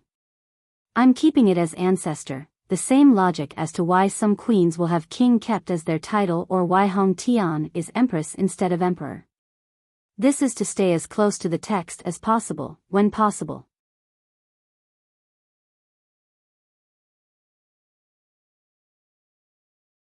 Chapter 2946, those leaves, entry tickets for sale here, come get it right now, just 100 left, don't miss this chance.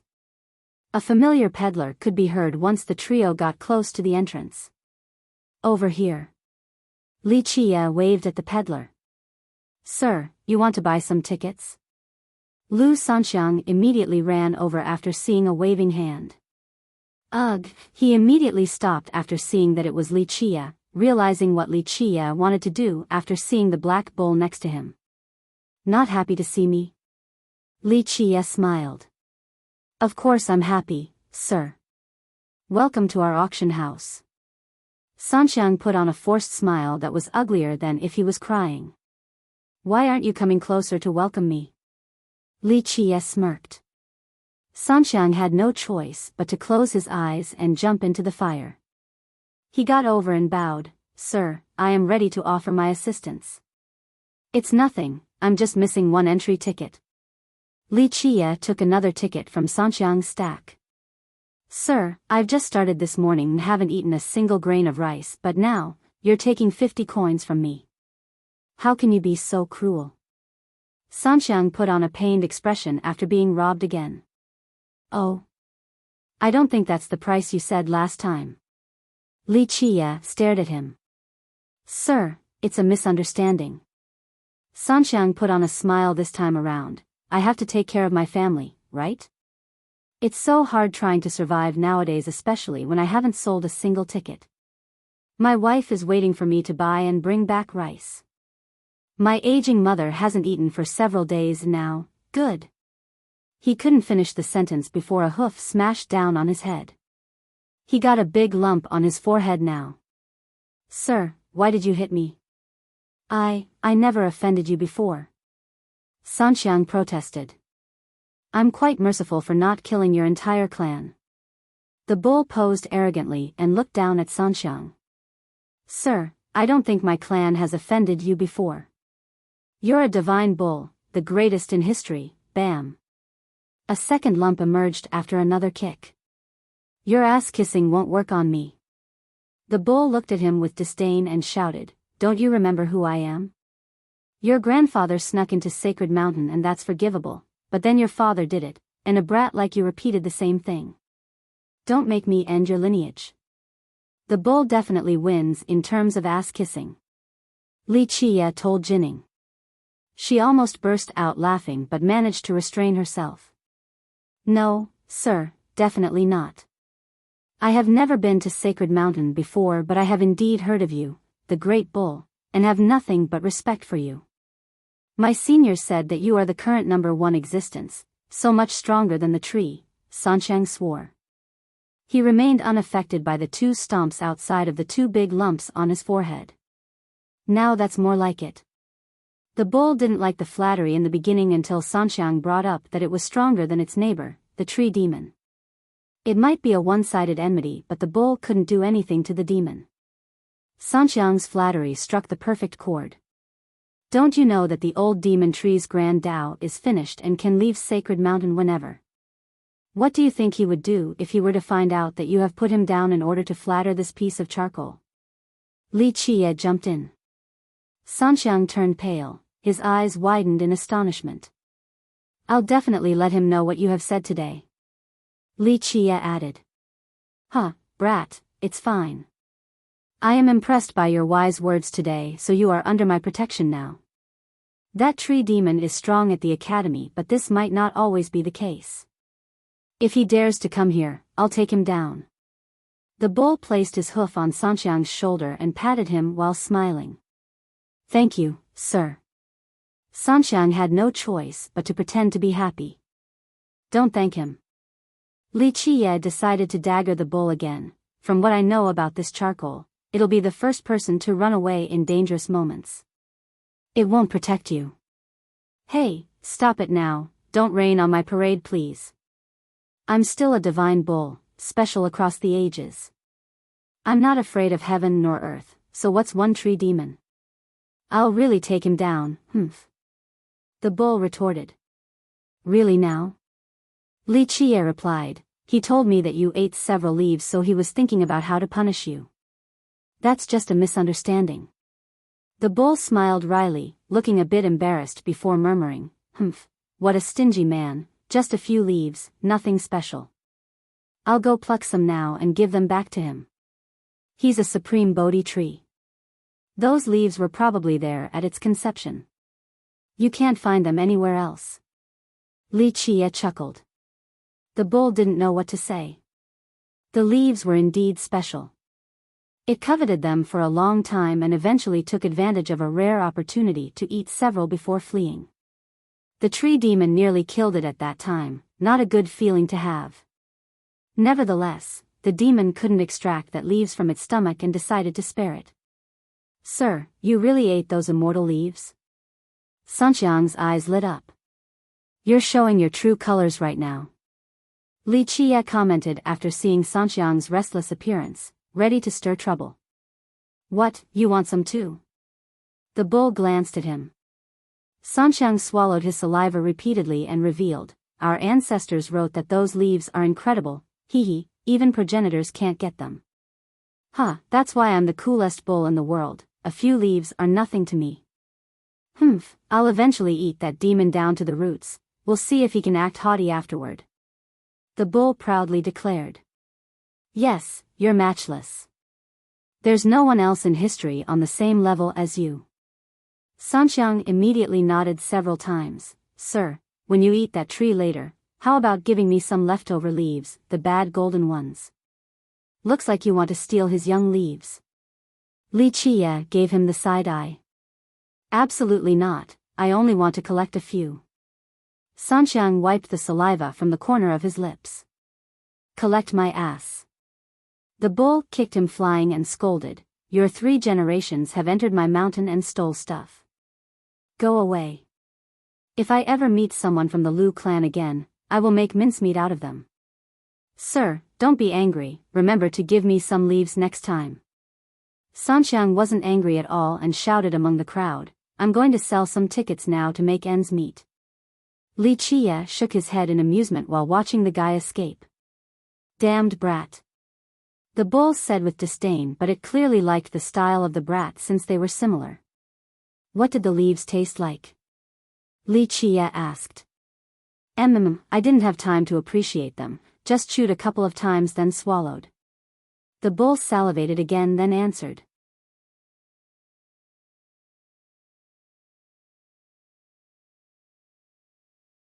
Chapter 2947, Auction. The bull was running for its life after eating the leaves and didn't have the time to slowly savor the taste. It didn't remember anything at all. Like a bull eating a peony. Li Qie shook his head, "No wonder why the old demon wanted to kill you. I would have made a beef stew out of you too." The bull was a bit embarrassed but still laughed. This was one of the proudest deeds in its life, stealing leaves from that heaven-defying demon. Countless masters have coveted the leaves for millions of years, including progenitors. None were successful. It took a while before Li Qie's group made it to the entrance. A worker accepted the entry tickets then took a look at the black bull. Numerous demons were participating but they have transformed, unlike this black bull. This made the worker feel very strange. "What are you looking at? A bull can't go to an auction." The bull glared at the worker. "You should go into a beef hot pot instead." Li Qie joked. The worker held in his laughter and said, "I apologize, gentlemen. Please come in." The bull was unhappy but didn't want to bother with a worker. It scowled before following Li Qie inside. The auction stage was massive, making the participants feel like ants. Several 100,000 people could fit in just fine. It had the shape of a ship. The main stage was in the middle while the participants sat in a circle. The closer to the stage, the more prestigious. Many were here already after the group came in. They sat in the right spot, waiting for the auction to start. The trio also found their spot. The bull had a hard time sitting down straight. Fortunately, the seat was quite tough. Alas, it still creaked quite a bit because of the bull's weight. Seeing a bull sitting straight was quite a strange scene. Of course, there was plenty of bizarre stuff here, a demon with a tiger head and a human body, a large man made of bronze, a tree ant with branches and leaves all over. One could see cultivators and creatures from all over immortal lineage here. This could be easily mistaken as a meeting of the myriad races instead of an auction. Anyone could participate as long as they had an entry ticket or were invited. Of course, they didn't need to bid either. Buying a ticket just to watch was also popular. The auction made quite a bit of money from ticket sales. There are a lot of emperors and everlastings here this time. Jinning looked up at the sky and murmured. In the sky were numerous floating seats, pavilions, and palaces. Though the spots closest to the center stage were the most prestigious, these spots in the sky were even above that. Closest to the ground were floating seats, completely filled by this point. Normally, only Eternals and above were eligible to sit here. They also had influential statuses such as being the High Elder of a sect or the Elder of a clan, the Lord of a region. Above them were pavilions, many of which were filled. They had maids from arrogance. The guests here were as comfortable as if they were in their own home. These big shots were either emperors or everlastings. Finally, the highest level consisted of palaces decorated with extravagant and expensive decorations. The food was also on another level. Only progenitors could stay there. So many big shots here. People looked up to check out these floating spots. Normally, they have only heard stories about these masters and considered them to be legendary existences. To be able to see some in person today was so valuable. This justified buying the entry tickets, no need to win any auction. On a regular day, seeing one or two emperors was a joyous occasion. Now, they could see so many in the same place. During regular auctions, the front rows consisted of kings and sect masters, very influential figures. Now, the participants found that these figures were no big deal compared to the ones in the sky. Only arrogance could conduct such an amazing auction. Look, Flying Sword Marvel is in there. Someone quietly said while pointing at a pavilion. They saw her sitting and carefully cleaning her divine sword. Its glint was blinding, deterring the spectators from spying for too long. She had a proud and cold expression as if everyone below were mere ants. His Majesty Supreme is there too. They saw the Emperor sitting by the window of another pavilion. He had a natural expression while playing chess with a big shot from Arrogance Enterprise. Who is in that pavilion? Another pavilion was occupied, evident by the plaque hanging by the closed doors. Unfortunately, no one could see inside. Very powerful holy affinity, it should be Holy Frost, true Emperor of the Academy. Nevertheless, a powerful cultivator still sensed it. Keen you are, Holy Frost, true Emperor is indeed in there. A cultivator nearby nodded. Her Majesty is here too. I heard that she has 11 palaces long ago, some sources even say 12 now. Her appearance caused an uproar. The Academy is incredible, able to groom such a peerless emperor. Her holy power stemming from the light is boundless. An older cultivator who had met her before sang words of praise. Bright King Left Child and Bright King Right Child are here too, where are their master? Someone else noticed another pavilion. The ones nearby looked over, sure enough, the two monks were there. However, Bright King Buddha wasn't present. There was only a Buddhist statue inside. Bright King Buddha isn't here in person, but he's participating. An old cultivator said. I see. Many understood. Some emperors and progenitors might not have time to join this auction. However, they didn't need to be here in person and could select representatives to report the auction situations and bid in their stead. Most people on the ground were very interested in these big shots. The one sitting on the floating chair no longer attracted attention. They only cared about those inside the pavilions and palaces. Look, one palace is lit up now. Someone saw a palace at the highest point above. A progenitor is participating too. The entire stage clamored. Everyone stood up, hoping to see this magnificent being while trembling with excitement. Which progenitor? Luminous Master or Orchid Sage? Exciting conversations sparked everywhere. Most knew about these two progenitors since they were current to the era.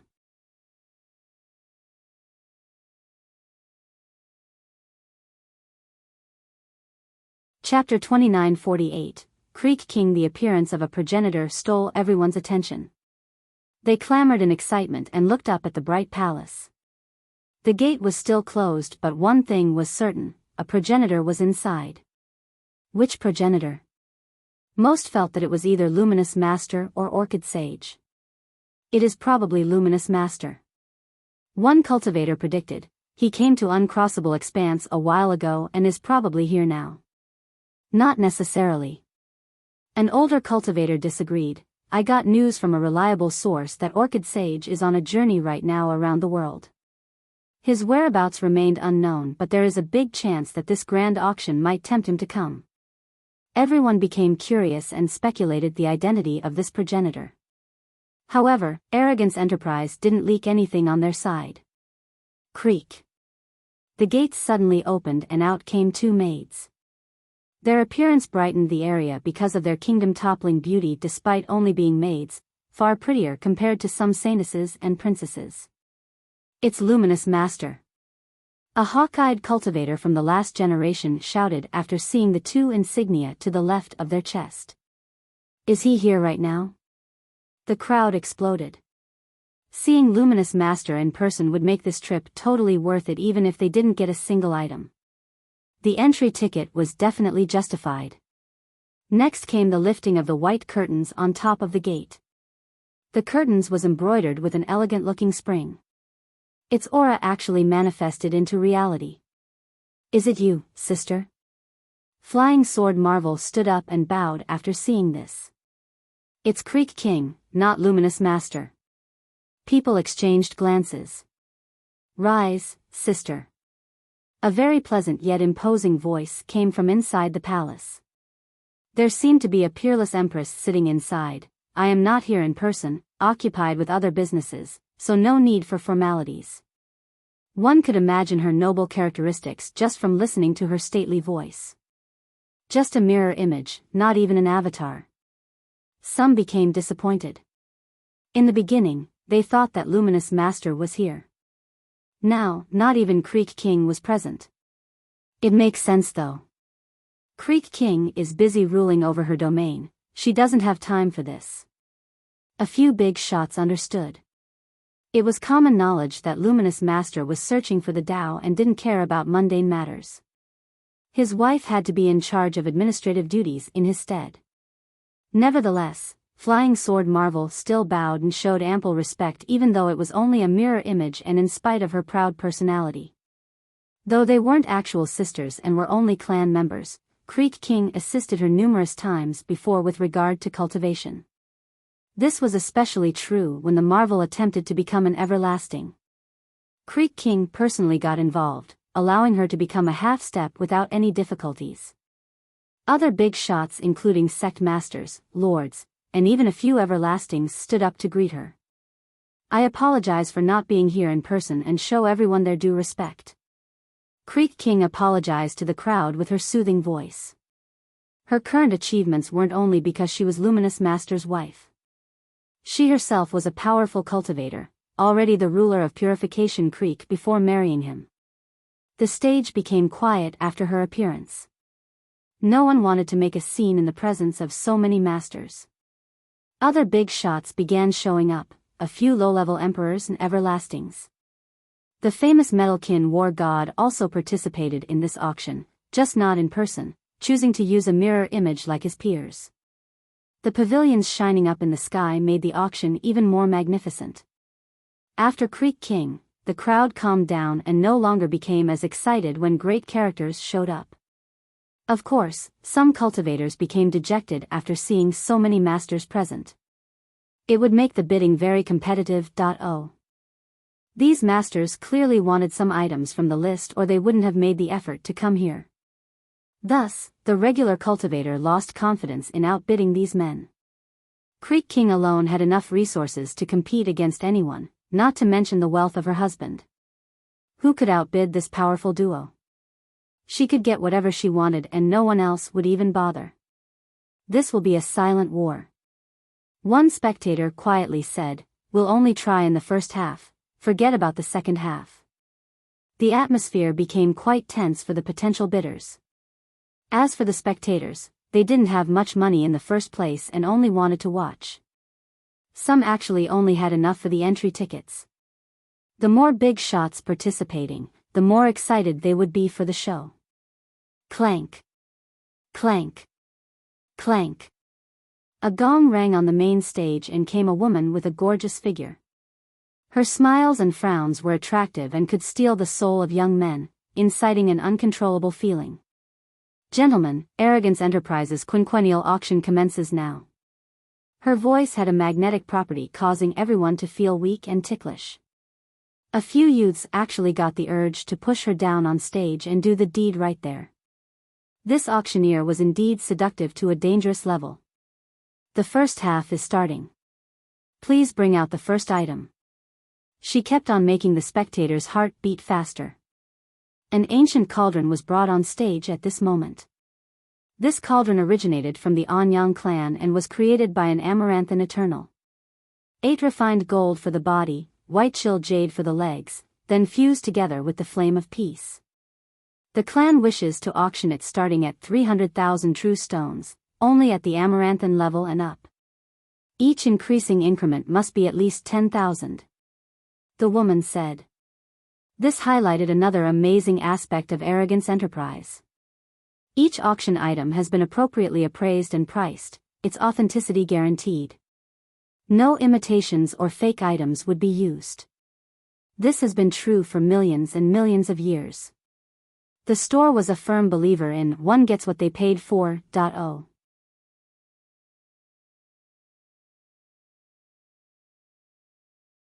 Chapter 2949, Young Master Tang Ben. The auction started with a true treasure from an amaranthan eternal, quite a high starting point. For many sects, an artifact of this level would be their defining treasure. Most wouldn't even have one.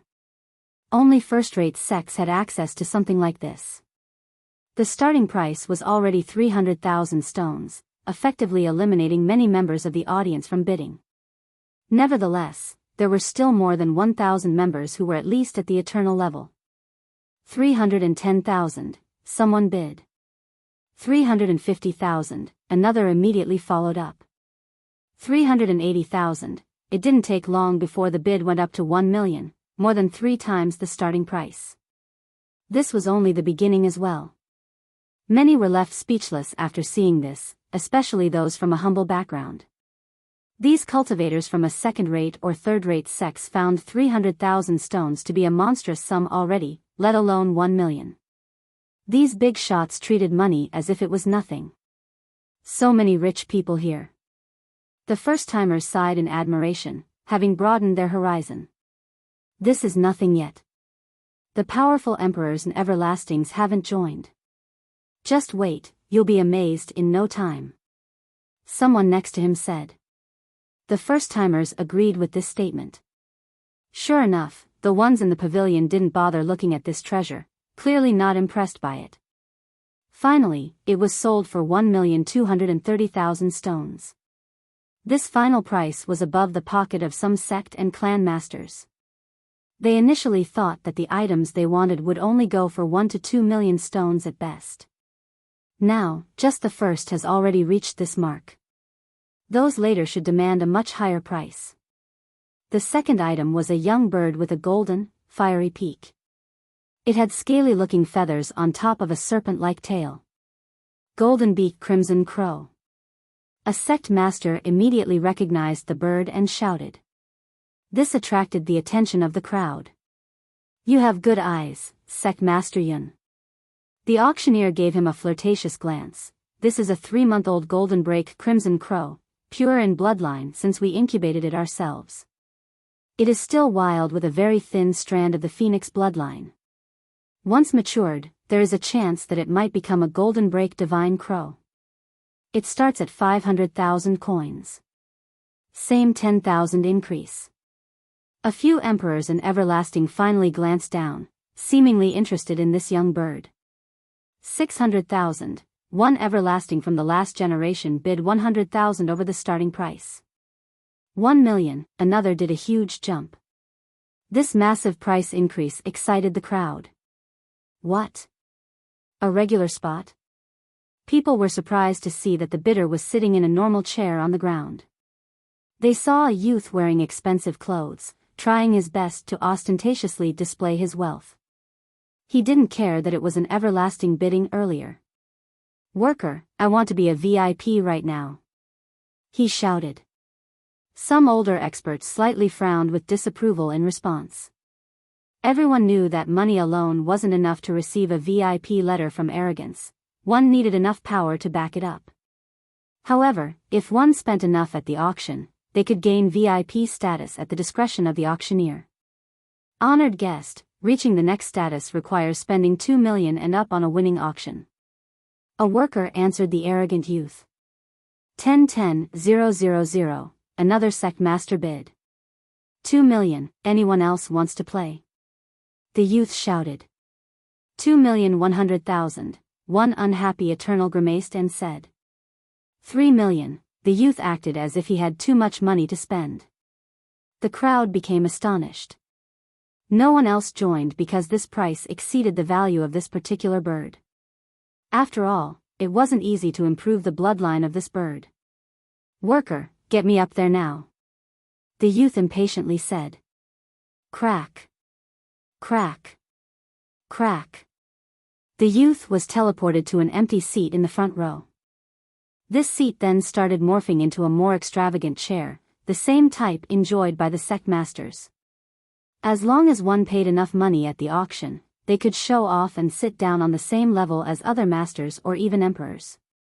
This was the power of money. One could buy glory and honor from it. "Worker, I want to go up there where the emperors are." The youth was clearly unhappy about just being in the front row and pointed up at the sky. The eternal level is 30 million stones. The emperor level requires imperial stones, 5 million and up. The worker answered. "Okay, let's go, hurry," the youth said before looking at the auctioneer and revealing, "Beauty, I, Tang Ben, like sexy girls like you the most. You're too kind, young noble Tang." The auctioneer politely smiled, ignoring the improper comment.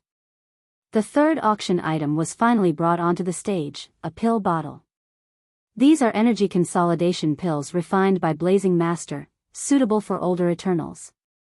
30 pills in total, 800,000 to start, 10,000 minimum increase. The auctioneer said. 850,000, one Eternal said. 900,000, 1 million. 2 million, the Eternals started bidding since the auctioneer was right. These pills were perfect for older Eternals who have reached their cultivation limit. They required external help in order to break the bottleneck. Meanwhile, Blazing Master was a famous alchemist in immortal lineage. His pills were rare and expensive, normally already sold the moment they came out of the cauldron. Thus, all these Eternals wanted to jump in. 8 million, the rich youth named Tang Ben eventually bid. Everyone became curious about his identity and stared at him. No one else joined in after this bid, so he won it. This continued for several more auctions. Finally, his status rose again as his chair turned into a floating throne. Now he was on the same level as the other Eternals. Not bad, a much better view. He seemed quite pleased with himself. This pompous act earned him some disdain from the crowd. In their eyes, this Tang Ben was nothing more than an uneducated parvenu.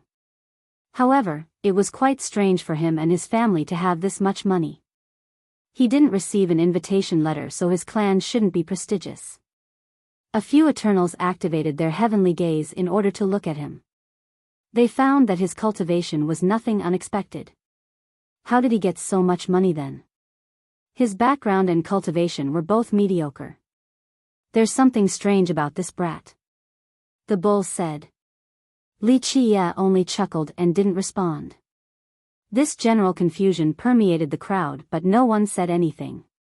Tang Ben won the next several items as well.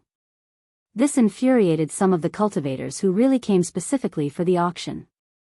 "Yeah, I have money. What about you?" He taunted at the experts glaring at him.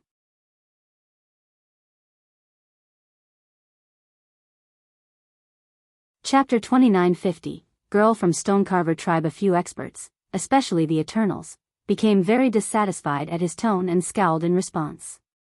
However, there was nothing they could do since this was the territory of Arrogance Enterprise.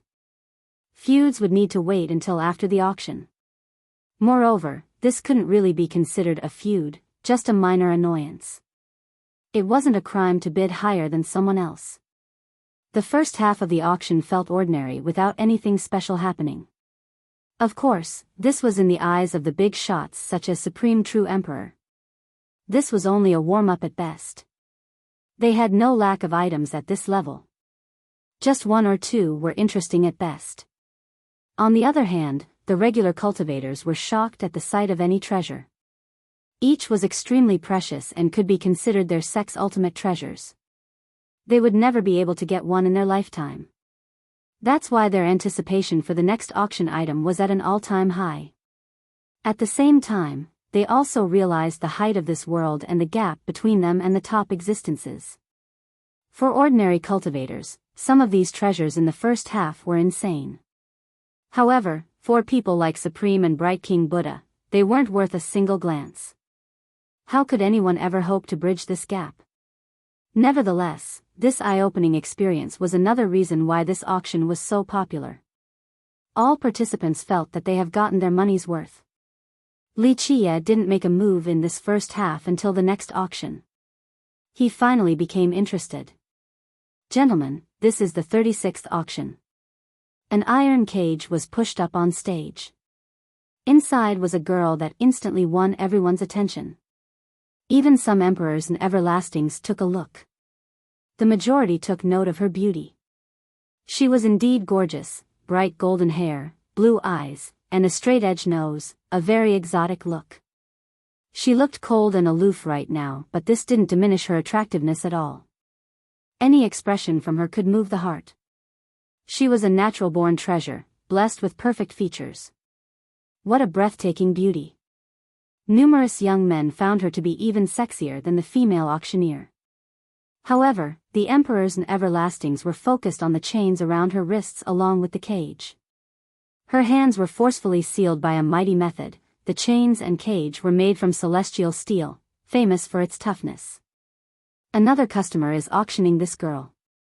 Her origin is a secret, but we can guarantee that there is no potential complication after buying. I'm sure everyone can see that she's special, a pure blood from the Stonecarver tribe. Moreover, she's still a virgin. The auctioneer introduced the woman. A Stonecarver? A few knowledgeable cultivators were startled. Meanwhile, most members of the audience haven't heard of this unfamiliar tribe. It's not easy to find one of them now, especially a pure blood. One cultivator said. This used to be a powerful race back in the olden days.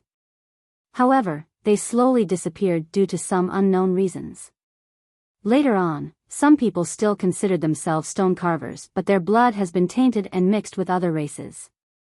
That's why the appearance of an actual pure-blooded stone carver like this girl took some by surprise. What is this race? One young cultivator asked. A long-gone race. In antiquity, they swept through 3 immortals. I'm sure you have heard of a prominent member from this race, Bao Pu. A senior responded. Our first progenitor. The youths have naturally heard of this name.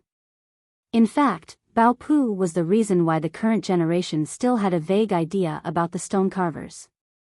All eyes were fixated on this girl now. This revelation truly moved people. How do we know she's a stone carver? One audience member asked. Very simple, gentlemen. Take a look at her hands. The auctioneer revealed a charming smile. The girl raised both hands. The weak couldn't see anything, seemingly dazzled by an illusion. Only a few masters here could tell. She is indeed a stone carver. One emperor nodded. She is peerless, probably the only pure blood in existence right now of her race. We don't need to say more about her worth since we all know the ropes. However, the customer has a special request and only needs dragon blood true stones. The starting price is 1,010,000 minimum increments. The auctioneer added. Dragon blood true stones? Some big shots frowned after hearing this. This was a special and precious type of true stones, far rarer than anything else. Not to mention the 1 million starting price, some people didn't even have a single one. A few big shots got knocked out just like that. 1,010,000, one eternal became impatient. 1,500,000, the rich kid named Tang Ben jumped in. He just wanted to annoy people regardless of who they were while showing off his wealth. 1,600,000, another jumped in. 2 million, Tang Ben immediately retorted. He didn't go up by small increments like the others, ready to go big. This generosity naturally exasperated the crowd. This raised the price of all the items recently, so they wanted to smack him. Alas, this was an auction of arrogance enterprise, so they held it in. 10 million, it didn't take long before the price raised to 10 million. Even a few emperors and everlastings have joined in unlike before. These top masters were clearly interested in this girl. Why is she so expensive? Bai Jining didn't understand. She grew up in the wildlands and had no prejudice against human trading. This happened all the time in this region. Only the price astounded her. Her ultimate bloodline. Li Qie said. The bull also put away its normally vulgar expression and was serious for once. Sir is correct. This bloodline is ancient and can reach the source. If an emperor can marry her, their offspring will be out of this world. It's one way to leave behind a legacy. Jining understood right away. The powerful masters already had precious bloodlines after reaching their current level. They also wanted their progeny to be just as strong. Thus, this other half of the bloodline was precious enough. A pure-blooded stone carver was indeed worthy of their attention.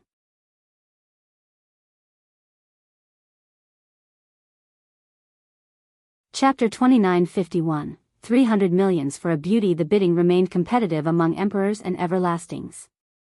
This was a good experiment in their mind. She's mine. Li Qie suddenly spoke when the bid was at 15 million dragon blood true stones. Everyone looked over at him right away. His tone was even more outrageous than Tang Ben earlier. Tang Ben was still bidding in accordance with the rules, but Li Qie simply stated his intention. Remember, he was talking to the everlastings and emperors who wanted her right now. Tang Ben seemed more cautious when dealing with these men. Everyone noticed that he was too ordinary. Tang Ben at least looked the part of a young master. On the other hand, Li Qie seemed like a random mortal on the street. It's 15 million right now. One member scowled with disdain. He turned out to be Guan Yunpeng, sitting at the same level as the Eternals. Of course, he wouldn't be there based on his own merits. His father was simply too strong while being Orchid Sage's senior brother. Oh, isn't that horsey? The bull noticed him and let out a burst of mocking laughter. You! Yunpeng turned red after seeing the bull and hasn't forgotten the humiliation of being ridden in public. Everyone else should just keep their mouths shut now after I've stated my intention. Li Qie ignored Yunpeng and only glanced at the girl in the cage. Some of the crowd frowned again. His attitude was even more aggressive than Tang Ben, treating all with disdain as if he was the number one in this world. Huh, brother, you're quite haughty, but remember, this isn't a joke. We're talking about real money and real consequences here. Tang Ben burst out laughing. Your little money is trivial in my eyes, just a pile of crap. Li Qie commented. Oh yeah? I bid 20 million. Tang Ben became annoyed and shouted. 50 million. Li Qie nonchalantly said. I bid dash. Tang Ben was really rich and didn't want to give up just yet. 100 million. Unfortunately, Li Qie interrupted him without batting an eye. 300 million. However, the next line coming out of his mouth as he glanced at the youth was even more shocking. The entire auction house fell into a clamor as they stared at him in disbelief. Is he insane? People couldn't accept it. Bidding 50 million at first was crazy enough, but he kept on outbidding himself before anyone else. 300 million for a stonecarver girl? Where the hell did this guy come from? The crowd wondered. Meanwhile, inside one pavilion, Holyfrost's true emperor took note of the commotion. She looked down and saw Li Chia, instantly recognizing him. She then bowed to greet him. Tang Ben didn't know what to do. This guy was even crazier than him. The high-level emperors such as Supreme began staring at Li Chia as well. These top beings didn't care for Tang Ben because a prodigal son wasn't too rare. On the other hand, Li Chia's actions so far couldn't be described as anything but utter lunacy. Can he really pay that amount of dragon blood stones? Some questioned his financial abilities. Young noble Li has no problem paying. A worker from Arrogance confirmed. Who is this brat? The crowd gasped again. The guy wasn't just spouting random bids. He could really afford to pay. 300 million dragon blood true stones was a monstrous sum for any sect. However, it came from an ordinary-looking fella like Li Chia. And here I thought I've seen rich people before. I guess I was blind. One expert smiled wryly. The ones he saw in the past were nothing compared to him. This guy must have been ludicrously wealthy on top of being a little insane. As for Bai Jining, she wasn't too surprised by Li Chia's wasteful and ridiculous action since it wasn't her first time. Everyone began speculating about his background. Okay, brother, you got me good, you win. Tang Ben had no choice but to give up. The other emperors and everlastings also gave up after exchanging brief glances. They could afford 20 or 30 millions but not this much. Moreover, Li Chia could have raised the bid even more. She wasn't worth this much. Young noble Li wins with a bid of 300 million. The auctioneer sent a seductive smile towards Li Chia's direction. Arrogance Enterprise naturally welcomed such a big spender. An item starting at 1 million ended up selling for 300 million? This was exceedingly rare in the entire history of their auction house. This was the most shocking auction within the first half. Everything else seemed normal, at least for the top masters. Tang Ben finally got his wish of entering a pavilion. He was on the same level as the top emperors now. This was also a miracle. Everyone could see that he couldn't match them in terms of status and cultivation. However, this special auction allowed him to do so thanks to his wealth. Not bad at all, this is a good spot. I'm satisfied now. Tang Ben sat down and happily clapped, annoying some people even more. The spectators below thought that this ruined the scenery. How could a newly rich youth be on the same level as the great existences above? Your Majesty Supreme, your reputation precedes you.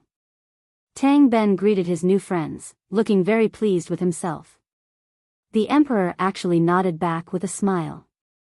Flying Sword Marvel, I've been a fan of yours and hope that we can have dinner together later. He aimed at her next, thinking that he could get whoever he wanted. She gave a cold glance before ignoring him. As for the more imperious type such as Bright King Right Child and Bright King Left Child, they didn't even acknowledge his existence. In their eyes, having more money was meaningless. He was still only an insect. He was only sitting in the same area as them in the auction. The moment they left Arrogance Enterprise, this insect was no longer qualified to be near. This brat is amusing. The Black Bull laughed and approved of the gloating Tang Ben.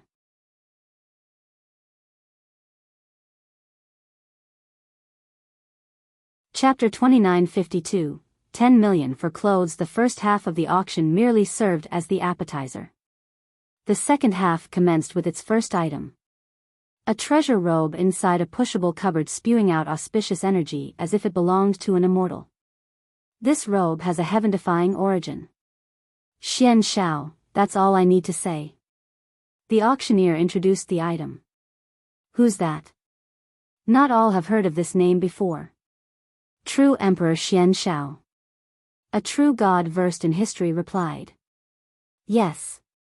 The auctioneer went on, however, that's later on. When he entered immortal lineage, he was yet to be an emperor, just an unknown cultivator, a weakling from the lower realm. Impossible. Many youths found this astonishing. In their opinion, only invincible emperors or extremely powerful true gods could ascend. How could an unknown cultivator make it through? According to the legends, Xian Shao entered the Bewilderer Palace and made it through more than 100 locations. He eventually came across a coffin with a fairy inside. The two of them then ascended to our world. That's all we have in writings, the details are fuddled. An old Eternal said. Who is this fairy then? Many became interested in the person in the coffin. How could a normal girl or a weak cultivator easily ascend? No idea. The Eternal shook his head, everything about her is a mystery. Xian Shao might be the only one who knew she is. Rumor has it that his achievements are thanks to her, becoming perhaps the only emperor in 3 immortals that can slay a progenitor. What? The auction house exploded at this revelation. I'm impossible. Skepticism arose. The gap between an emperor and a progenitor should be impossible to cross. The mightiest emperor was only an emperor, the weakest progenitor was still a progenitor. Even the strongest 12-palace emperor might not be as strong as a myriad-level progenitor. An emperor needed to surpass a trial before entering the domain of a progenitor. Thus, how could an emperor kill a progenitor? I highly doubt it, there's no way. Discussions sprung up all around. A few emperors became interested in this conversation too. They knew that they didn't have the ability to take down one. It's true. One Eternal solemnly said, it is written in history and accepted by other emperors and progenitors. The one killed was White Cloud progenitor. The crowd became silent and started glancing at each other. If this was accepted historically by the top masters, then it should be true. How did he do it? This became the next question. Some top emperors were present such as Holyfrost, Supreme, and Metalkin. They knew that they would be helpless against a progenitor. That's why Xian Shao is listed among the 5 greatest emperors, extremely brilliant. The Eternal concluded. You are completely right, Senior. The auctioneer smiled softly, this robe was left behind by the woman and Xian Shao. The thing itself is not a supreme treasure but its value lies in the potential experiments and research. The starting price will start at 3 million. The buyer only needs 5 palace true stones and up. 50,000 will be the bidding increment. People began staring at the item. It felt a bit boring compared to the previous items. The reason was very simple, the duo was shrouded in mysteries. No one knew who she was since she didn't leave a mark on the river of time. The only thing people knew about her was her connection to Xian Shao. 3,050,000, someone finally started. 3,100,000, some were still interested in this regular robe. The bidders were just more cautious. There was a clear lack of competition. Plus, the price alone also deterred any potential buyer.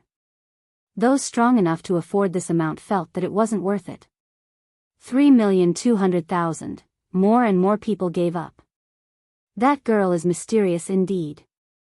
I don't know her background. The bull stared at the robe and said.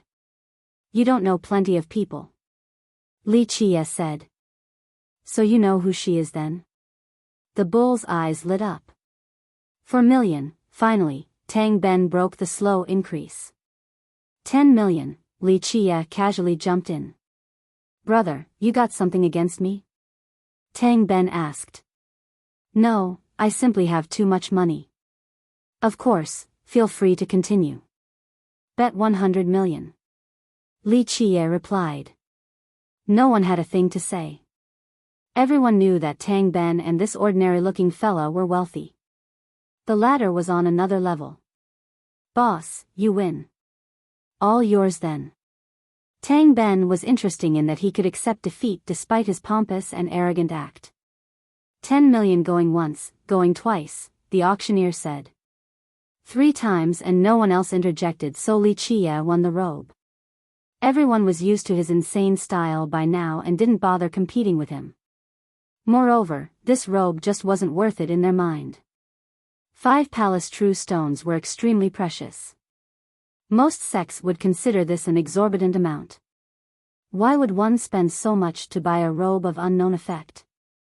The preceding items were far more popular and sold at a high price. This made the auctioneer very excited. Her smile enchanted the crowd. Li Qia had spent enough by this point to elevate his status. A worker came by to ask whether he wanted to go up, but he refused. A while later, the bull also wanted an immortal blade of grass and easily won. Don't be fooled by its appearance. The bull was extremely wealthy, far exceeding the emperors in this place. Most emperors who came in person had something they wanted in the auction. For example, Supreme True Emperor obtained a golden dragon arrow. He clearly came specifically for this item and outbid the competition. A bit later, Holy Frost True Emperor won a gem with a pulsing holy light. Their competitors weren't serious and eventually gave up. They could see that the 2 emperors came for these items, so it was better to do them a favor.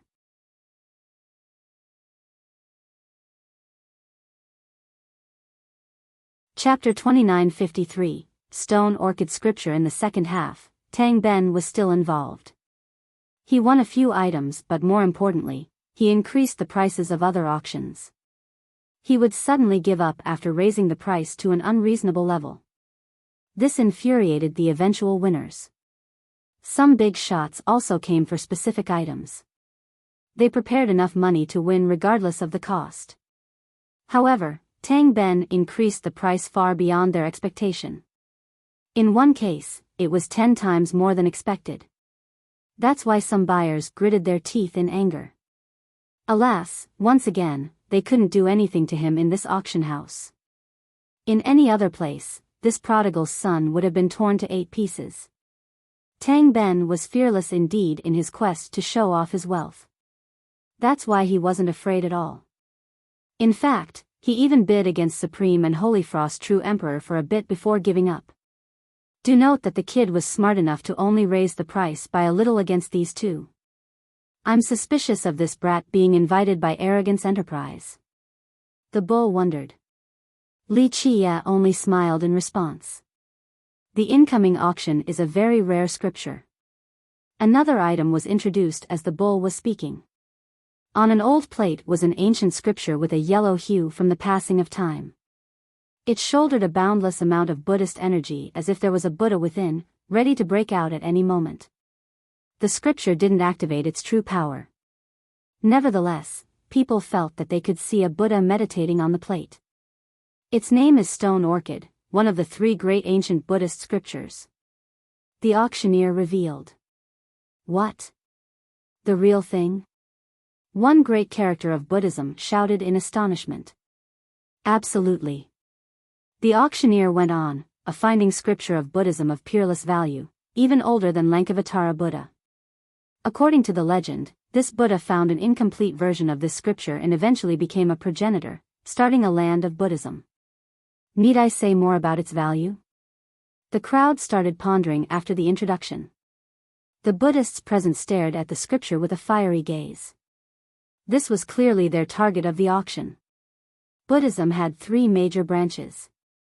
One was rumored to have originated from this scripture. Just imagine, Lankavatara Buddha only had access to an incomplete version and still became a supreme progenitor. From this, one could easily see its value. Of course, the other systems didn't have that much interest in this scripture. There was an immense conflict between Buddhism and their own merit laws. The scripture is on consignment. The owner only wants true stones used by grand completion everlastings and up. The starting price is 20 million, 10,000 minimum each increment. The auctioneer stated the price. Many big shots shook their head after this. A few were interested in this scripture, but this price was ridiculous. Also, the buyer was most likely a grand completion everlasting, hence the need for these true stones. 20 million 10,000. Some Buddhists were still interested in this ancient scripture despite the insane price. 21 million. Tang Ben immediately did his thing again. The previous bidder gave Tang Ben an aggressive glare, ready to make mincemeat out of him. Why glare at me? This is an auction house and whoever has money can bid as they please. Fight with money, not with fists, unless you want to ask Arrogance Enterprise first. The bidder couldn't do anything. Arrogance Enterprise was unfathomable, not weaker than any system. 22 million, Bright King Left Child bid next, representing their master. Bright King Buddha's image in the mirror hasn't participated until now. This was clearly his desired item in this auction. 22,100,000, another joined. 25 million, Tang Ben happily raised, earning more hateful glares. 26 million, Bright King Buddha calmly followed. 27 million, Tang Ben wasn't afraid at all, still looking like a prodigal son. 28 million, Bright King remained calm. 29 million, my grandma chants every day so I'm going to buy this for her. Tang Ben smiled. 30 million, Bright King still maintained his composure. Does he not know he's facing all of Lankavatara Temple? A spectator shook their head after seeing this. 31 million, Buddha, you have become enlightened, why bother competing against me over one scripture? Tang Ben asked. 32 million, the two monks looked at him with disdain and continued bidding. This price was high but their temple system could still handle it. 33 million, Tang Ben didn't relent. 100 million, someone slowly took it to the next level. Oh man, that billionaire is at it again. People didn't need to look to know who it was. There was only one person in the auction house who would do something like this, Li Chia. Sure enough, it was him. He got a new nickname, Billionaire, because he completely massacred everyone with his ridiculous bids. Wow, is his pocket endless? The crowd clamored. The curiosity regarding his origin intensified. Boss, you win again. I have money indeed, but we're not on the same level at all. Tang Ben gave up. The two monks glared at Li Chia. They haven't forgotten how he took the wooden carving from them last time. Now, he wanted their scripture too. Brat, you might have money but you still can't compare to our temple. The right child was easily provoked. 300 million, Li Chia answered with another bid. This brat is crazy. The crowd became frozen. 300 million, 300 million, anyone else? The auctioneer became emotional. Li Chia always went big each time so her contribution at the auction and pay would go up too. This is an ancient Buddhist scripture that should go back to our temple. The left child uttered coldly.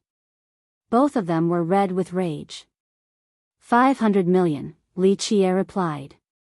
What does he think money is? Numerous people stood up. The atmosphere boiled with excitement. 500 million. 500 million. Does anyone want to go higher? Great monk, will you bid again? The auctioneer was also red, just from excitement instead of rage. Her plump breasts heaved up and down as she became even sexier. The two monks' color changed into an even deeper red, nearly vomiting blood from anger. A bid of 500 million made the entire crowd crazy.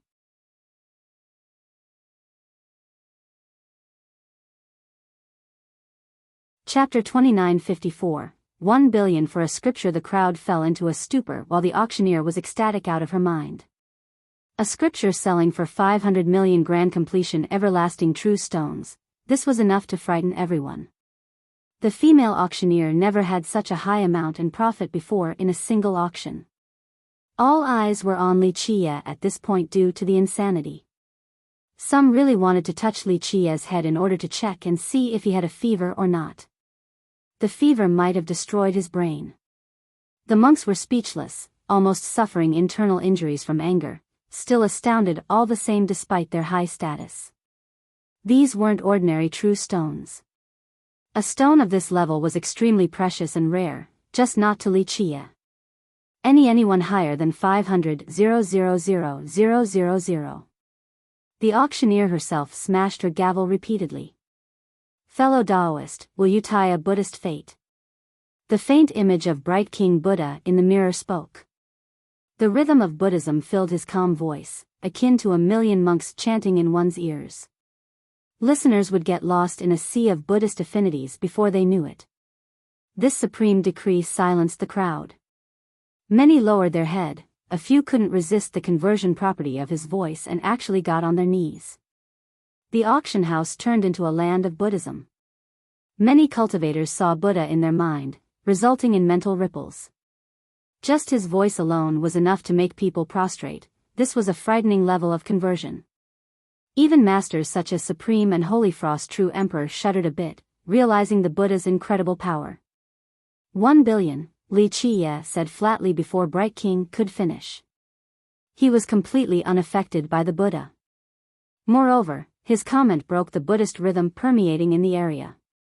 A single hit disrupted the current ripples, leaving nothing left behind. Everyone could react again, the liveliness of the atmosphere returned. Buddhism was no longer present, only a paradise for merchants and money. Did he just say 1 billion? An audience member bellowed. This bid served as a deafening bomb, destroying Bright King's influence. Numerous cultivators were shocked once again by a bid from Li Qiye. He just threw money and slapped Bright King in the face, as if to say, "So what if you have Buddhism? I will still smack you with money." He garnered the attention of the audience again, not only because of the enormous sum but also because he blatantly showed Bright King zero respect. Bright King Buddha clearly tried to start things out nice with him by connecting themselves with a positive karmic fate. The implication was obvious, for Li Qiye to stop bidding. Li Qiye took no part in this and raised the price even more. Nothing from Bright King's arsenal could match the explosion stemming from this bid. Bright King himself had no choice but to shut up. A feud had been tied between these two, not a positive karmic fate. This public humiliation and insult were directed at both Bright King and his temple. Bright King couldn't retaliate either. This sum was massive even for his system. They would need to fully exhaust their resources and treasuries. Very few people in the world could actually do this on short notice. Moreover, their temple didn't need to do so, being the premier Buddhist system and all. They had plenty of scriptures available, missing this one wouldn't affect them too much. 1 billion going once, going twice, sold. The auctioneer smashed her gavel the final time to signal Li Qiye's victory. Li Qiye became the target of many strange stares. Using 1 billion grand completion everlasting true stones for one scripture? Calling him insane would be the same as insulting themselves. Why? Because this insane person could afford this sum, they couldn't. One could hear the drop of a needle right now on this auction floor. The auctioneer could only hear her own ragged breathing. It's not worth it. The black bull shook its head. It's nothing, I just don't like those two little monks, so I bought it. Li Qiye leisurely said. Some nearly fainted after hearing this, especially the right and left child. This guy spent 1 billion over something so trivial? Holyfrost and Supreme True Emperor up above smiled wryly. They didn't know what to think of this outside of feeling a little embarrassment and inferiority. Most viewed them as supreme beings, but were they rich enough to throw money away like this? No, they wouldn't bear to do it even if they had plenty. Thus, one could only imagine how rich this guy was to be able to do something like this. Some shared a similar thought right now, it must be nice being that rich. A few wanted to come closer and grab his thigh, hoping that he would find them annoying enough to swat them away with money too. Boss, I'm at a loss for words. Your title should be Billionaire Li from now on. Tang Ben said with admiration. Billionaire Li sounds just about right. People regained their wits and carefully thought about it. Though it sounded vulgar, it actually fit Li Qiye very well after his showing. Billionaire Li. Most didn't know his real name, only his title. Billionaire Li. Billionaire Li. 1 billion bid every time. Some started chanting too. In the beginning, they found him annoying, thinking that he was the same as Tang Ben, a newly rich young master. Ultimately, such a fellow was still only an ant in the grand scheme of things. However, this was no longer the case after this previous auction. He had enough money to shut Bright King Buddha up, not even daring to release a fart right now. Billionaire Li. Billionaire Li. Even the auctioneer started chanting along with the crowd. Meanwhile, the powerful emperors and everlastings remained silent. Money was the real lord of this place, not cultivation level.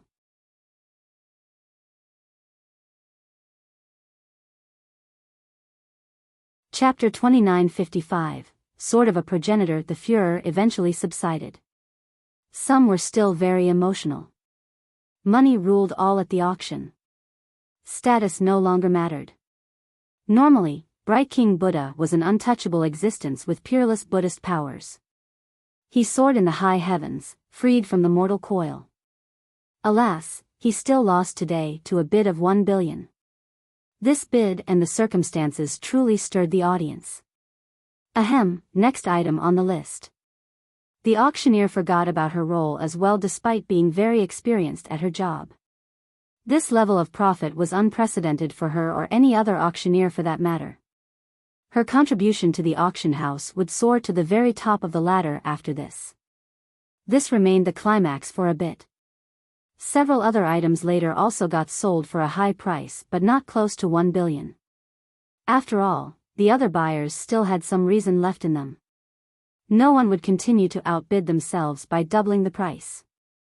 In fact, they realized something by this point, that Li Chia would get whatever items he wanted.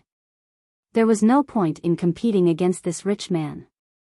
Fortunately enough, he didn't bother bidding on anything after. Some of the buyers thanked their fortune since they didn't waste a trip here. This wasn't the case for Bright King Buddha. His target was the stone orchid scripture. Given his status and the wealth of his temple, he should have been able to get it with no problem, at least in his opinion. Who would have thought that a madman would ruin it all? Another was a victim of misfortune tonight, a very bad case at that. Clank. The next auction item was brought up to the stage and heralded a sword harmonization. Many swords began hymning together and wanted to fly out of their sheath. Harmonization? People wondered and noticed that sword on stage. It exuded a divine light after being removed from its sheath. The rays seemed so real, piercing everyone in the eyes in a painful manner. Most importantly, it had an obvious aura of a progenitor that smashes like a wave to the chest. No one could dodge and felt as if there was a hole on their chest now. Some became suppressed and dropped to the ground. An ancestral sword. Everyone realized its grade right away. Clank. The female auctioneer sheathed it again and smiled. That's right, this is a sword left behind by Sword Saint, created when he was at the myriad level and wasn't brought along. Sword Saint's personal sword? Many experts were shaken to hear this, especially those on the path of the sword. Their eyes lit up as they stared intensely at this sword. Sword Saint lived only or the sword and served as an unreachable apex in the mind of many sword users. He yearned for the sword and took this Tao as his main, eventually becoming invincible. He hailed from myriad lineage and eventually ascended as a progenitor. However, this wasn't his stopping point. He continued a streak of domination in immortal lineage, slaying one enemy after another. After some time, he became a special and brilliant immortal level progenitor. This earned him the prestigious title of Sword Saint. Thus, all the sword users here desired his old sword. Flying Sword Marvel stood up, completely fixated on this auction. She came specifically for this sword since this was her Tao as well. Gaining this sword wouldn't only boost her battle potential but would also help her seek and improve her sword Tao. This sword is not Sword Saint's best blade, not even when he was at the myriad level. The auctioneer elaborated in a clear and pleasant manner. The materials are average, both the sword fetus and metal type. Sword Saint recast later on but didn't change its fundamental cores. One thing is certain though, he carried and used this sword the most out of them all. It followed him through his youth all the way until he finished his Tao. In fact, he still occasionally used it after becoming an immortal level progenitor. She paused for a moment here, seemingly grasping perfect knowledge of this story. Yes, the materials are mediocre but it has been refined numerous times. Moreover, his invincible power gestated it enough for it to have the power of a progenitor. It does not possess a sword spirit or its own consciousness, but there is a murderous intent of a progenitor. Therefore, it definitely has traces of his sword Dao embedded within. According to our appraisers, Sword Saint has engraved Dao runes on this sword, allowing it to compete against any sword made from immortal materials. It cannot represent his sword Dao in entirety, but certainly the majority of his journey. In short, all sword users should view it as the ultimate blade, worthy of being pursued. So, who will be the new master of this sword? Let's find out.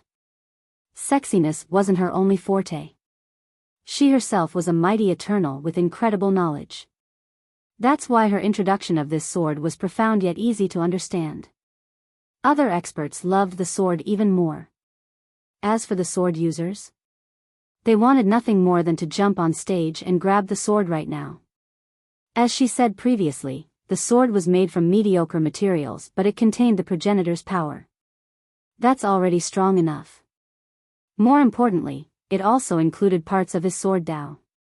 It didn't have its own spirit but could still easily outclass imperial weapons. Everyone salivated at the thought of owning it. That's good stuff. One member said. Only Arrogance Enterprise would have an ancestral sword up for auction. Another murmured. No sect would ever willingly auction an item of this level. They would hide and worship it for generations. Items of this level would never go on the market. Moreover, ordinary people wouldn't be able to buy it anyway. Only Arrogance Enterprise could make this possible. And even more impressive was that this sword wasn't even the best treasure tonight. This made the power of Arrogance Enterprise even more obvious to the participants. Gulps could be heard around the area. Even the Emperors and Everlastings couldn't stay calm. Supreme True Emperor was on his feet now, gazing intensely at this sword.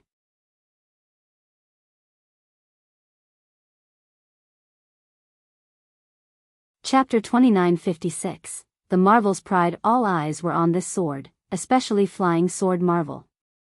She stood up and felt as if she must have this sword. Miss Flying Sword, do you want this sword? Tang Ben was staring at her, unlike the others. None of your business. She glared back, still considered him an ant despite his wealth because of his cultivation. Though they were on the same level at the auction house, her contempt for him didn't lessen. I will buy it for you if you like it.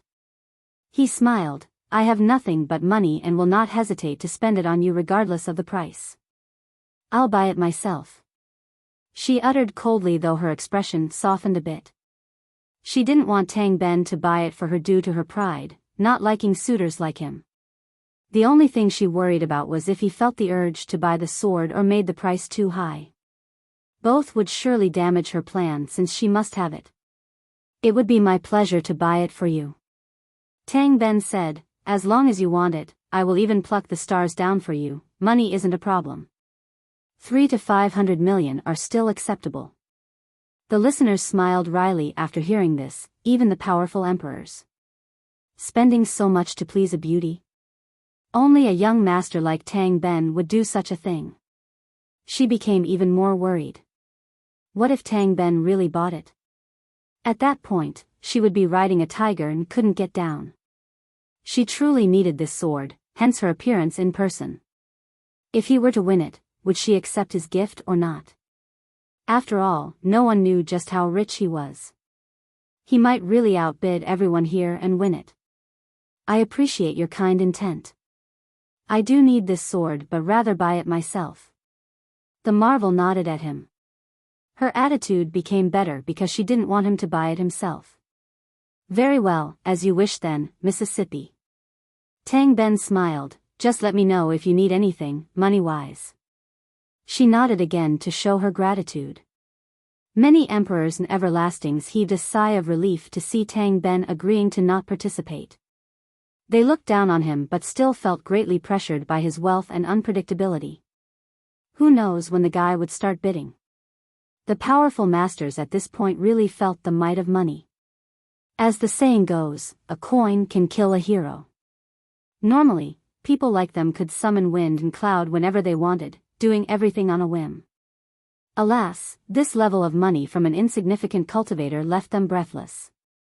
They needed to treat him as a formidable foe during an auction. That's why him backing off meant one less enemy competing for the sword. Now, the marvel turned her sight towards Li Chia. With Tang Ben gone, Li Chia became the next formidable foe. She definitely came prepared this time, confident enough to compete against any emperor. This wasn't the case against Li Chia. She had nothing but anxiety. The rest felt the same way about billionaire Li. He was even more merciless and richer than Tang Ben. Others would have zero chance against him. He noticed her stare and raised one brow with a smile in response. This smile was treated as a provocation in her eyes. She has never stood down before anyone due to her pride, that's why she felt annoyed and answered back, "This sword is no one's but mine." Everyone heard her clearly and exchanged glances. This was a warning, any other bidders for this sword would antagonize her. The other everlastings and emperors didn't voice their dissatisfaction regarding her imperious act. They knew that she had enough power to back it up. First, she was a half-step everlasting. This was enough to take down most of the audience members. Moreover, her brother-in-law was Luminous Master and her clan sister, Creek King, was here as well with a mirror image.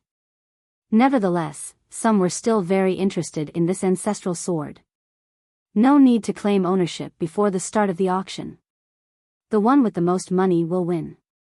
One person criticized her threat earlier, unlike the reticent crowd. Everyone looked over and saw that the speaker was Li Chia. Billionaire Li again. One guy murmured. Some became tense after hearing him. If he were to join and bid 1 billion again, who could actually beat him? Even Tang Ben accepted defeat. Flying Sword Marvel's expression soured since this comment clearly aimed at her. Initially, Li Chia had no interest in this ancestral sword. He even gave back repentance, let alone this blade. However, he didn't like her aggressive and cocky attitude. Money is not omnipotent. She didn't like an unknown junior provoking her despite her clear declaration earlier. This went beyond provoking her to the level of an insult. If this wasn't arrogance enterprise, this man would be no different from an ordinary person. He wouldn't be qualified to stand in front of her, let alone compete against her. We'll find out soon. Li Chia smiled and leisurely responded. The crowd became frozen. They have seen what happened to Bright King Buddha earlier. Bright King was prestigious and powerful with great authority. Alas, he still got slapped in the face by 1 billion. Holy Frost True Emperor shook her head at this scene with a faint smile.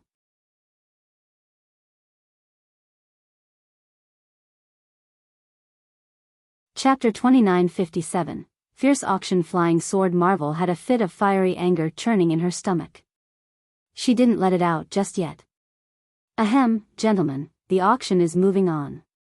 The auctioneer read the tense atmosphere and interrupted. There is a substantial discount because of the sword's materials. 5 million starting price using myriad level progenitorial true stones. 100,000 each increase. That's with a discount? Some complained. Though they were at the myriad level, this 5 million was still an unreal amount. An ordinary sect would have a hard time taking out 10 progenitorial stones or so. A bigger sect would have an easier time. But as for millions? It would need to be a behemoth of a sect. Either that, or the people would need to be mighty emperors, everlastings, or even progenitors. The sword still belonged to a progenitor, there aren't that many on the market. Moreover, it had an embedded sword Dao. Obtaining this sword isn't the same as obtaining a progenitorial weapon, maybe one can study Sword Saint's Dao as well. The auctioneer revealed a charming smile. She was indeed correct despite the high price. Very few ancestral weapons ever get on the market. Masters and sects in possession of one would never sell them. It wasn't easy to find one and put it up for auction. 6 million, Flying Sword Marvel added 1 million to the starting bid in order to show her determination. 6,100,000, another big shot bid.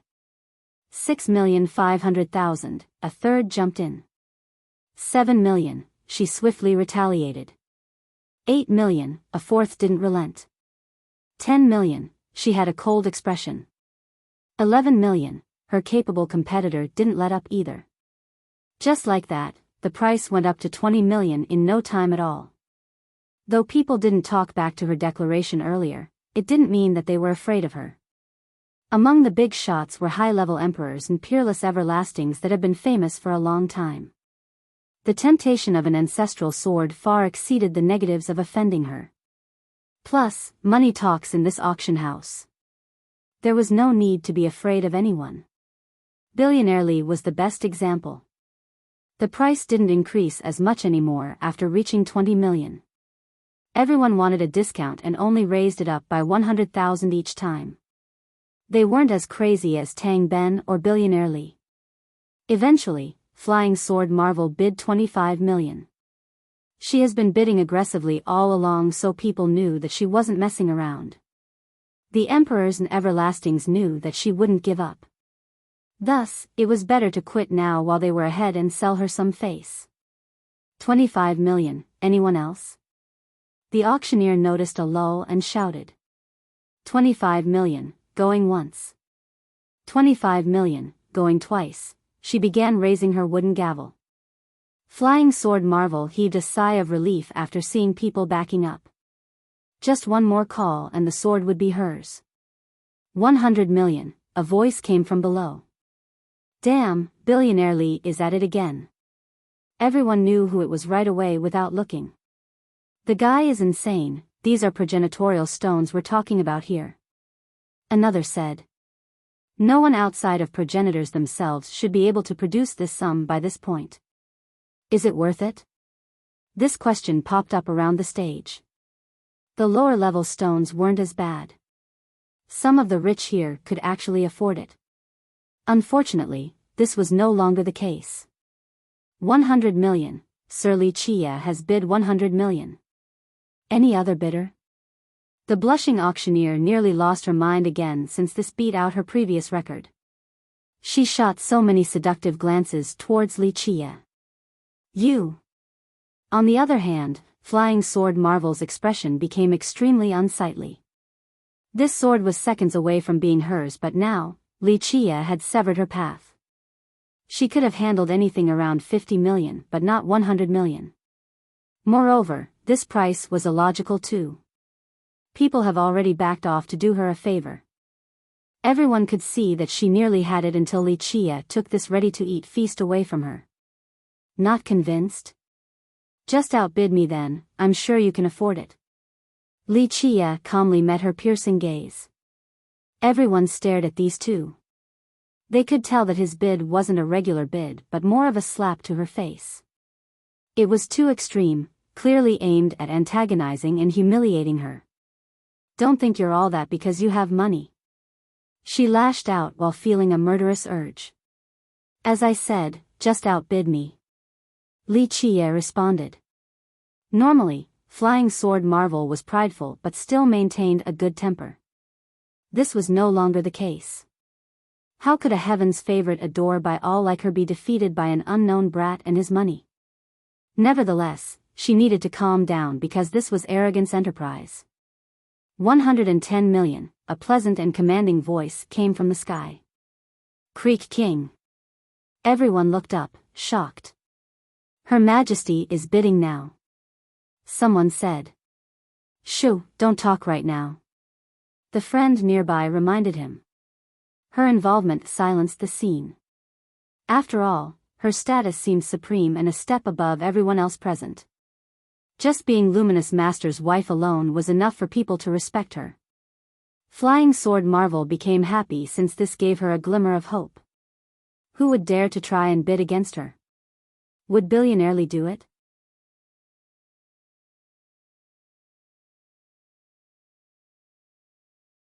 Chapter 2958, Billionaire Li. Tranquility engulfed the auction house. No one dared to speak loudly, a few even tried to breathe quietly. After all, the wife of a progenitor in Luminous Master has joined in. Her status was simply matchless. Most people would just give up right now. There was no point in antagonizing her and creating animosity with a progenitor. Moreover, if Li Chia were to quit now, this was akin to doing Creek King a favor, a move described as smartly rowing the boat along with the current. Most importantly, not a single person would mock him for giving up at this crucial moment. In fact, being a competitor against her was already an honor. Giving up wasn't a big deal at all. Don't pursue this any further. One kind big shot told Wuxia. All could see that Wuxia had no lack of money, meaning that he had no lack of treasures. Therefore, there was no need for him to bid on this sword. Why not do a favor for Creek King and drop a potential problem? Everyone watched with bated breath, waiting to see what this madman would do. Her Majesty bid 110 million. The auctioneer smiled at Wuxia with ripples in her eyes like the autumn waves. Young nobly, there are better items later on waiting for you. Her voice was as soft as water and enchanting enough to make even bones go weak. She naturally hoped that he would give up as well, hence her comment. Of course, the auction house wanted to make money, but they also wanted to build a good relationship with someone as wealthy as Wuxia. She felt that it would be better for him to not antagonize Creek King. I will bid later if they're good items. Wuxia smiled and casually tossed chips at the auctioneer. Rustle. Loud noises fell down, nearly covering the auctioneer completely. What? That has to be a few dozen million. The crowd became astounded. These chips were used in Arrogance Enterprise. Since the Enterprise had stores everywhere, one could treat the chips as a form of currency. Someone took a quick count and realized that these chips were worth a few dozen million. Moreover, this was only a casual tip. Even the strongest and wealthiest emperor wouldn't be so generous. She stood there like a wooden chicken. She has worked in the auction house for decades now and still didn't make as much as the tip today. Thank you, young noble. She regained her sanity and bowed to show her gratitude. 1 billion. Wuxia then stated his bid in a carefree manner. The crowd exploded into a furor once more. Another bid of 1 billion. This guy is insane. That's enough money to drown someone to death. All eyes were on him. He didn't give up and actually raised it to 1 billion, completely overwhelming Creek King's previous bid. These are progenitorial stones we're talking about, one murmured. 1 billion progenitorial stones, what? Many became stupefied. Progenitorial stones were prohibitively rare. Spending so much for an ancestral sword wasn't worth it. This amount was beyond the wealth of numerous systems. Only a few would be able to produce this sum, albeit with great difficulty. Only progenitors themselves would be able to do so. 1,000,000,000,000. The auctioneer's hand shook violently, nearly dropping her gavel.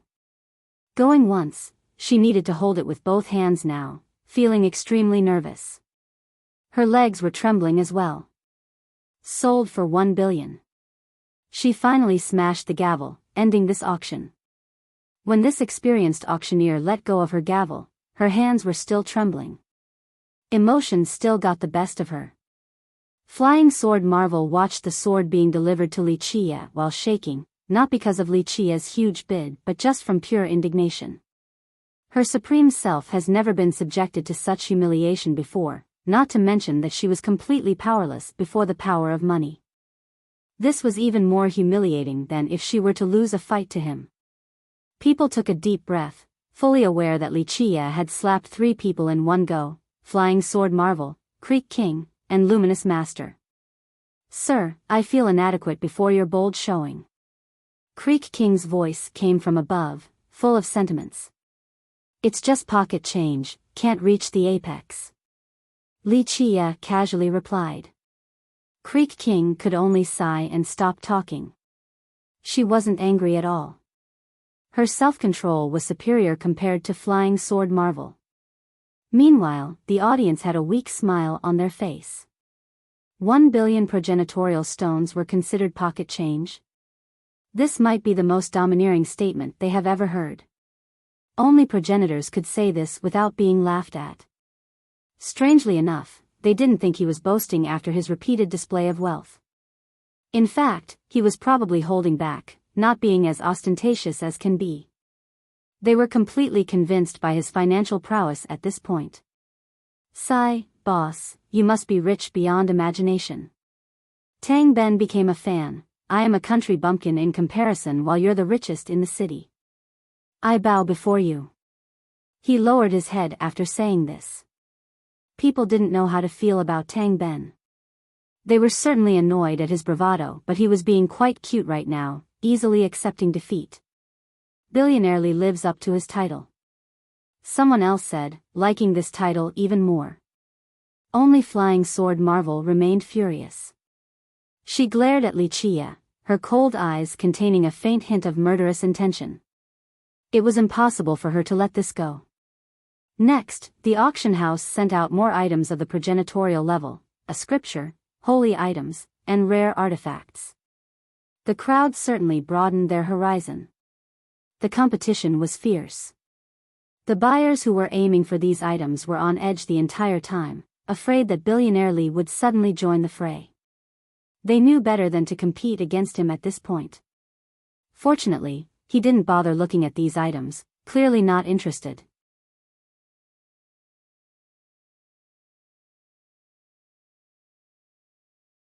Chapter 2959, Immortal Coffin. Finally, it was time for the most important auction of the night.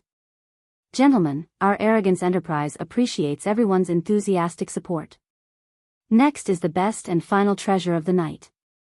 It will conclude our auction in a perfect manner. The auctioneer introduced the item. This is the climax. People became excited. Some stood up in order to get a better view of the item being brought up on stage. The powerful emperors were moved as well. These quinquennial auctions' ultimate items were always heaven-defying. The thing was brought up on stage. However, it was fully covered. No one could really tell what it was. Our Arrogance Enterprise has prepared an incredible treasure to end this auction. Our young lord toiled his heart out and suffered untold hardships to obtain it. We will not keep it for ourselves but rather, give everyone a chance to take a look. The auctioneer added. Whoosh! The cloth cover was lifted, revealing the item. Gentlemen, the ultimate auction tonight, an immortal coffin. She shouted. Sure enough, there was a coffin in full display, far larger than a regular one. Its blinding glow was surely the most conspicuous part about it. One wouldn't be wrong to call it a big diamond block rather than an immortal coffin. It had countless edges and surfaces, making the thing feel like it contained numerous separate dimensions within. It nearly blinded the audience after the cover was lifted. These rays had the intensity of the brightest stars. Thus, it also resembled a galaxy of sorts, just completely sealed inside this diamond-like object. When using a heavenly gaze, they would find a boundless space of numerous dimensions stacked on top of each other with no end in sight. This rendered it impossible to know the thing inside. So what is it? Emperors failed to see through it, let alone the common experts. Supreme True Emperor tried and failed. The coffin was too profound despite his best effort. It seemed to be bigger than all of 3 immortals. We can only call it an immortal coffin to indicate its grade. The auctioneer elaborated, our store couldn't comprehend its mystics but our young lord found it in a supreme land. It should be considered an item from an immortal world, that's why we do not dare to discuss it without proof. Nevertheless, whoever can understand its mysteries will benefit immensely. Some parts of her story were baseless but no one would question her. They believed in its validity. First, Arrogance Enterprise was full of hidden dragons and crouching tigers. It had no lack of everlastings. Moreover, it had the finest reputation in 3 immortals. Just this alone was enough for trust. Next, this coffin was placed before everyone. The mightiest emperors present could stare all they wanted. The Enterprise wasn't trying to mystify the coffin. Everyone could tell that it really contained some amazing secrets. So what is actually inside? One big shot wondered. No one could tell despite activating their heavenly gaze. We did not come up with any conclusion. The auctioneer smiled wryly and told the truth. The auction house treated an unknown item as their best for the night? This was a little ridiculous to hear unless they were here to see it in person. In that case, it felt very normal, almost a matter of fact.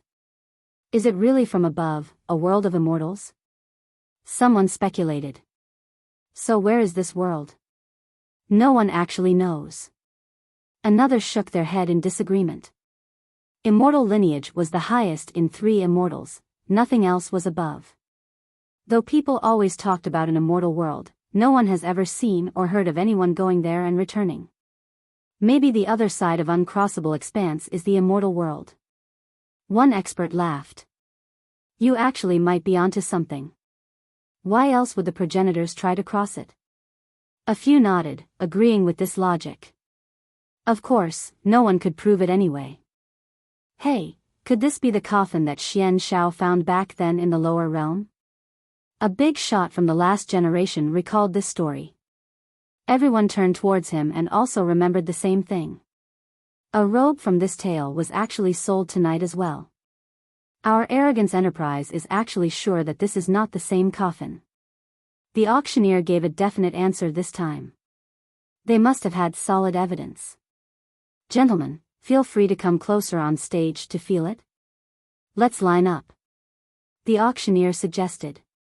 Of course, only the VIPs could actually do so.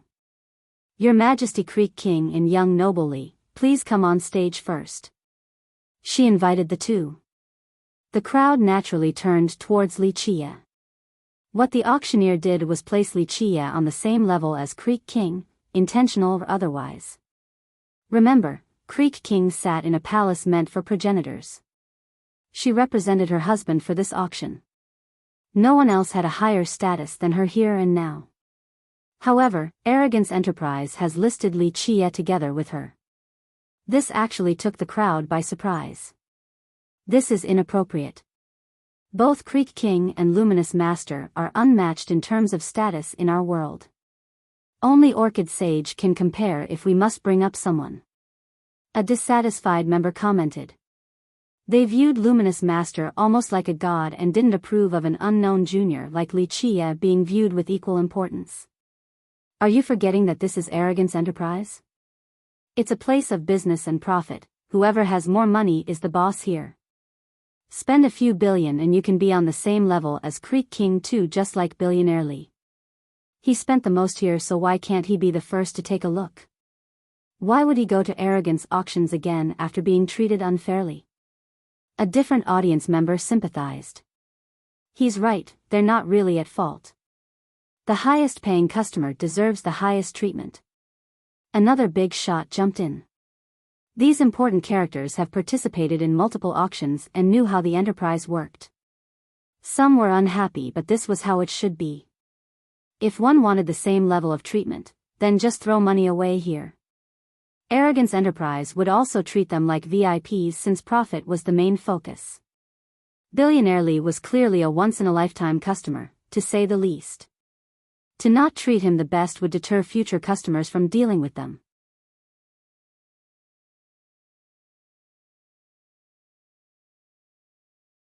Chapter 2960, Profundity Unknown by All Buzz. A bright light manifested on the stage with a woman inside. She was ethereal, impossible to get a clear view of. Nevertheless, just her faint outlines made it clear how beautiful she was. A noble aura still assaulted the spectators. She didn't need to put on an act or anything, her bloodline alone buried nobility deep in her bones. She had converged this aura in an attempt to be low-key, but it still soared above the 9 firmaments. Just her faint figure alone resembled the ruler of the myriad realms. She has been in charge for too long, so this noble aura was impossible to hide. Your Majesty. The auctioneer bowed deeply after seeing her. Of course, this was only a mirror image, not her true body. Nevertheless, many stood up to greet her, including emperors and everlastings. She was definitely more powerful than anyone else here. Just her strength alone was worthy of respect. Young Noble Li, please. The auctioneer invited Li Chia next. He smiled and climbed up the stage for a better look. The large auction house seemed to only have the two of them now, the focus of all attention. This duo created quite a special painting. Li Qiye was completely normal while the opposite could be said about the noble king, a striking contrast. However, Li Qiye remained nonchalant as ever. Because of this, it created a unique, unrestrained harmony. Creek King nodded towards him, a type of greeting. Li Qiye smiled in response. She didn't hold a grudge against him, still acting cool as if nothing had happened. His eyes narrowed as he stared at the coffin, his gaze seemingly penetrating the coffin despite its numerous embedded dimensions. It crossed through everything, both space and time. Creek King did the same. She would occasionally knock on the coffin before raising her finger to perform Tao laws. Pop. The Tao laws were repelled by the coffin. Nevertheless, she continued trying with tiny laws rotating around the tip of her fingers. Meanwhile, Li Qiye circled around the coffin twice before placing his palm on it and closing his eyes. Everyone has been watching every action from these two. Creek King used supreme arts to test this coffin while Li Qiye looked like a statue sleeping. The two of them didn't say a single thing. The crowd grew restless by the minute, not wanting to miss a thing. Unfortunately, the coffin had no response to these two. It was still glowing in the same manner, as silent as ever. Don't put up an act by just standing there if you don't have the ability. Money alone can't figure out the profundity of the Tao. Flying Sword Marvel snorted at Li Qiye, still holding a grudge. Don't be disrespectful and narrow-minded like a frog under the well, for the world is full of hidden masters. Creek King scolded her right away, albeit in a soft tone. Flying Sword Marvel didn't dare to disagree and lowered her head. Keep in mind that she was a half-step everlasting already, strong enough to look down on the world. Moreover, she was a proud woman, never afraid of anyone before. Nonetheless, she still looked like an obedient child before Creek King out of respect. The crowd was paying more attention to Creek King, hoping to see some clues from her expression and movement. Alas, nothing seemed to be happening. The duo has probably failed. Your Majesty, what's the secret of this coffin? One big shot lost his patience. I can't be sure. Creek King gently shook her head and still responded amicably, this coffin is incredible. It is impossible to figure it out in such a short time. Everyone exchanged glances after hearing this, aware of her power. If she herself had a difficult time seeing through this coffin, this only increased its value. Li Qiye opened his eyes a while after and chuckled. Fellow Taoist, what do you think? Creek King looked at him with a friendly stare, almost like spring returning to the world.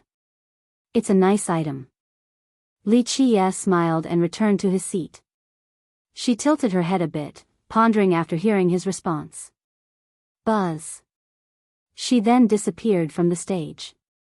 Next will be the Emperors and Everlastings. Please come on stage. The auctioneer requested. Ha, I'm going. The first to react was Tang Ben. He laughed and jumped on top of the coffin.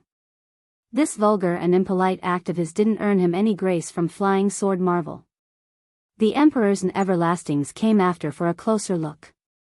Supreme, Holyfrost, and the others were very interested in the coffin. Holyfrost became shrouded in radiance, exuding the purest rays of holiness towards the coffin. These rays entered a boundless domain with too many worlds and dimensions to count. If she were to gather her power into a single ray, it could illuminate all of immortal lineage. Alas, in this case, it was akin to throwing a pebble into the ocean. She failed to get a single response despite being a powerful 12-palace emperor. Supreme derived his supreme grand Tao full of righteous affinity. It engulfed the coffin and turned into Tao laws in order to imitate and understand the mysteries within. He garnered zero reaction as well. Bam! Bam! Bam! Ear-splitting banging resounded with the strangest attempt. Tang Ben had a large hammer and didn't hold back on smashing the coffin. Alas, this still didn't damage the coffin or weaken its light at all. People didn't know what to do outside of shaking their head. This young master was different from everyone else. You're being too loud, stop bothering other people. Flying Sword Marvel lost her patience and told Tang Ben. I'm gonna smash it open to see if there's a fairy inside so I can fall in love with her. Tang Ben salivated, looking quite wretched in the eyes of the marvel. Sis, can I keep on trying with other methods? Tang Ben smiled at the auctioneer. Young noble Tang, if you like it, buy and take it home, then you can try as much as you please. She revealed a seductive smile. That's probably what I will do. Tang Ben seemed to be bewitched by the auctioneer. He laughed and added, how much will it cost if I want to buy you too, sis? That depends on your own charisma. She wasn't bothered by his flirting and smiled back, making others want to push her down and do the dirty deed.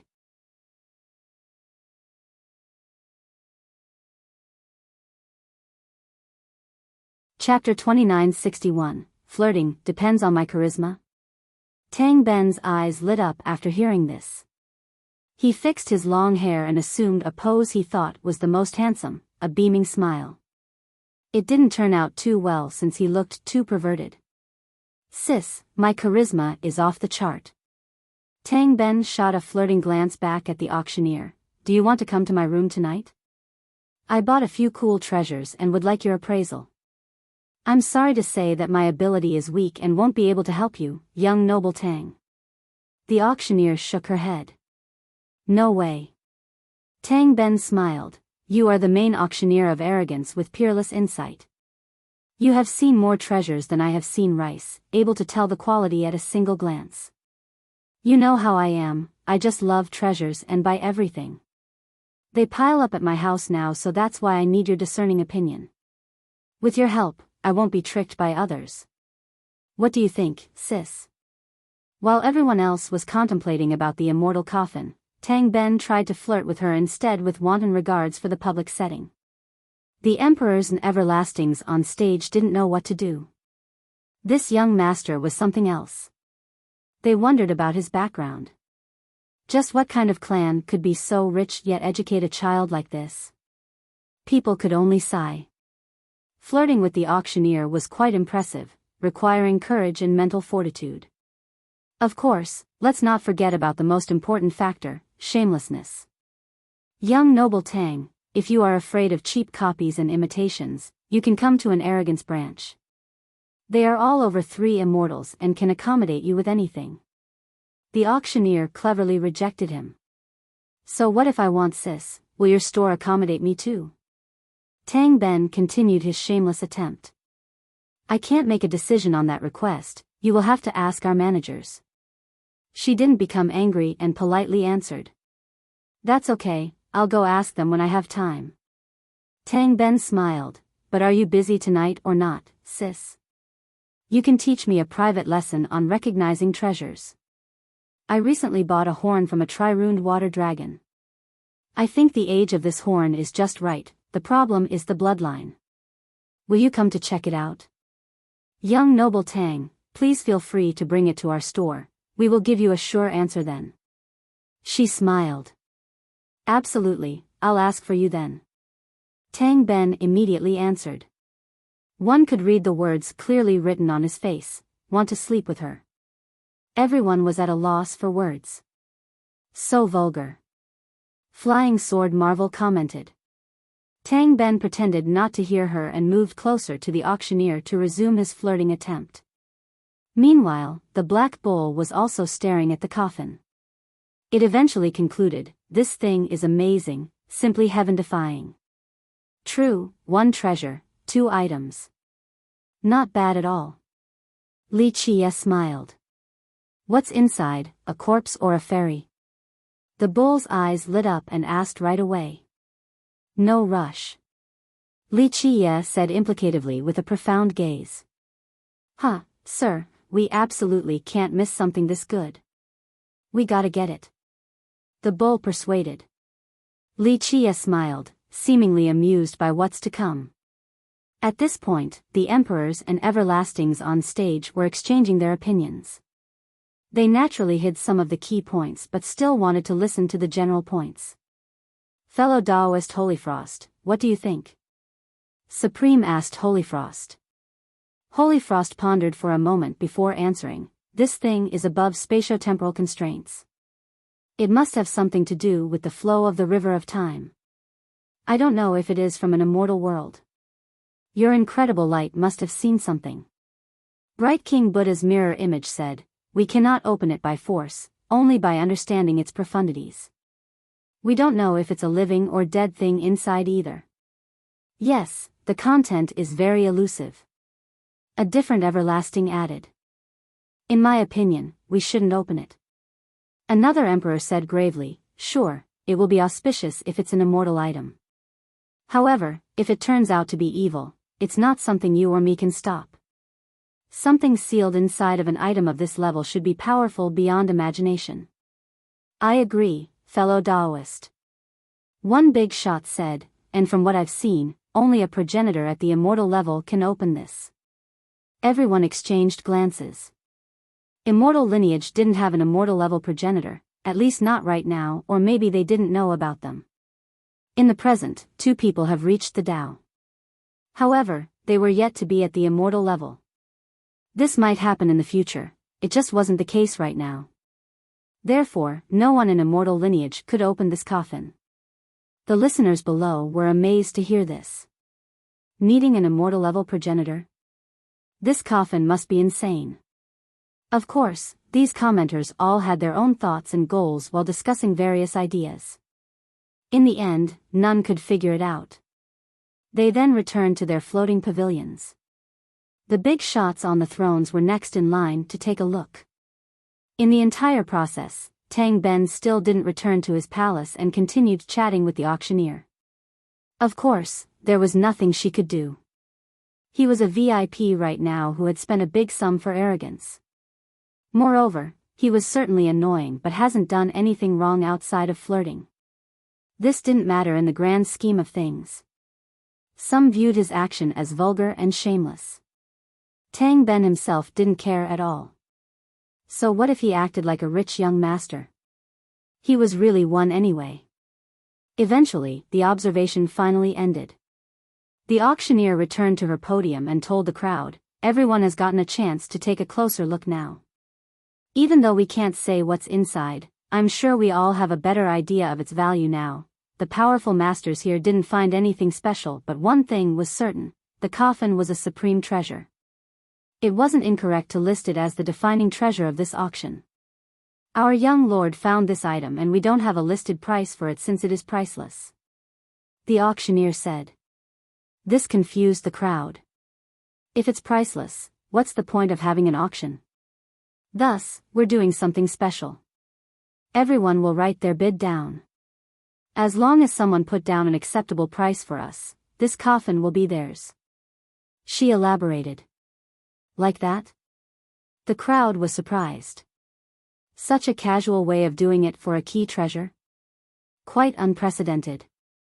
However, everyone only has one chance and can't change it after we record it down. Please be mindful of this. Moreover, it is not limited to true stones and money, items are fine too. She said. Not bad, that makes it more interesting. Some became spirited. Many workers from Arrogance showed up, waiting to record the bids. The scene became silent.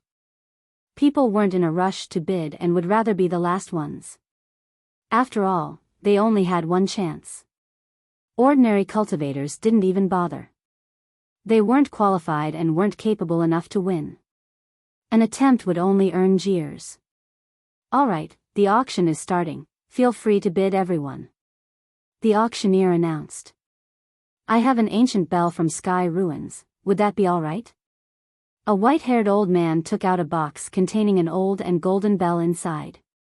Senior, your bell is good, most likely created by an emperor. The auctioneer recognized it right away. A worker then recorded the old man's bid. I have a soul grass, 360,000 years old. Is this enough for a bid? A sect master wondered. I have an old residence left behind by our great ancestor who used to be under the banner of Fardao.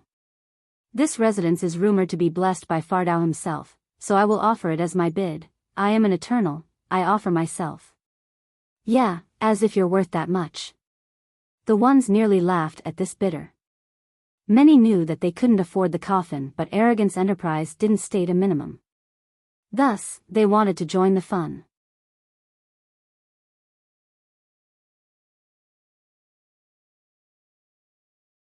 Chapter 2962, Insane Auction. I have a Tiger King with draconic runes, phoenix talons, and the bloodline of the White Tiger, 300,000 years of age. It hailed from Imperfect Mountain. That's my bid. My system has a star remnant or mine spanning for around 8,000 miles that produce 1/3 of the supply for immortal lineage. How about it? My sect has a secret domain with many mounts, 178 different species actually. The kings are suitable for emperors. My kingdom has a 9 twists river with a special carp named Heaven Shaker. This is a peerless alchemy material. Around 3,000 of them are born each year, desired by all in our world. A few big shots stated serious bids unlike the comedic ones after careful rumination. They were the lords, sect masters, and kings, usually at the eternal level. Their bids varied, but one thing was certain, everyone was slightly moved to hear them. They weren't bidding with money, but these resources could be considered great sources of wealth. Some eventually decided to treat their sex-defining treasures for the coffin. Arrogance Enterprise recorded all of these bids without answering right away. I have the skeleton of an immortal phoenix on top of 3 billion true stones at the 5 palace level. It was time for Tang Ben to reveal his wealth. 3 billion. Everyone gasped after hearing this. Many stared at him, thinking that he wasn't just an ordinary young master. The crown princes and young lords of the big sects couldn't produce this sum even by going bankrupt. 3 billion. I want to rob him now. Someone murmured. Oh, brother, feel free to try. My bodyguards are epic eternals. Tang Ben laughed and looked at this person to say, I'm trying to recruit another dozen everlastings. Money, fine. Treasures, fine. Dragon blood? Auspicious beasts' essences? I can accommodate anything. The person blushed and coughed. I was just joking, that's all. Tang Ben's suggestion wasn't impossible.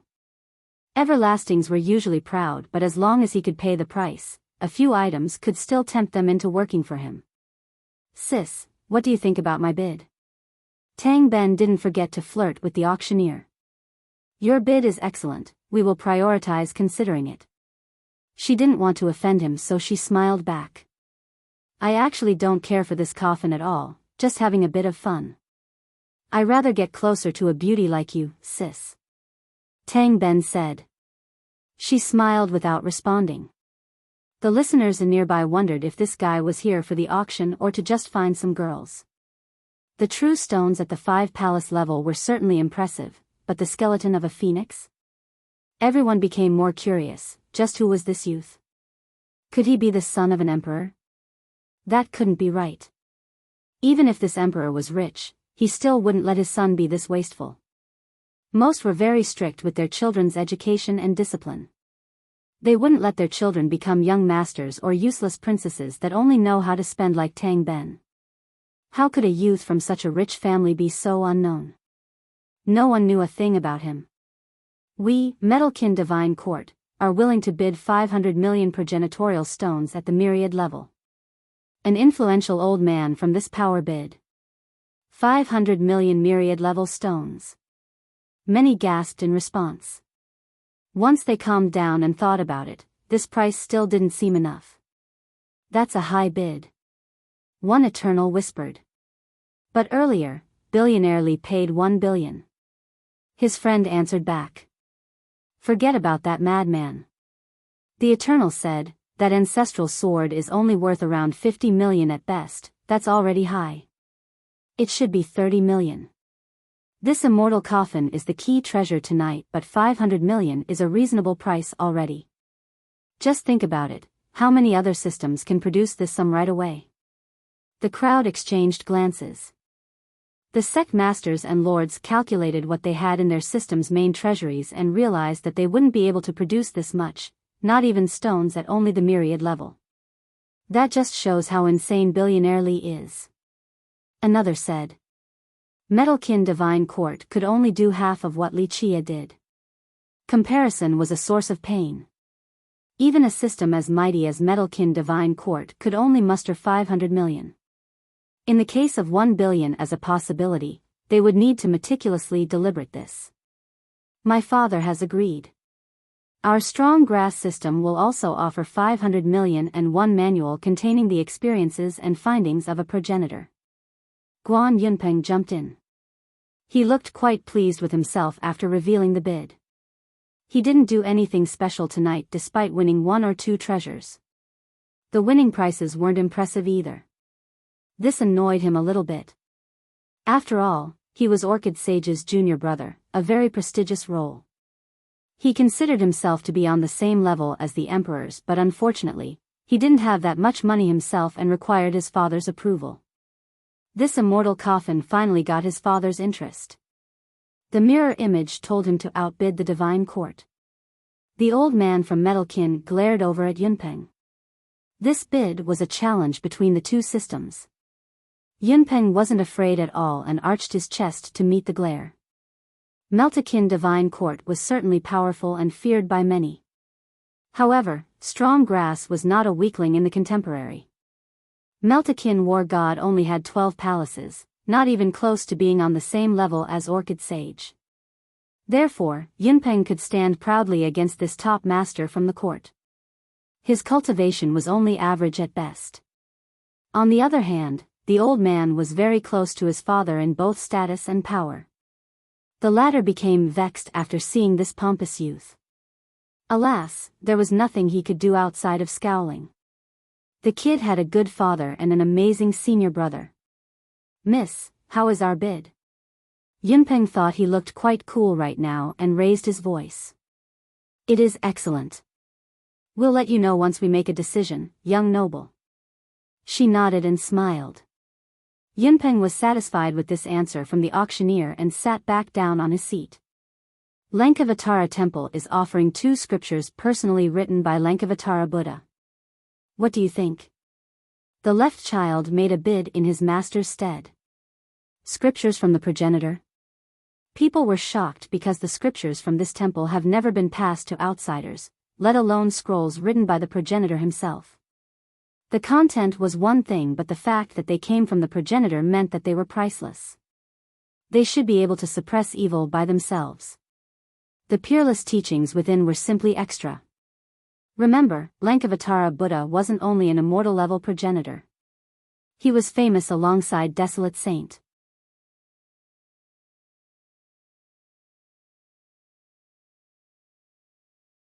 Chapter 2963, Progenitors Promised. This bid from Bright King Buddha was quite shocking. Many stared at the auctioneer, waiting for a response. However, she didn't answer and only smiled while recording the offer. Our Northern Academy has a grand diagram of light, a world savior boat, and a bowl of repentance, all created by our progenitor. That's our offer for the coffin. Holyfrost True Emperor revealed her bid. She was representing the Northern Academy, not just herself. The legacy items of Desolate Saint. The crowd was moved once more. Many stared at Holyfrost True Emperor with saliva oozing out from their mouth. This particular bid was insanely tempting. These items are all created by Desolate Saint. One big shot became startled. These 3 treasures are incredible. According to the rumors, the saint traveled across 3 immortals in order to refine the diagram. Therefore, it encompasses all 3 worlds. As for the next item, the boat, it should be able to escape from any calamity. And finally, the bowl can wash away any sin, allowing a sinner to return to the righteous path. One Eternal took a deep breath. They're so valuable then. The big shots nearby felt their heart beating faster. Desolate Saint was a member of the Decennary, a wondrous being. Therefore, Holyfrost's 3 items clearly defeated Lankavatara Temple's offerings. Bright King Buddha didn't show himself nor said anything.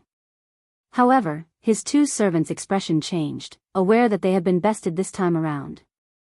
Of course, they didn't say anything either because Holyfrost was on the same level as their master. The disparity was too much.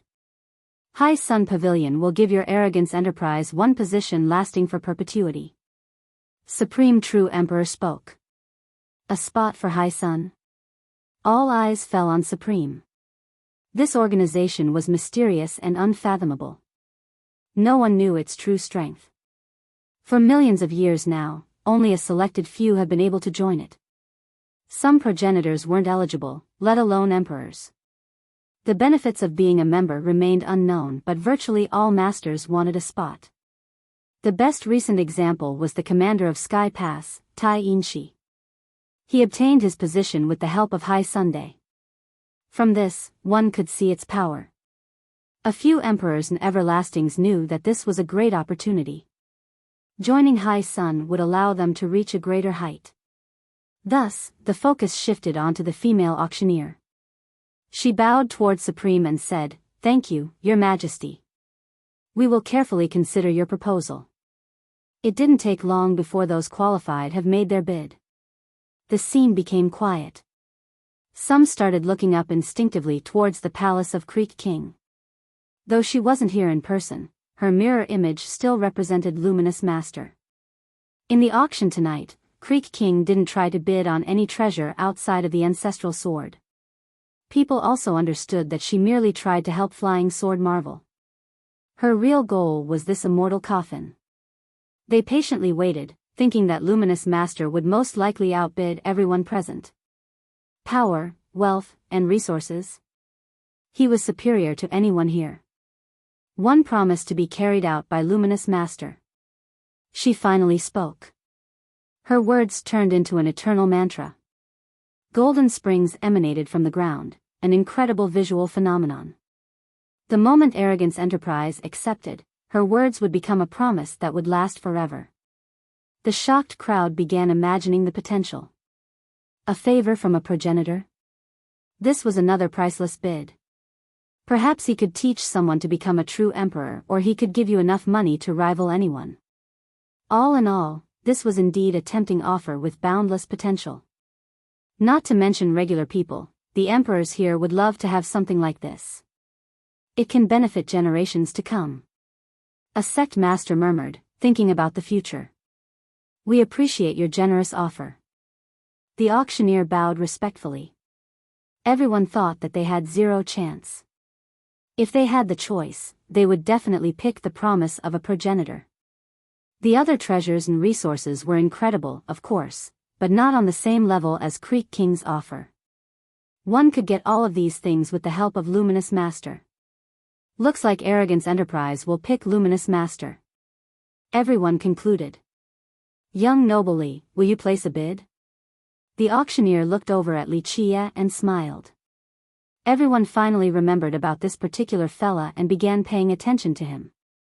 Yes, Billionaire Li. They remembered how crazy he was with his bids. What does your enterprise want? The bull asked before Li Chia could answer, wanting to scout first. We are deciding as we go since this auction is very special. Young Noble Li? She asked Li Chia. He became the center of the spotlight once more. What will Billionaire Li do? No one could accurately predict this eccentric and crazy person. I don't think money matters here versus the promise of a progenitor. One expert mused. A different true god agreed, people say that money is omnipotent but maybe not in this case. Right, Creek King's bid is too tempting. Others nearby agreed. Not necessarily, Arrogance Enterprise is a business, so what if Billionaire Li bids something ridiculous? Maybe it will be enough. Another big shot disagreed. I just don't think it's possible because Arrogance isn't aiming for money or they would have had a starting price. Money can't beat a progenitor. Can you create a progenitor by just having a lot of money?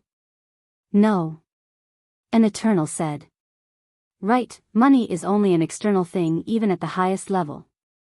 It doesn't matter as much once you reach the progenitor level. Many shared this opinion. Even the big shots such as Supreme were waiting for Li Chia to make a crazy move. Of course I will bid since I must have this immortal coffin. Li Chia smiled, still as nonchalant as ever despite everyone staring at him.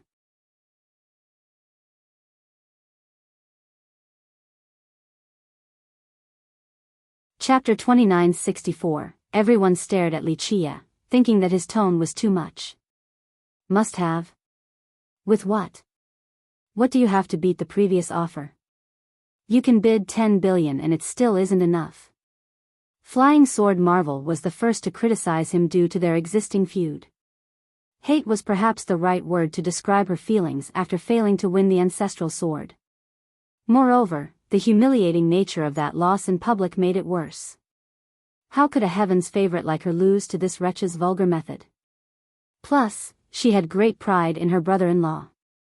In her eyes, nothing in the world could be as valuable as a promise from him.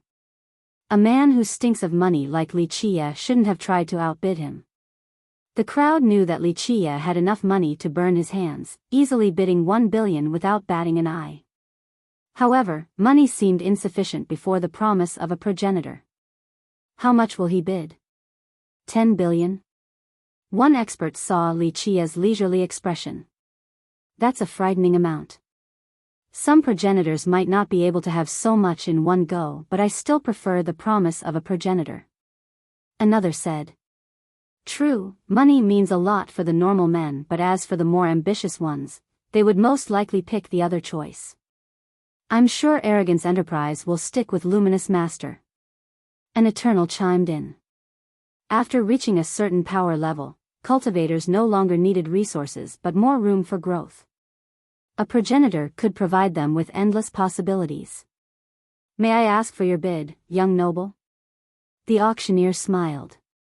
The anticipation built up in the room was at an all-time high. Everyone listened with bated breath. No one doubted that this madman would bid something insane for this key auction. They just wanted to know the actual price. Give me a pen and paper. Wuxia smiled. The world shouldn't know my bid. This surprised people since he was the first to do so. The auctioneer felt the same way but still told a worker to accommodate him.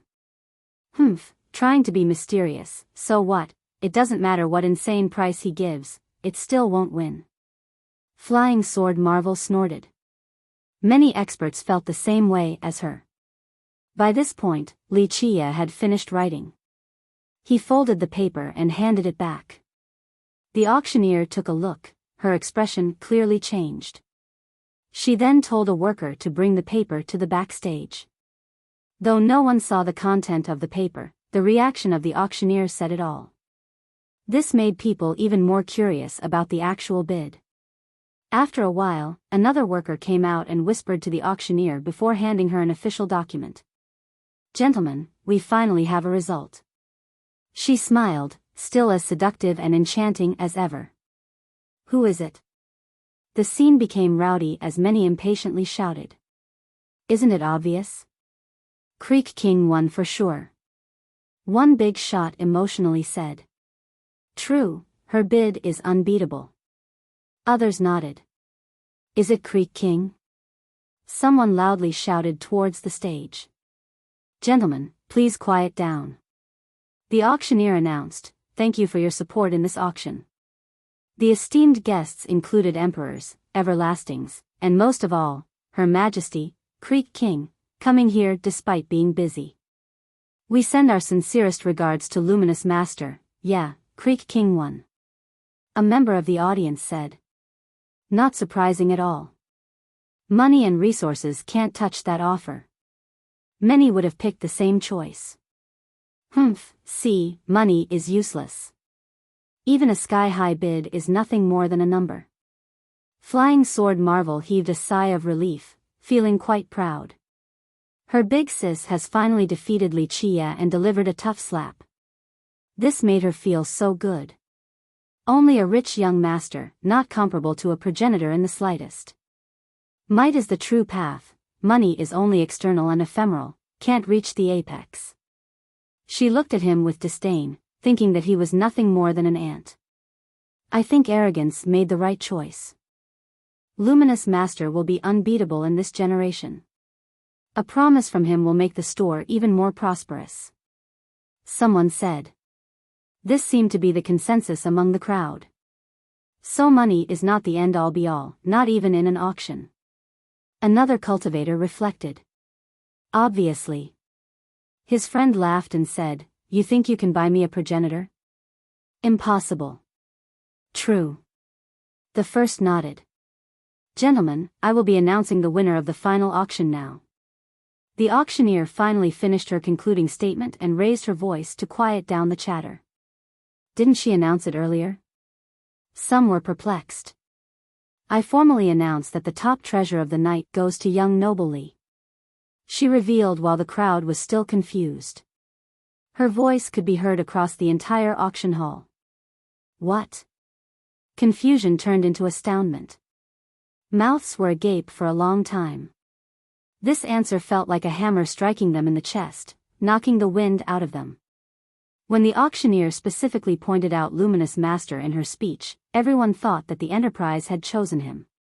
Now, this sudden reversal left them in a daze. Even a half-step everlasting like Flying Sword Marvel couldn't close her mouth. She thought that her sister had won the key, hence her taunting earlier. It turned out that he was the actual victor. Now she looked just like a fool. This invisible slap robbed her of all face. Everyone remained frozen, causing the auctioneer to smile wryly.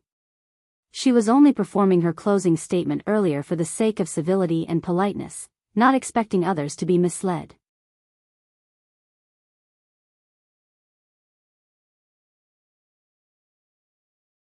Chapter 2965, Is There a Mistake?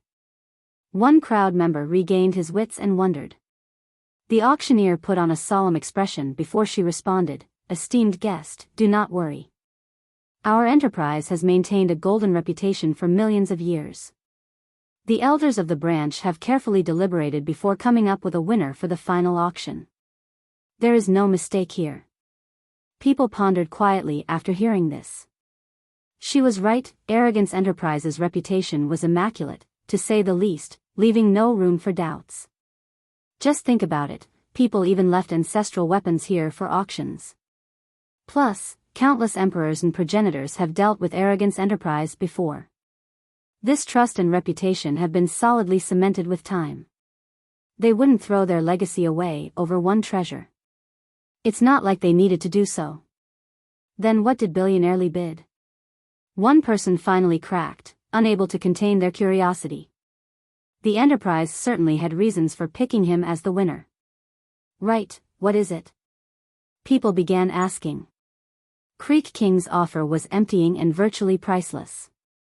However, Li Chia won out in the end. What could actually beat the promise of a progenitor? No one could come up with an answer.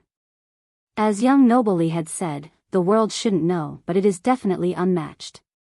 No one else can beat it. The auctioneer smiled. People exchanged glances. This statement sounded arrogant, but it had to be the truth. The result proved everything. Of course, they still wanted to know the answer. Unfortunately, Arrogance Enterprise was responsible for keeping this a secret, so they stopped asking, knowing the futility. Right now, they turned towards Li Chia with curious eyes. They felt that he was too heaven-defying to actually be able to beat Luminous Master. His background must be unfathomable. The top emperors such as Supreme felt that they wouldn't have been able to do it despite their strong backing. Just who was this man then? Fellow Daoist Li, you are a hidden master indeed. When you have time in the future, please visit Immortal Bronze Mountain. My husband and I welcome you. Creek King's pleasant voice sounded. Some praised her for being benevolent and special. Though they were competitors, she still remained polite and welcoming. Everyone just needed a woman like her as their wife and wouldn't ask for anything else in life. At the same time, a few were shaken. To be received by Luminous Master and Creek King? Not many were qualified to have this honor. I will if I have time. Li Chia chuckled and said. I'll be waiting. Creek King said before leaving. Her maids by the palace entrance left as well. Thank you, everyone, for participating and making this a great auction. The auctioneer thanked the guests. This was definitely a successful auction, partly because of big spenders like Li Chia and Tang Ben. Arrogance Enterprises' profit far exceeded its initial calculation. Most left happier than when they came in. They managed to see the invincible emperors and everlastings, masters whom they would never see otherwise. Moreover, they also saw plenty of incredible treasures, broadening their horizon as a result. They witnessed the world of the rich as well, such as Tang Ben. The sect masters here felt they were impoverished in comparison. Then, when taking into account billionaire Li, Tang Ben was but a country pumpkin. They realized that their wealth was nothing in comparison, just enough for food and clothes. The majority left empty-handed, but they were perfectly fine with it. They could tell their family or juniors about the event, the characters and treasures they have seen, and most importantly, a billionaire who threw money away. As the crowd dispersed, certain people came to see Wuxia. Fellow Daoist Li, come visit us when you have time. Supreme True Emperor bowed towards Wuxia and smiled. Some of the experts became envious. They weren't qualified to see emperors, yet these fellas were coming down to invite Wuxia. To Hi Sun. I heard it has some good items, we'll think about it. The Black Bull answered instead. Supreme nodded in response, it's not mine alone, I only have a tiny straw house next to the pavilion. It would be my pleasure, fellow Daoist Li and Sir Bull. If we have time, sure. Wuxia chuckled. The emperor nodded again before leaving in a cool manner. Hee, boss, nice to meet you. Tang Ben ran over and looked very enthusiastic. And? Wuxia said. Your wealth is something else. How about we become sworn brothers and use our money to sweep through a mortal lineage? We'll be unstoppable, the two richest men in the world. Tang Ben smiled. Not interested. Wuxia responded. An alliance is fine, but brat, you have to hand all of your possessions over to me. I will carefully watch over them for you. The Black Bull stared intensely at Tang Ben. Well, Tang Ben didn't feel safe under this gaze. This prodigal's son could tell who was good or bad. This bull was definitely up to no good. You dare to say no to me? The bull became aggressive. Sir, I just spent all of my money earlier, wait until I get more, okay? Tang Ben instantly fled after saying this. Little bastard thinks he's so rich. As if I would rob him. The bull became awfully unhappy.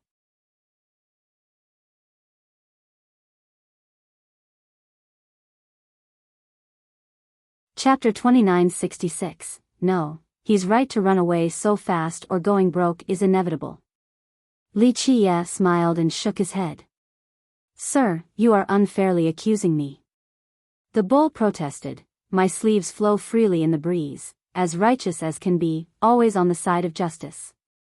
Wuxia only smiled at this spiel from the bull. Holyfrost's true emperor walked closer. Not only was she beautiful and holy, but the air around her could also immediately infect others with positivity. Many cultivators that have yet to leave immediately cupped their fist to greet her. Young noble Li. Holyfrost bowed her head towards Wuxia and then greeted the bull, Senior, we meet again. The bull only shrugged in response but didn't bother teasing her despite its dislike of the academy. When we met in the frontier back then, I was blind and couldn't see your brilliance, resulting in the comedic conversation. She revealed an enchanting and infectious smile, looking transcending and out of this world. She introduced him to Repentance Academy back then, not knowing his actual abilities. Repentance Institution is good, staying there improved my knowledge. Wuxia didn't mind at all. She bowed again and said, Academy of Light took pride in being part of your journey. I hope you will come back one day. He nodded and she started to leave. Academy of Light has a good successor. The bull commented, the legacy of Desolate Saint continues. Life is so unpredictable. The bull laughed, I guess the world only views him as a supreme saint with a light of salvation, not knowing any of the other crap. Wuxia didn't respond. Regular people normally only got to see the outer layer, none of the hidden mysteries and intricacies buried in the river of time. With the end of the auction, Wuxia needed to finish the formalities with Arrogance Enterprise. Inside a VIP room, the auctioneer brought out his treasures, the robe of Xian Zhao's fairy, stone orchid scripture, and the ancestral sword. Young noble, please check the items. Her gentle eyes had the waves of limpid autumn waters. The girl from the stonecarver race was brought to him too. She kept her head down, not saying a word. Young noble, this is the Miss official document. The auctioneer handed Li Qia a treasure box. This box contained her official seal. With this seal, one could have full control over her without doing anything else. Li Qia only smiled. Finally, the last treasure was displayed before him, the immortal coffin. He gently touched it and nodded, very good indeed. Having said that, he prepared the right amount of stones to pay for the auctions. With the payment done, 7 old men came in the door, all covered in a black outfit from top to bottom. They came in silently like specters and alarmed by Jinning. She became frozen due to their impressive power despite their converged aura. She felt as if there was an invisible hand gripping her throat, stopping her from moving in the slightest along with taking her breath away.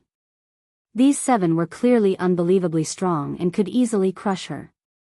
In fact, they would destroy Eternals without any problem.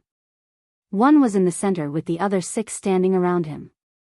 This wasn't a formation to protect the man in the center but rather the treasure box in his hands. It seemed to have taken roots there. Nothing could ever take it away from him. The auctioneer bowed towards these 7. They clearly had high positions in Arrogance Enterprise. However, both Li Qia and the bull only cared about the treasure box. Everyone could tell that the item inside was extremely precious after seeing the old men's serious expression.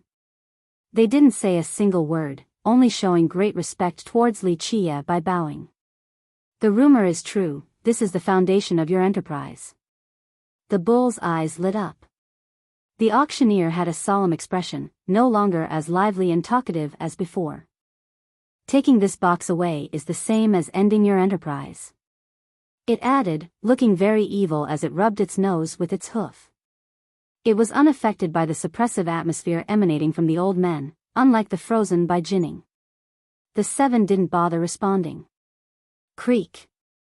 The one in the center opened the box. Buzz. Immortal rays oozed out, seemingly originating from a world of immortals. Little particles fell on the ground, painting a galaxy beneath. Jinning was in awe at this beautiful sight. The content of the box remained unknown, but it could actually contain a world there or a portal to the upper realm. This scene alone would make people palpitate with excitement. One could only imagine the heaven-defying thing inside. These rays were quite weak right now, but Bai Jinning could still feel an ancient and primordial presence from the beginning of time. It was older than anything else in existence right now. Young noble, please guide us. The auctioneer bowed deeply with great reverence. The 7 old men followed suit. It's nothing like that.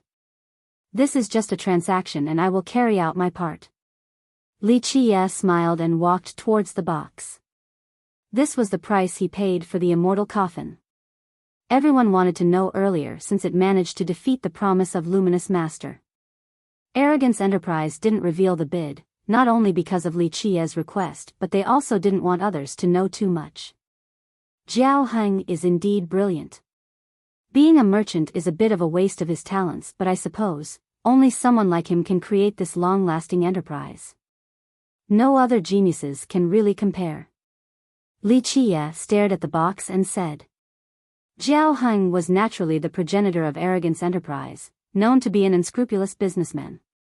However, his enterprise ended up having a golden reputation, a very strange matter. Li Qia performed his Dao and imprinted a seal on the box. Buzz. His runes hovered around it just like fog. For some reason, Jinning suddenly felt as if Li Qia had just left a seal on the entire world. She herself seemed to be in it, but this mystical act was beyond her comprehension. He eventually pulled back and smiled while looking at his work.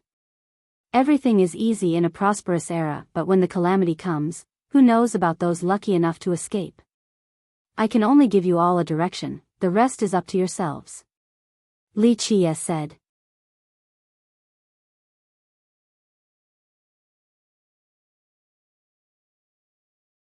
Chapter 2967. Thank you, young noble.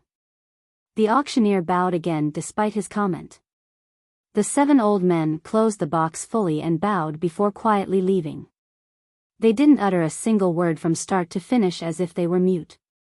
Nevertheless, their status at arrogance was still special. What a shame, we should have taken something that good.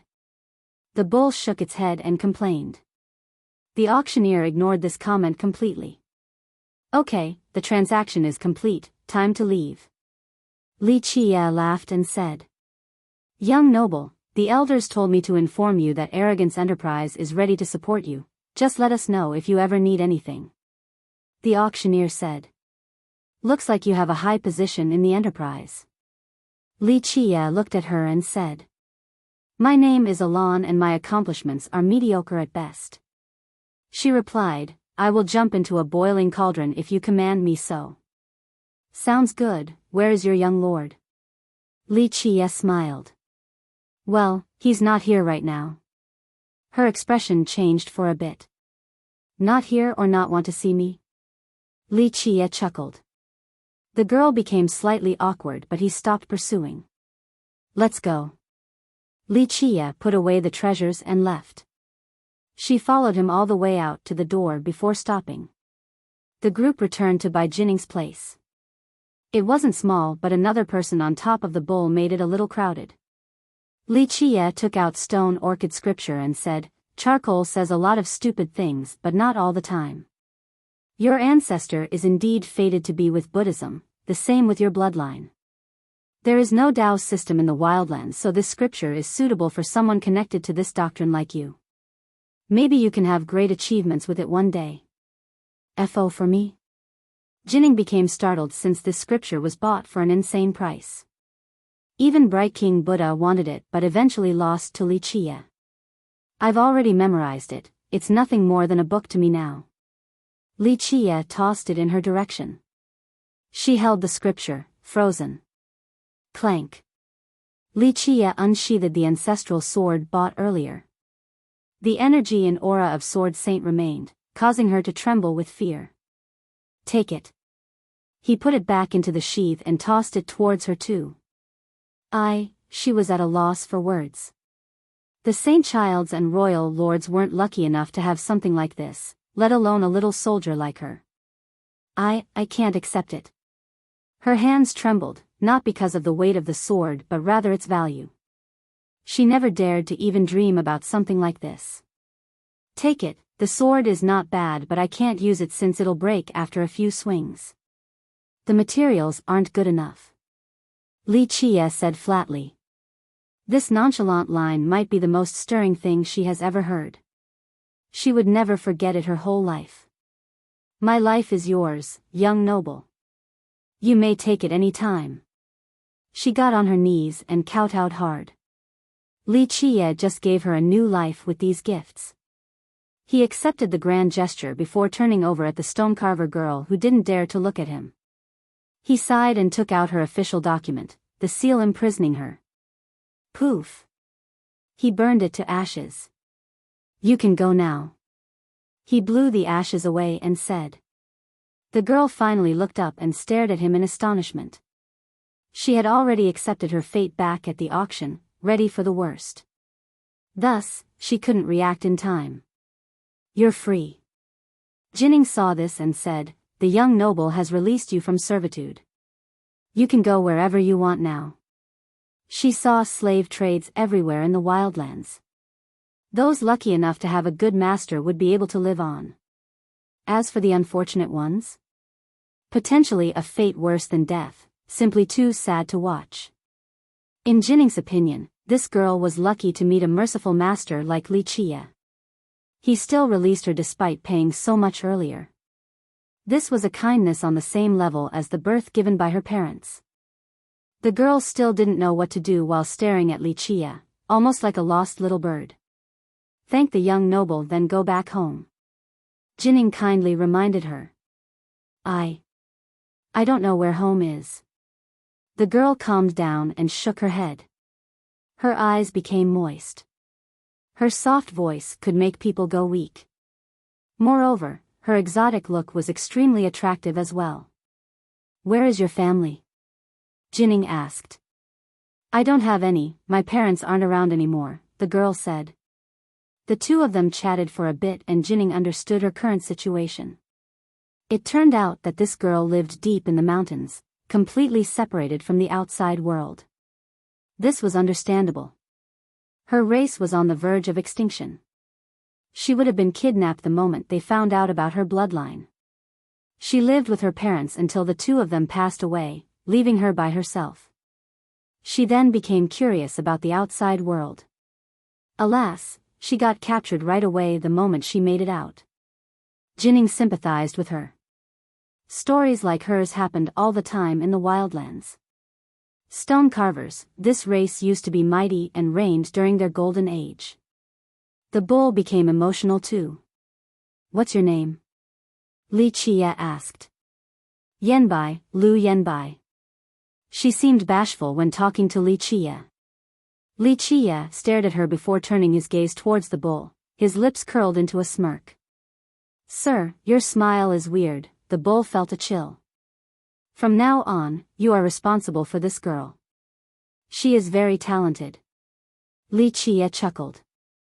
"Shit, no, I don't want to carry a burden around." The bull immediately wanted to run. "That's fine with me.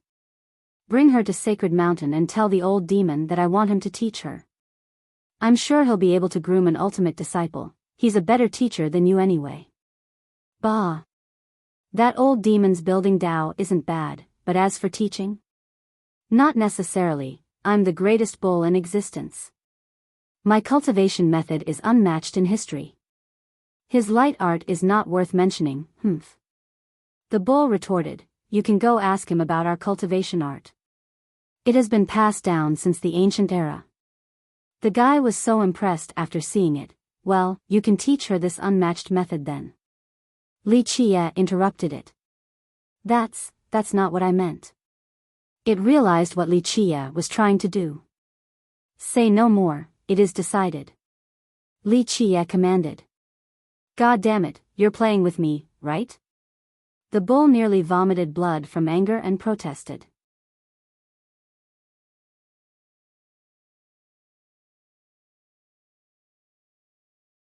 Chapter 2968, Li Chia ignored the bull's strong protest and wanted it to teach Lu Yanbai as its successor.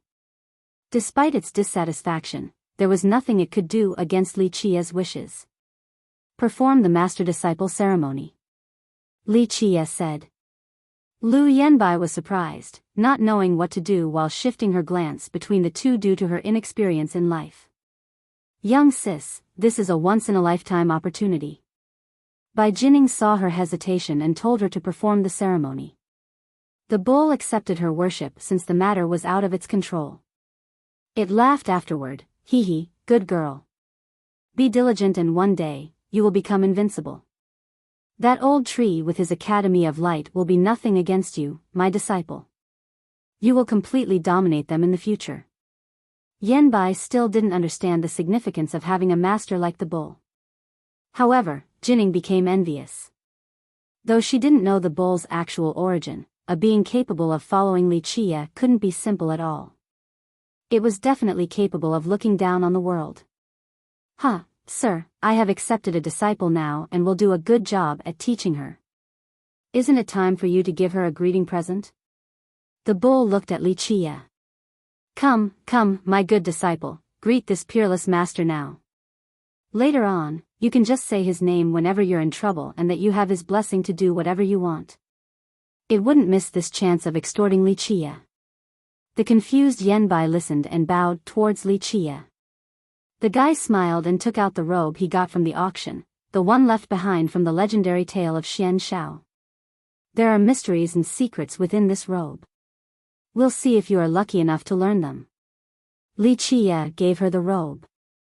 She accepted the robe, not knowing whether it was a good present or not. "It's a very nice robe, young one. Wear it all the time." The bull's vision far exceeded other people. "Sir, you're the one who proposed for her to be my disciple. This relates to your reputation, so you can't be too stingy." Just this robe isn't enough. The bull was as greedy as a python wanting to devour an elephant, wanting Li Qie to spit out more items. Of course, it also knew that Li Qie's treasury wouldn't miss this robe. He had plenty of other items. Li Qie still smiled and took out a dazzling golden hand, looking quite immaculate. One would find it hard to believe that this was a real hand from someone. It looked more like a gauntlet cast from gold. When they carefully sensed this hand, they would find that it contained an invincible force capable of tearing the world into two halves. Nothing could ever resist or stop its might. This is for you as well. Perhaps one day you will be able to use it to its fullest potential. Li Qie said. He found it at the outskirt of Academy of Light back then, the golden hand that was gripping the Eye of Darkness. Take it, fast. The bull became excited right away after seeing this insane artifact. Yanbai held it and took a closer look. For some reason, she felt so close to it with a strange sense of familiarity, almost as if they were family. It's amazing. The bull salivated. Of course, it wasn't immoral enough to take its disciple's treasure. It looked over at Li Qie and said, "Sir, where did you get this golden hand? Did you cross through time and sever this person's hand? Time traveling is easier said than done. Plus, I won't do so even if I can. That's an era-destroying act, adding negative karma to oneself." Li Qie said. "I can't believe it."